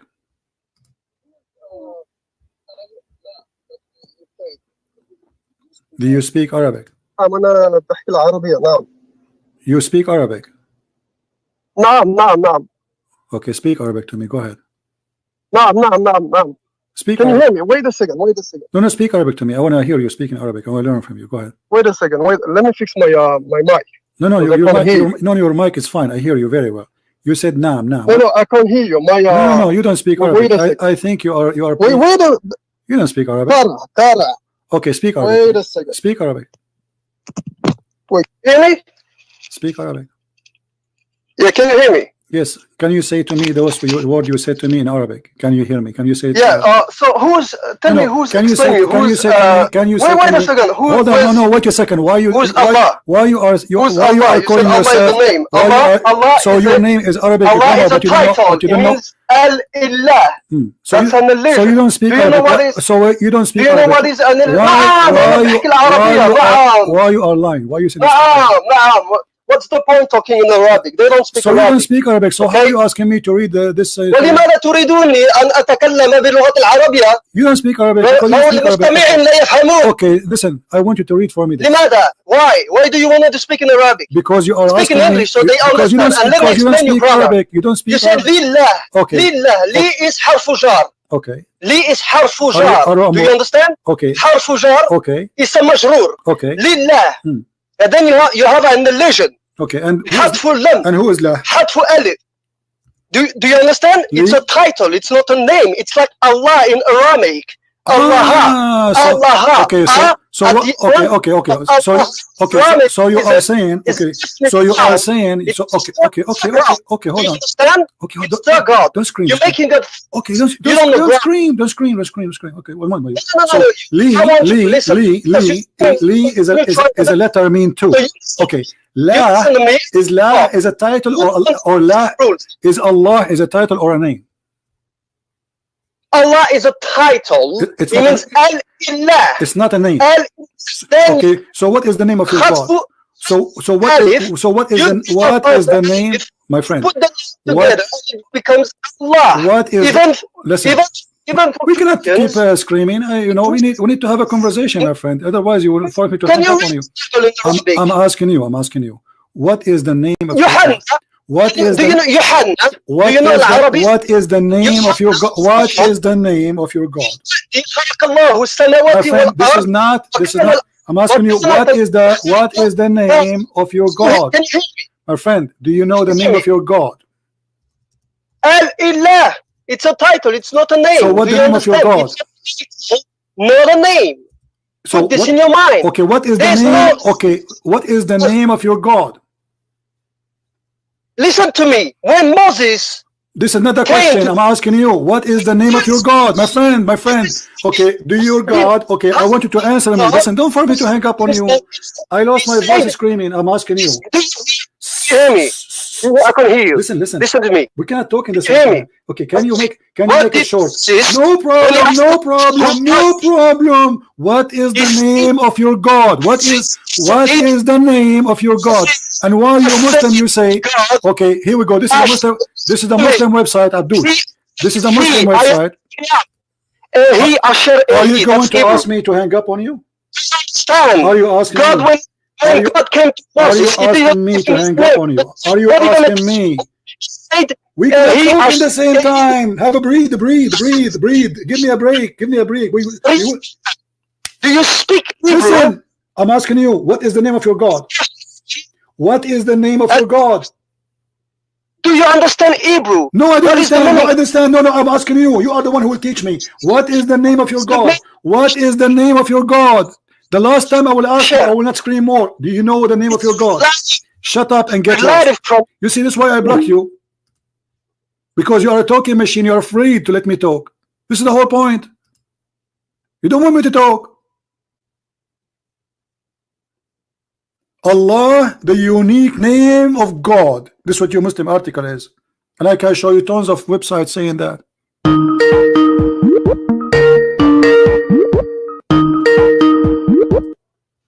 Hello? Hello. Yes. Hi, Christian Prince. I'm so sorry. I didn't want to interfere in this. I didn't want to talk. Really, I've been, listening to these people. They're, I don't know. They don't have logic. They don't know Arabic. This guy, last one who called, he doesn't speak Arabic. He doesn't know Arabic. He's not Arab. Okay. I don't know what was his name. Whatever his name is, Potato. Anyway, so my friend, are you an ex-Muslim? I'm not Muslim. I never been. Okay. So, okay, my friend. But we say always. I told you only for one reason. Only we want. No, I know it's only Muslims. Okay. But I'm from a Muslim background. Okay. All right. I called just to explain one thing. These people, they just defend something they believed in, or they somehow went in and they don't know how to get out. They think they should defend it without knowing why. This is wrong. Come on. The Shi'i guy, I lived in Iran 10 years. Okay, my friend, just I want to apologize from you. I cannot continue with you because we want Muslims to call us and we want to debate the Muslims. Guys, listen to the carefully. So this guy, he says the word Allah is not, it's just a title. And he is saying that he's asking me in the Bible what it says. Elohim have nothing to do with Allah, because the word Elohim, and this is your ignorant, you Abdul, it is the word El. El. If we type here, El is the word God. El. This is why it says Ishmael, Israel, Michael, Gabriel, all of them names either end with El or even start with El. As an example, one of the names of the Messiah, Emmanuel. Emmanuel, God is with us. All right. So El is a word meaning God. It's not a name. So those people are stupid. What Elohim have to do with Allah? Nothing. If you want to say Al-Ilah, here we go again. That word proven to me. Al is a word meaning God. La originally is the moon god. Al-Ilah. Al is a word meaning God. Even the word El used to be Al, and I made videos before about it, about the old Hebrew and the ancient Aramaic. Israel, it used to be Israel. Ishmael used to be Ishmael. Mikael, Mikaal. So El and Al is one word. Old Aramaic or El, the old Hebrew, used to use the word El, sorry, instead of El. El is something new. So when we say Allah, this is God lah. This is why in the second verse in the Quran it says li lah. Li is a word mean two, and this guy he agree that this is a letter. Li mean two. To lah. Thanks to lah.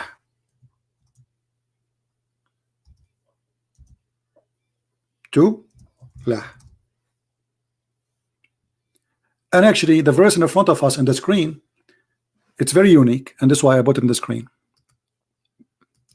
The chapter is chapter Ya Sin. Ya Sin. Chapter 36 verse number 1. The Muslim interpreters, they say Allah knows best what he meant by those letters because they are ignorant. Ya is a word meaning God. You see, I say to you, Islam is a collection of languages, and he don't know. Muhammad do not know what he's talking about. He's just copy. Ya is a word meaning God. Sin is the name of the moon god. God sin. You can go right now and search in Google, Prophet Google, peace upon him. La, what is the name of the moon god? You will see either La or Sin. And the reason for the different names, because different location, different people. Sin mostly used in Europe. This is why even in English today we say don't do sin. Why? What does that mean? This is pagan. Sin is pagan God. You are committing sin. So we are using the word sin coming from that. Don't do sin. When people they became a Christian, anything is wrong, they use this word as mean wrong. Pagan.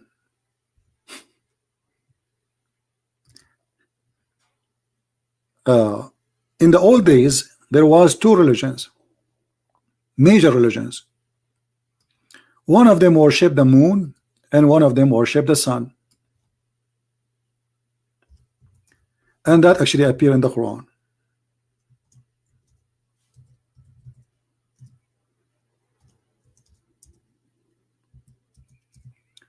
If you read the story of Abraham, chapter 6,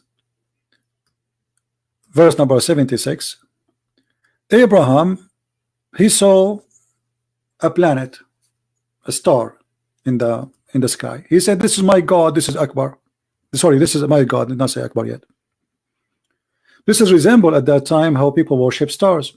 And this is why Muhammad in the Quran, he promised the Sabian to go to heaven. Because Muhammad himself, and we have a proof of that, he was a Sabian. So he said the Sabians will go to heaven. If you go to Muslim website, they will see, they say that Sabians are stars worshippers. So how Sabian they will go to heaven? They are stars worshippers, as simple as that. The Christians, the Jews, the Sabian, Muhammad is a hypocrite, man, like anyone who goes an election. You see Trump, he go an election, supposedly he support the gays, but in reality I don't believe he do so. He's being hypocrite, liar, taqiyya. You know, he want to win the election. Obama, suddenly he carry the Bible, he go to the church and he's praying. He want the Christians to vote for him so he can be president. He knew without them he will never be president, but all his life he was making fun of the Bible. Taqiyya. Muhammad is the same. Christian Jews at that moment, Muhammad, he don't have power to kill them. He's trying to convince them that he is a prophet for all of them, and all of them they will be, all of them they are saved, even if they are Sabian, even if they are Jews, even if they are Christians. Then if we go we find here when Abraham, he saw the star, he said, this is my God. He worshiped the star. And then look at the logic. He says, I love not things which set. So Abraham, he believed in the star, and then he disbelieved because the star disappeared. Well, why? This is the first time he see a star. He never saw, he never seen night before. Abraham was held in jail inside the prison all his life, and suddenly he opened his, like somebody took him out of the jail. It was night time and he saw the star first time ever, and he says, this is my God, I worship you. And then the sun appeared, so the star is not his God. And then he saw the moon. He says, this is my God, the moon. Here Abraham is switching religion from worshiping stars as Sabians to worshiping the moon. And then he saw the sun, and he said, this is the sun, this is Akbar, not greater. Akbar was one of the names of the sun. هذا أكبر, هذا أكبر. فلما رأى الشمس بازغة قال هذا ربي هذا أكبر. When he saw the sun coming, he said, this is my Lord, this is Akbar. Allahu Akbar is merging to God, the moon God and the sun God. Muslim, they deny that. Okay, question to the Muslims, and I change anyone to call me. Why Allah have 3 daughters according to the pagan Arab, which mean Muhammad, the pagan Arab himself? We can show you the story where Muhammad, he sent Khalid ibn al-Walid to kill Al-Uzza, and he killed her, supposedly the daughter of Allah. How Allah as God, where is the idea coming from that God he have daughters, 3 daughters? Who is the wife? Who is the husband? Any Muslim can tell us? Why the Arab they believe that this God he have 3 daughters? Who are they, and who he married from who? Any Muslim have an idea? They go on mute. They don't dare to answer. Who is a Muslim can tell us where is the idea of Allah having 3 daughters? Allah he sneezed, he got 3 daughters, or Allah he married somebody and he have 3 daughters from that body? Anyone? The moon God marry from the sun God, they have 6, they have 3 daughters. Very simple.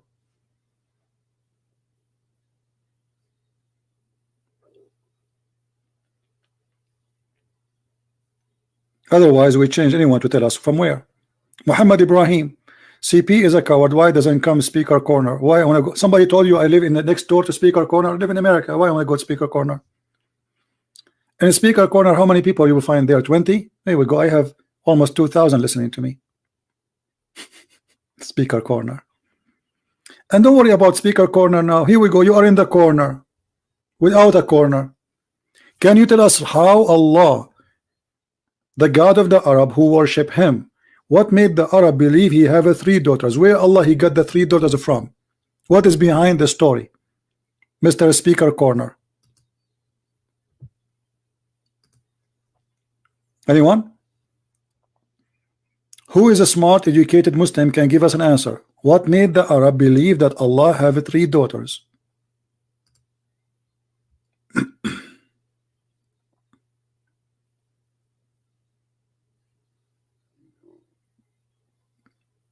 Anyone? They have no answer. It's a challenge.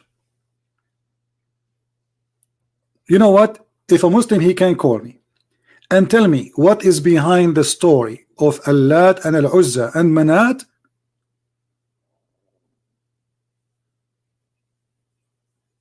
I will apologize for you for being ignorant.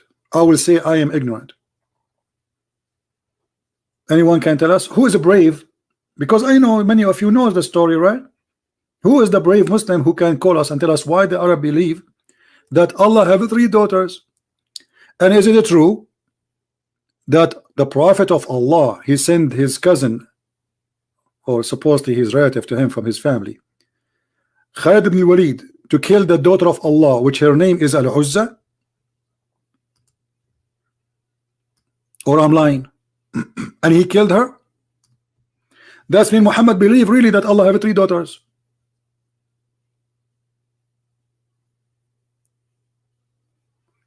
My friend, the one who want me to, he want to ask me, you can ask me. You know, do not need to call me.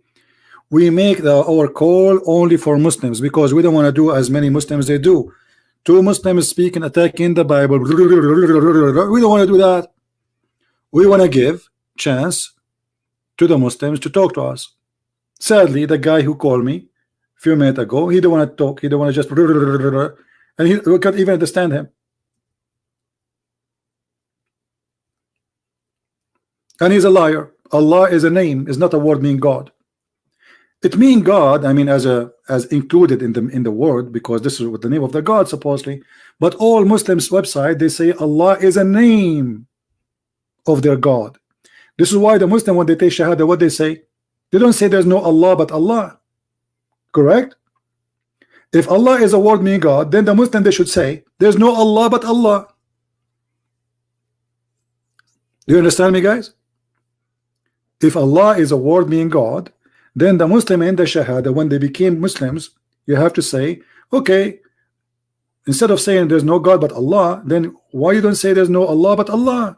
If Allah just a word meaning God, they don't do that because Allah is the word which is a name. So they say no God, la ilah, that is the word for generic God, ilah, illa Allah.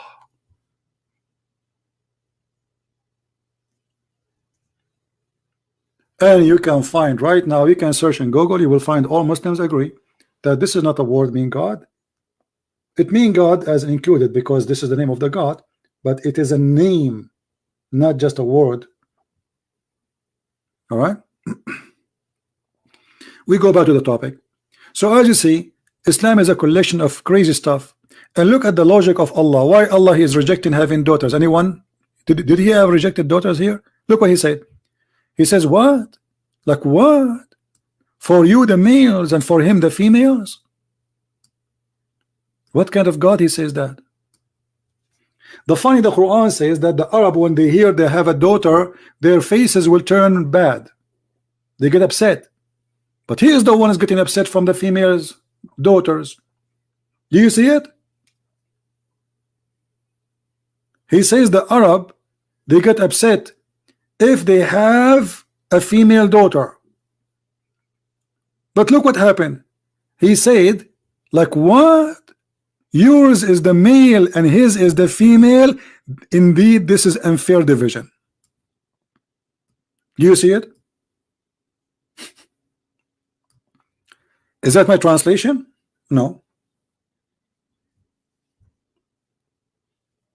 So Muhammad, he rejected that Allah have 3 daughters, not just because they are daughters.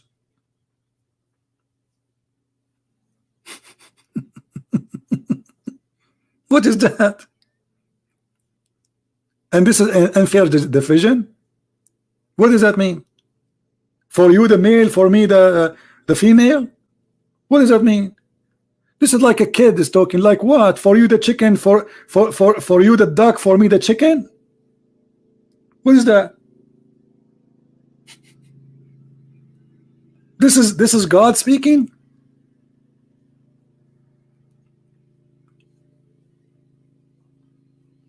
My friend, I gave you a chance to talk to me. You are just a kid. You want to shout, you want to scream, and you are an idiot. Anyone can type right now about the name of the name of the God of Islam. Allah have 99 attributes, right? But one of them is a real name of your God.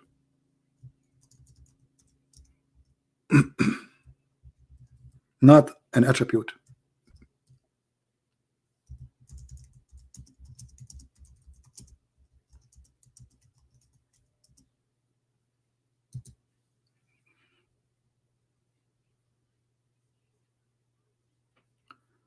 All right.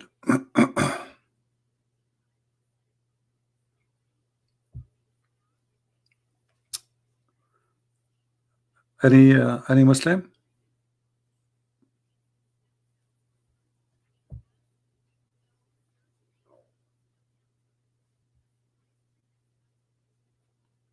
Hmm?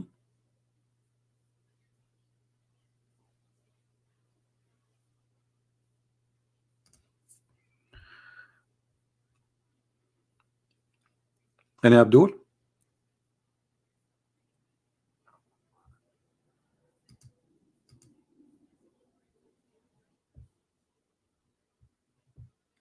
Nobody?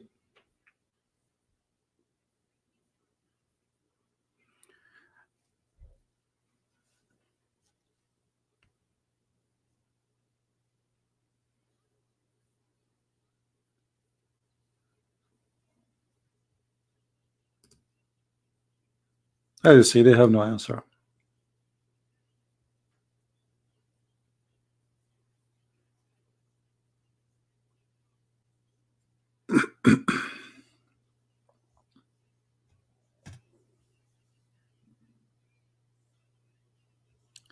This is a Muslim website. It says the word Allah is a proper name, is not equivalent to any other language. Do you see it? This is your Muslim website. They lie, my friend.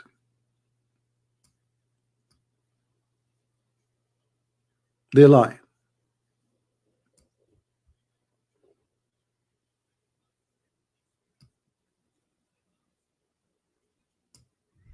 Allah here is prayer. You see, we were not able to speak to this guy because he shouted and he screamed like a mad person.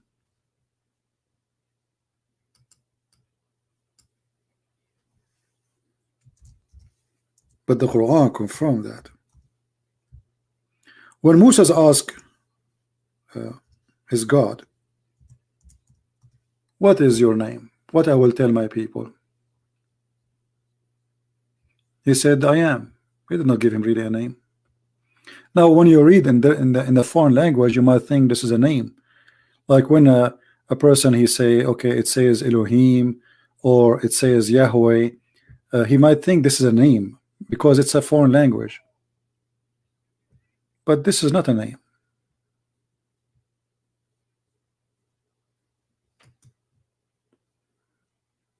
This is just Elohim is about God, and I am who I am. This is how God he presented himself. I will give you an example.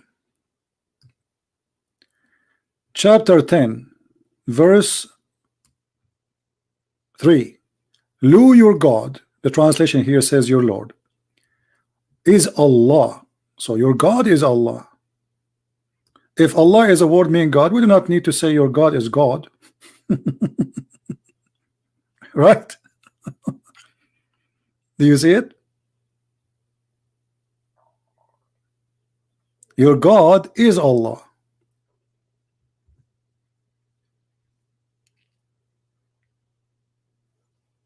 That is what the Quran is saying. But when you speak to an ignorant kid, he shout, scream, and he is being stubborn, he is an idiot. He is upset because we expose that Allah is nothing but a moon god. La is the moon god. This is the whole story. This is why they're upset. If you search right now, what is La? La is the moon god.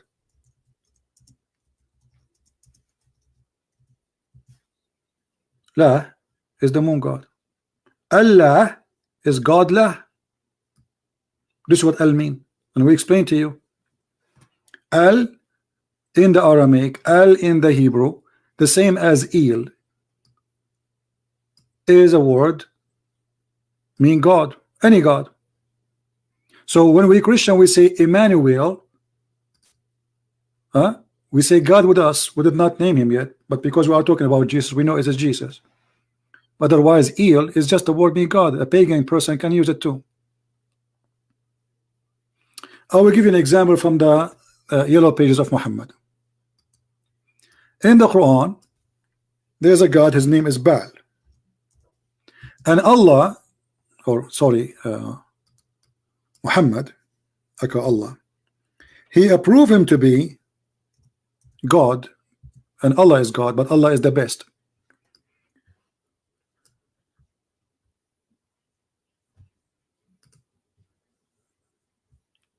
Ba al is the word God. The God is Ba, and his last his title is Al, is God Baal. Are you going to cry for to Baal and you forsake the best of the creators? This verse confirmed that the God of Islam, or Muhammad, aka Muhammad, confirmed that La is the moon god who is better than Baal, but both of them are creators. Because if there is only one creator, how you say he is the best of the creators?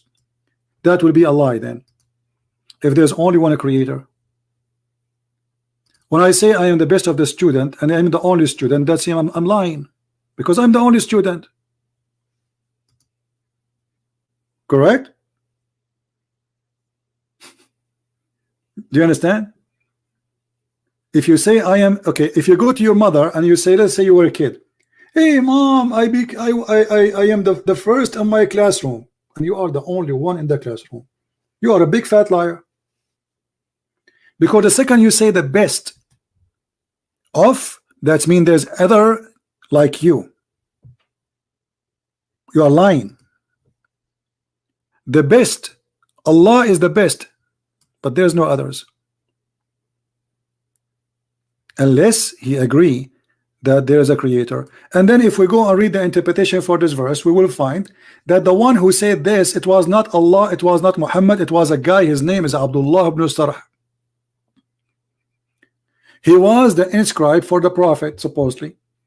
Muhammad, he was reading Quran, or let's say reciting, claiming that this is received, this is from Allah, asking him to write it.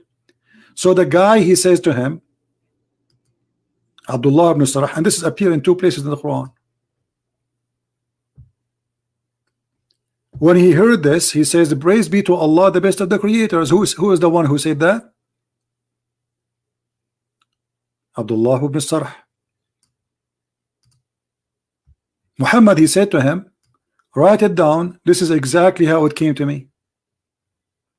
And I can show you this from the interpretation of the Muslims. You believe it? I can show you that this exists in the interpretation of the Muslims for the verse, saying that this guy, he said, when the Prophet said this, he said, Allah, so please be Allah, the best of the creators. Muhammad, he told him, write it there. He said, write what? He said, just write what you said.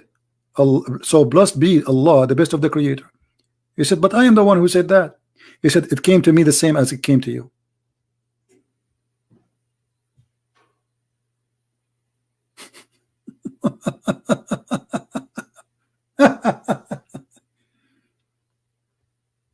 Kira Grammar, you're an idiot, because I told you, I warned you many times, don't force me to hang up on you, and you're still talking, keep talking, keep talking. You are just a kid, so don't tell me you promised me. I don't trust somebody. You see, you're a man, you're an adult. All what I ask you for, let us talk, me and you. And I told you, don't force me to hang up on you. And I told you, this is why I blocked you before, obviously. And here we go, I blocked you again. You're a kid.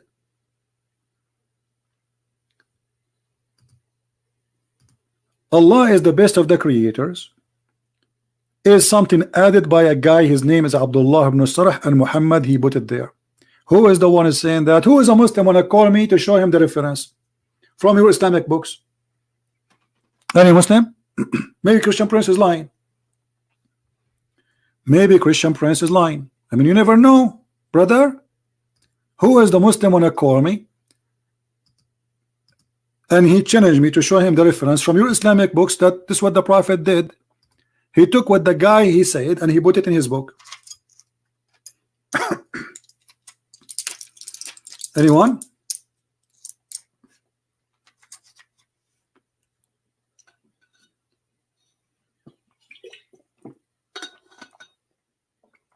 I lost my voice. Any Muslim want to do it? It's not me saying that. It is you Muslims saying that this is happened because a guy, his name is Abdullah ibn Sarh, he added those verses, and Muhammad, he copied him, and not only that, he left Islam, this guy, because of this. Because when Muhammad he did that, he said, well, you know what? Obviously Muhammad is not a prophet.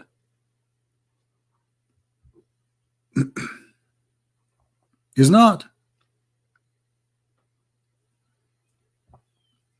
If we go in the books of Muslims, chapter 23, verse number 14.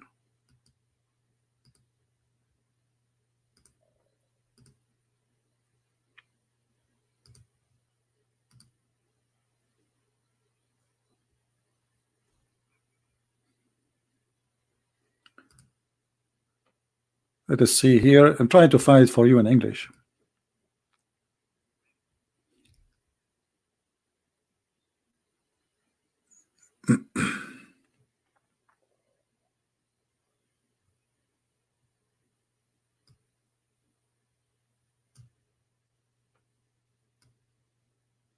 Let us see if we can find it.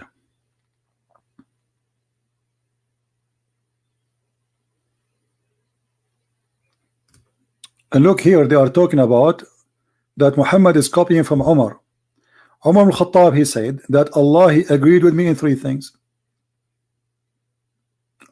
Allah, he took from Umar 3 orders and he made Quran exactly as he said. But I want to show you, let us see if we can show.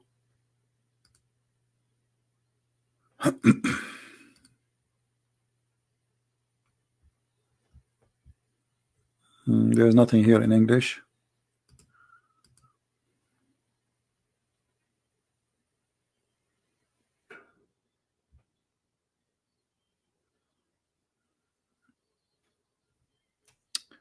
Okay, let's see.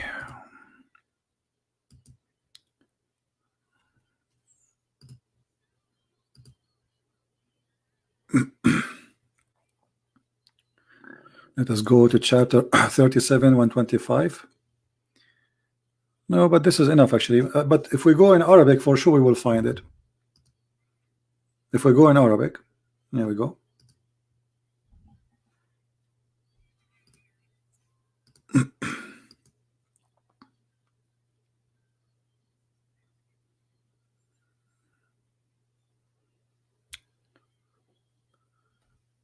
Who is a Muslim wanna call me so we can read the reference together?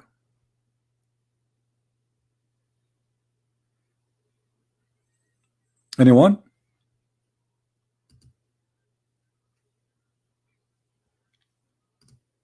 Mayday, Mayday. Who is a Muslim wanna call me so we can read how Muhammad he copy? Allah is the best of the creators from a person, his name is Abdullah ibn Sarh. Let me open it in Google browser so we can translate to English. I could not find it in English directly, but so we will do this. This is the website of the Kingdom of Jordan.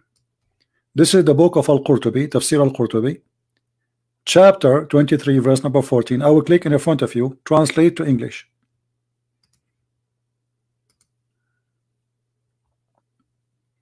And here down you will see that this is a story of Abdullah ibn Sarh. He left Islam because he discovered that Muhammad is nothing but a scam.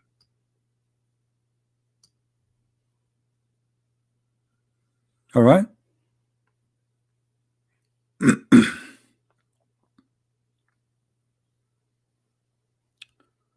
Read.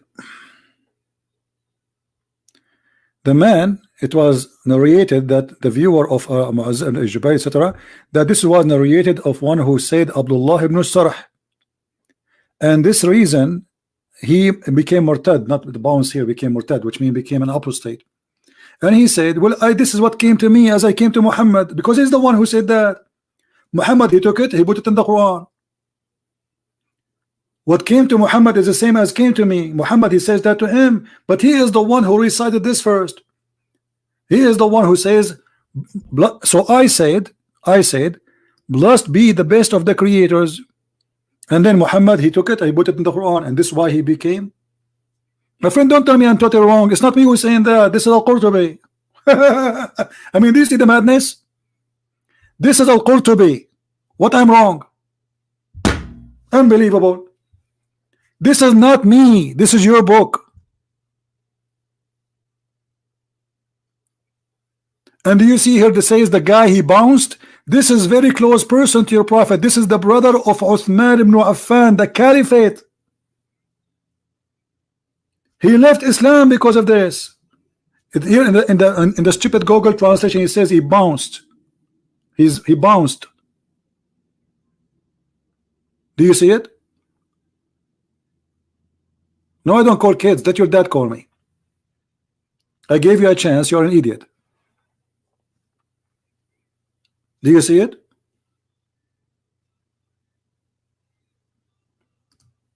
Your prophet is copying the guy and adding it in the Quran.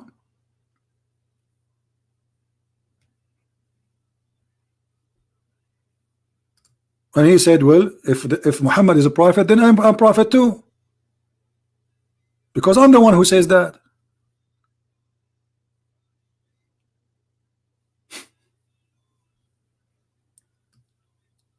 And Muhammad always, he copied from people. You know, he copied poetry from Imru al-Qais. He copied from Umar ibn Khattab, as we showed you. Crazy stuff.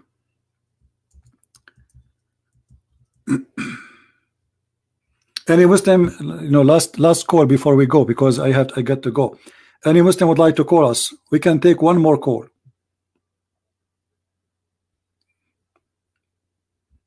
I'm talking alone, because when you call me, you were talking alone, you idiot. Get out of here. I gave you a chance to call me. I am the one who called you, actually, and I wanted to have a conversation with you, but you did not let me talk. You are a mad person. I feel sorry for your wife, by the way, if you ever get married. I mean, what kind of a person you are? You can't let people talk. Are you calling me to talk? Only you? Oh, go open your channel and talk. But I will tell you why you don't want me to talk. Because you are afraid of me talking. So the only way you defend your religion is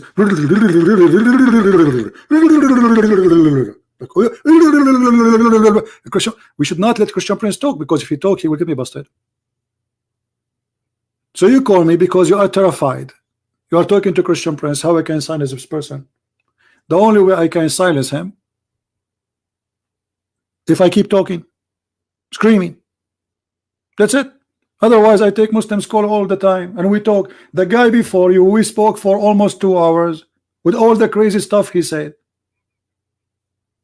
But at least he let me talk.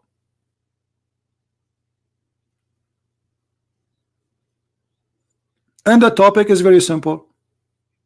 Is Allah is a name of God or not? It is. You do not need me. You can go right now and Google, search, ask any Muslim. You know, there's a website. It's called Ask an Imam. Send them a question. Is Allah is a name or a word mean God? Send them a question.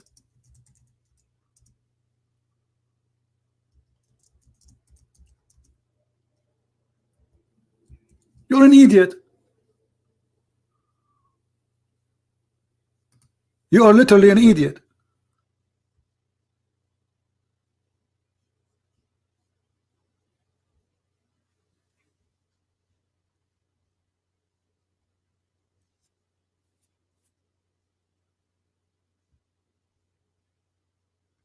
There is tons of Islamic websites giving you answers. Madness.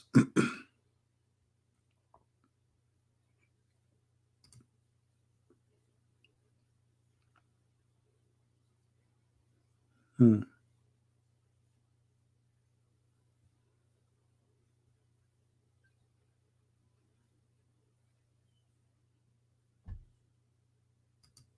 you Abdul? Last call. We have to go. We cannot stay here forever. Any Muslim?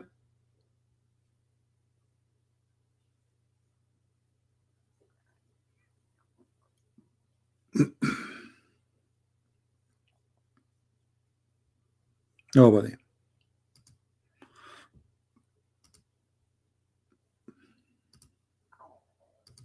I don't know if you can hear my stomach is talking. I had not eaten since yesterday. Anyway, guys, I'm busy publishing my books. So yesterday we sent for print my book 6 on Allah in Spanish. So those who speak Spanish, my book will be maybe out in Amazon maybe in 48 hours from now. All right. If you speak Spanish and you are waiting for the translation, so it's going to be out, and then we will start working in the second publishing.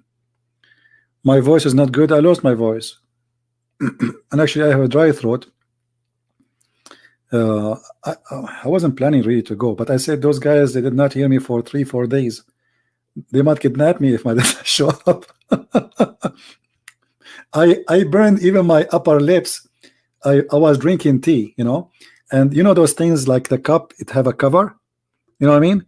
And that thing came out, and it was very hot tea, burned the upper side of my lips, so it's hurting me when I talk too.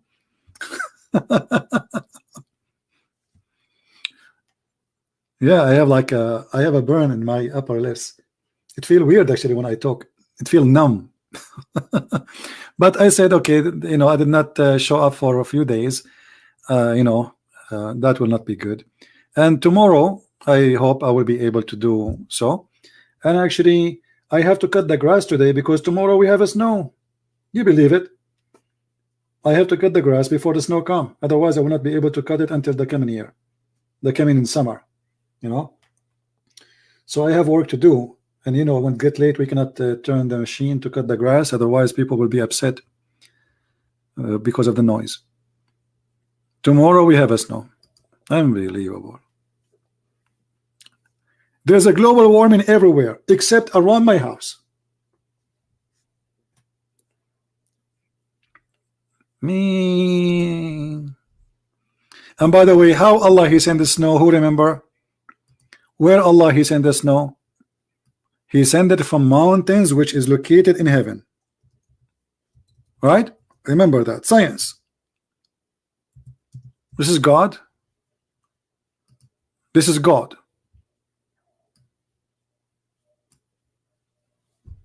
This is God talking. This is the weather news of Allah. The weather news of Allah saying that hail come from mountains which is in heaven. And the Muslim will say he's lying. Doesn't say that. It doesn't say that, brother. No, it does. Chapter 24, verse number 43. It does. Here we go.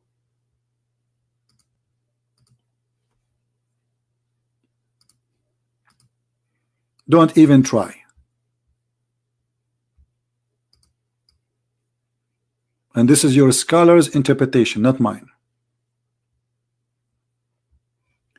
From mountains where is ice, meanings there are mountains of hail in sky from which Allah He sent down ice. You see it? Do you see it? This is the smart Ibn Kathir who came 800 years after Muhammad. He's smarter, by the way, than the rest. His book is made to defend Islam. And this is the Muslim interpretation in English, which is false fiction translation, far away from the truth. Because Arabic Ibn Kathir is far away from English Ibn Kathir. Even though, even in this, look like this guy, he forgot to take it off. And because I'm afraid that Allah, He will throw from some of His mountains in my yard tomorrow, I have to cut the grass now. You see how much suffering He is doing? And look, brother, look what it says. Allah, He hit with it the one He don't like. Tomorrow we have a snow. Allah don't like me. Do you see it? Here we go. Allah, He hit with the hail the one He don't like. Read. And He strike therein whom He wills. Did the Christian Prince a second ago he said that tomorrow He have a snow? Did he say that? Did he say only around his house, brother? Brother, did he say that? Did he say there's a global warming everywhere around except around my house, brother? Did he say that? Here we go. Brother. Hey, brother, they're the person name is Christian Prince. And he always say things about Islam. And sorry, I cannot talk more because my voice is gone. Did he say that? Yes, he said that. So what do you want more proof that Allah is God? In my city, nobody will have a snow tomorrow. Only my house, around my house, only. Yeah. I think I forgot the refrigerator door open, the freezer. And now the Muslim, they will record my voice and say, did you guys hear Christian Prince saying only around his house, brother? Hey, brother, did you hear that, brother? Alhamdulillah, brother. Here we go. Allah, He proved that He is God. And the other guy who don't speak Arabic, he knows how to say few Arabic words in the Fusha. لماذا تسألني عن عربية? Oh boy. No, there is no taradam because my voice is gone. Sorry. And I will try to come back tomorrow. How many of you want me to be back tomorrow? Let's see. Let's just make a vote. The only one who want me back, actually, the Muslims. They love me. They love me. I mean, I cannot imagine how much they love me. They send me always messages saying, do you love me? Do you? Do you? Do you? Yeah, they love me very much. All right. This video will disappear for some time and then it's going to be updated, the link, because we post it in different place later. So just wait for it to be updated. And until I see you, I hope tomorrow, all right, I will do my best to come tomorrow. I hope my voice will be good. And until I see you then, I say thank you guys for being here. May the Lord bless you. And remember always, the truth will prevail. Never be ashamed of the teaching of your Lord, like the Muslims are. That's why they deny the teaching of their God, because they are ashamed of it. We have nothing to be ashamed of. We are the followers of the Messiah, the living word of God, the living God, who, according even to the cult of Islam, he is right now, listening to us in the heaven. Right now, as we speak, Muhammad is in the grave. He became dust, and the Messiah is alive. And yet they say to us, how Jesus the man can be God? Well, how Jesus the man can be in heaven and everybody is dead? How Jesus the man, he can be son of no man, but yet he's born? How Jesus the man, he can be just a man, but he can make the blind see and he can make the dead come back to life? How come Muhammad could not do any? That is the truth, my friend. God who says hail come from mountains in heaven is an idiot. God who believed that thunder is an angel is an idiot. God who he think that a human being is created from a clot congealed blood is an idiot. God who believed that women have a sperm coming from the ribs of the women, specifically location of the necklace of it, is an idiot. God who cannot speak like God, who have no ethic, he cannot be God. So we give you many reasons today, not only three, but all of them they go under one title actually. Allah is a fool, Allah is ignorant. Because if he's smart, he will not speak what he's speaking and he will be more convincing. But because he's a fraud and always lies will be exposed. Always. Liars, they expose themselves. Nobody exposed them. Nobody can expose liars. They expose themselves. And Muhammad, I'm very thankful for him that he cannot keep his mouth shut. So the more he talk, the more he do poo-poo. And the more he proved to us that he is a fraud. When Muhammad, he said the sun set in a murky water, he did not just talk. He is helping us. He is forcing himself to expose himself that he is a fraud. For he is a fool. And anyone is a liar is a fool. Because you can fool people for some time, but not for long. and then you will be punished by God for eternity by hellfire. So you fool only yourself. Nobody can escape the punishment of the Lord. And this is the fool Muhammad claiming that the sun sit and sleep in a muddy hot water. Can Muslim they say this is not true? This is not my words. This is your prophet, and this is Sahih Hadith, and this is confirmed the Quran. Thank you for being here. May the Lord bless you. Until we see you soon again. Christ is Lord, Islam is false, and we prove it always.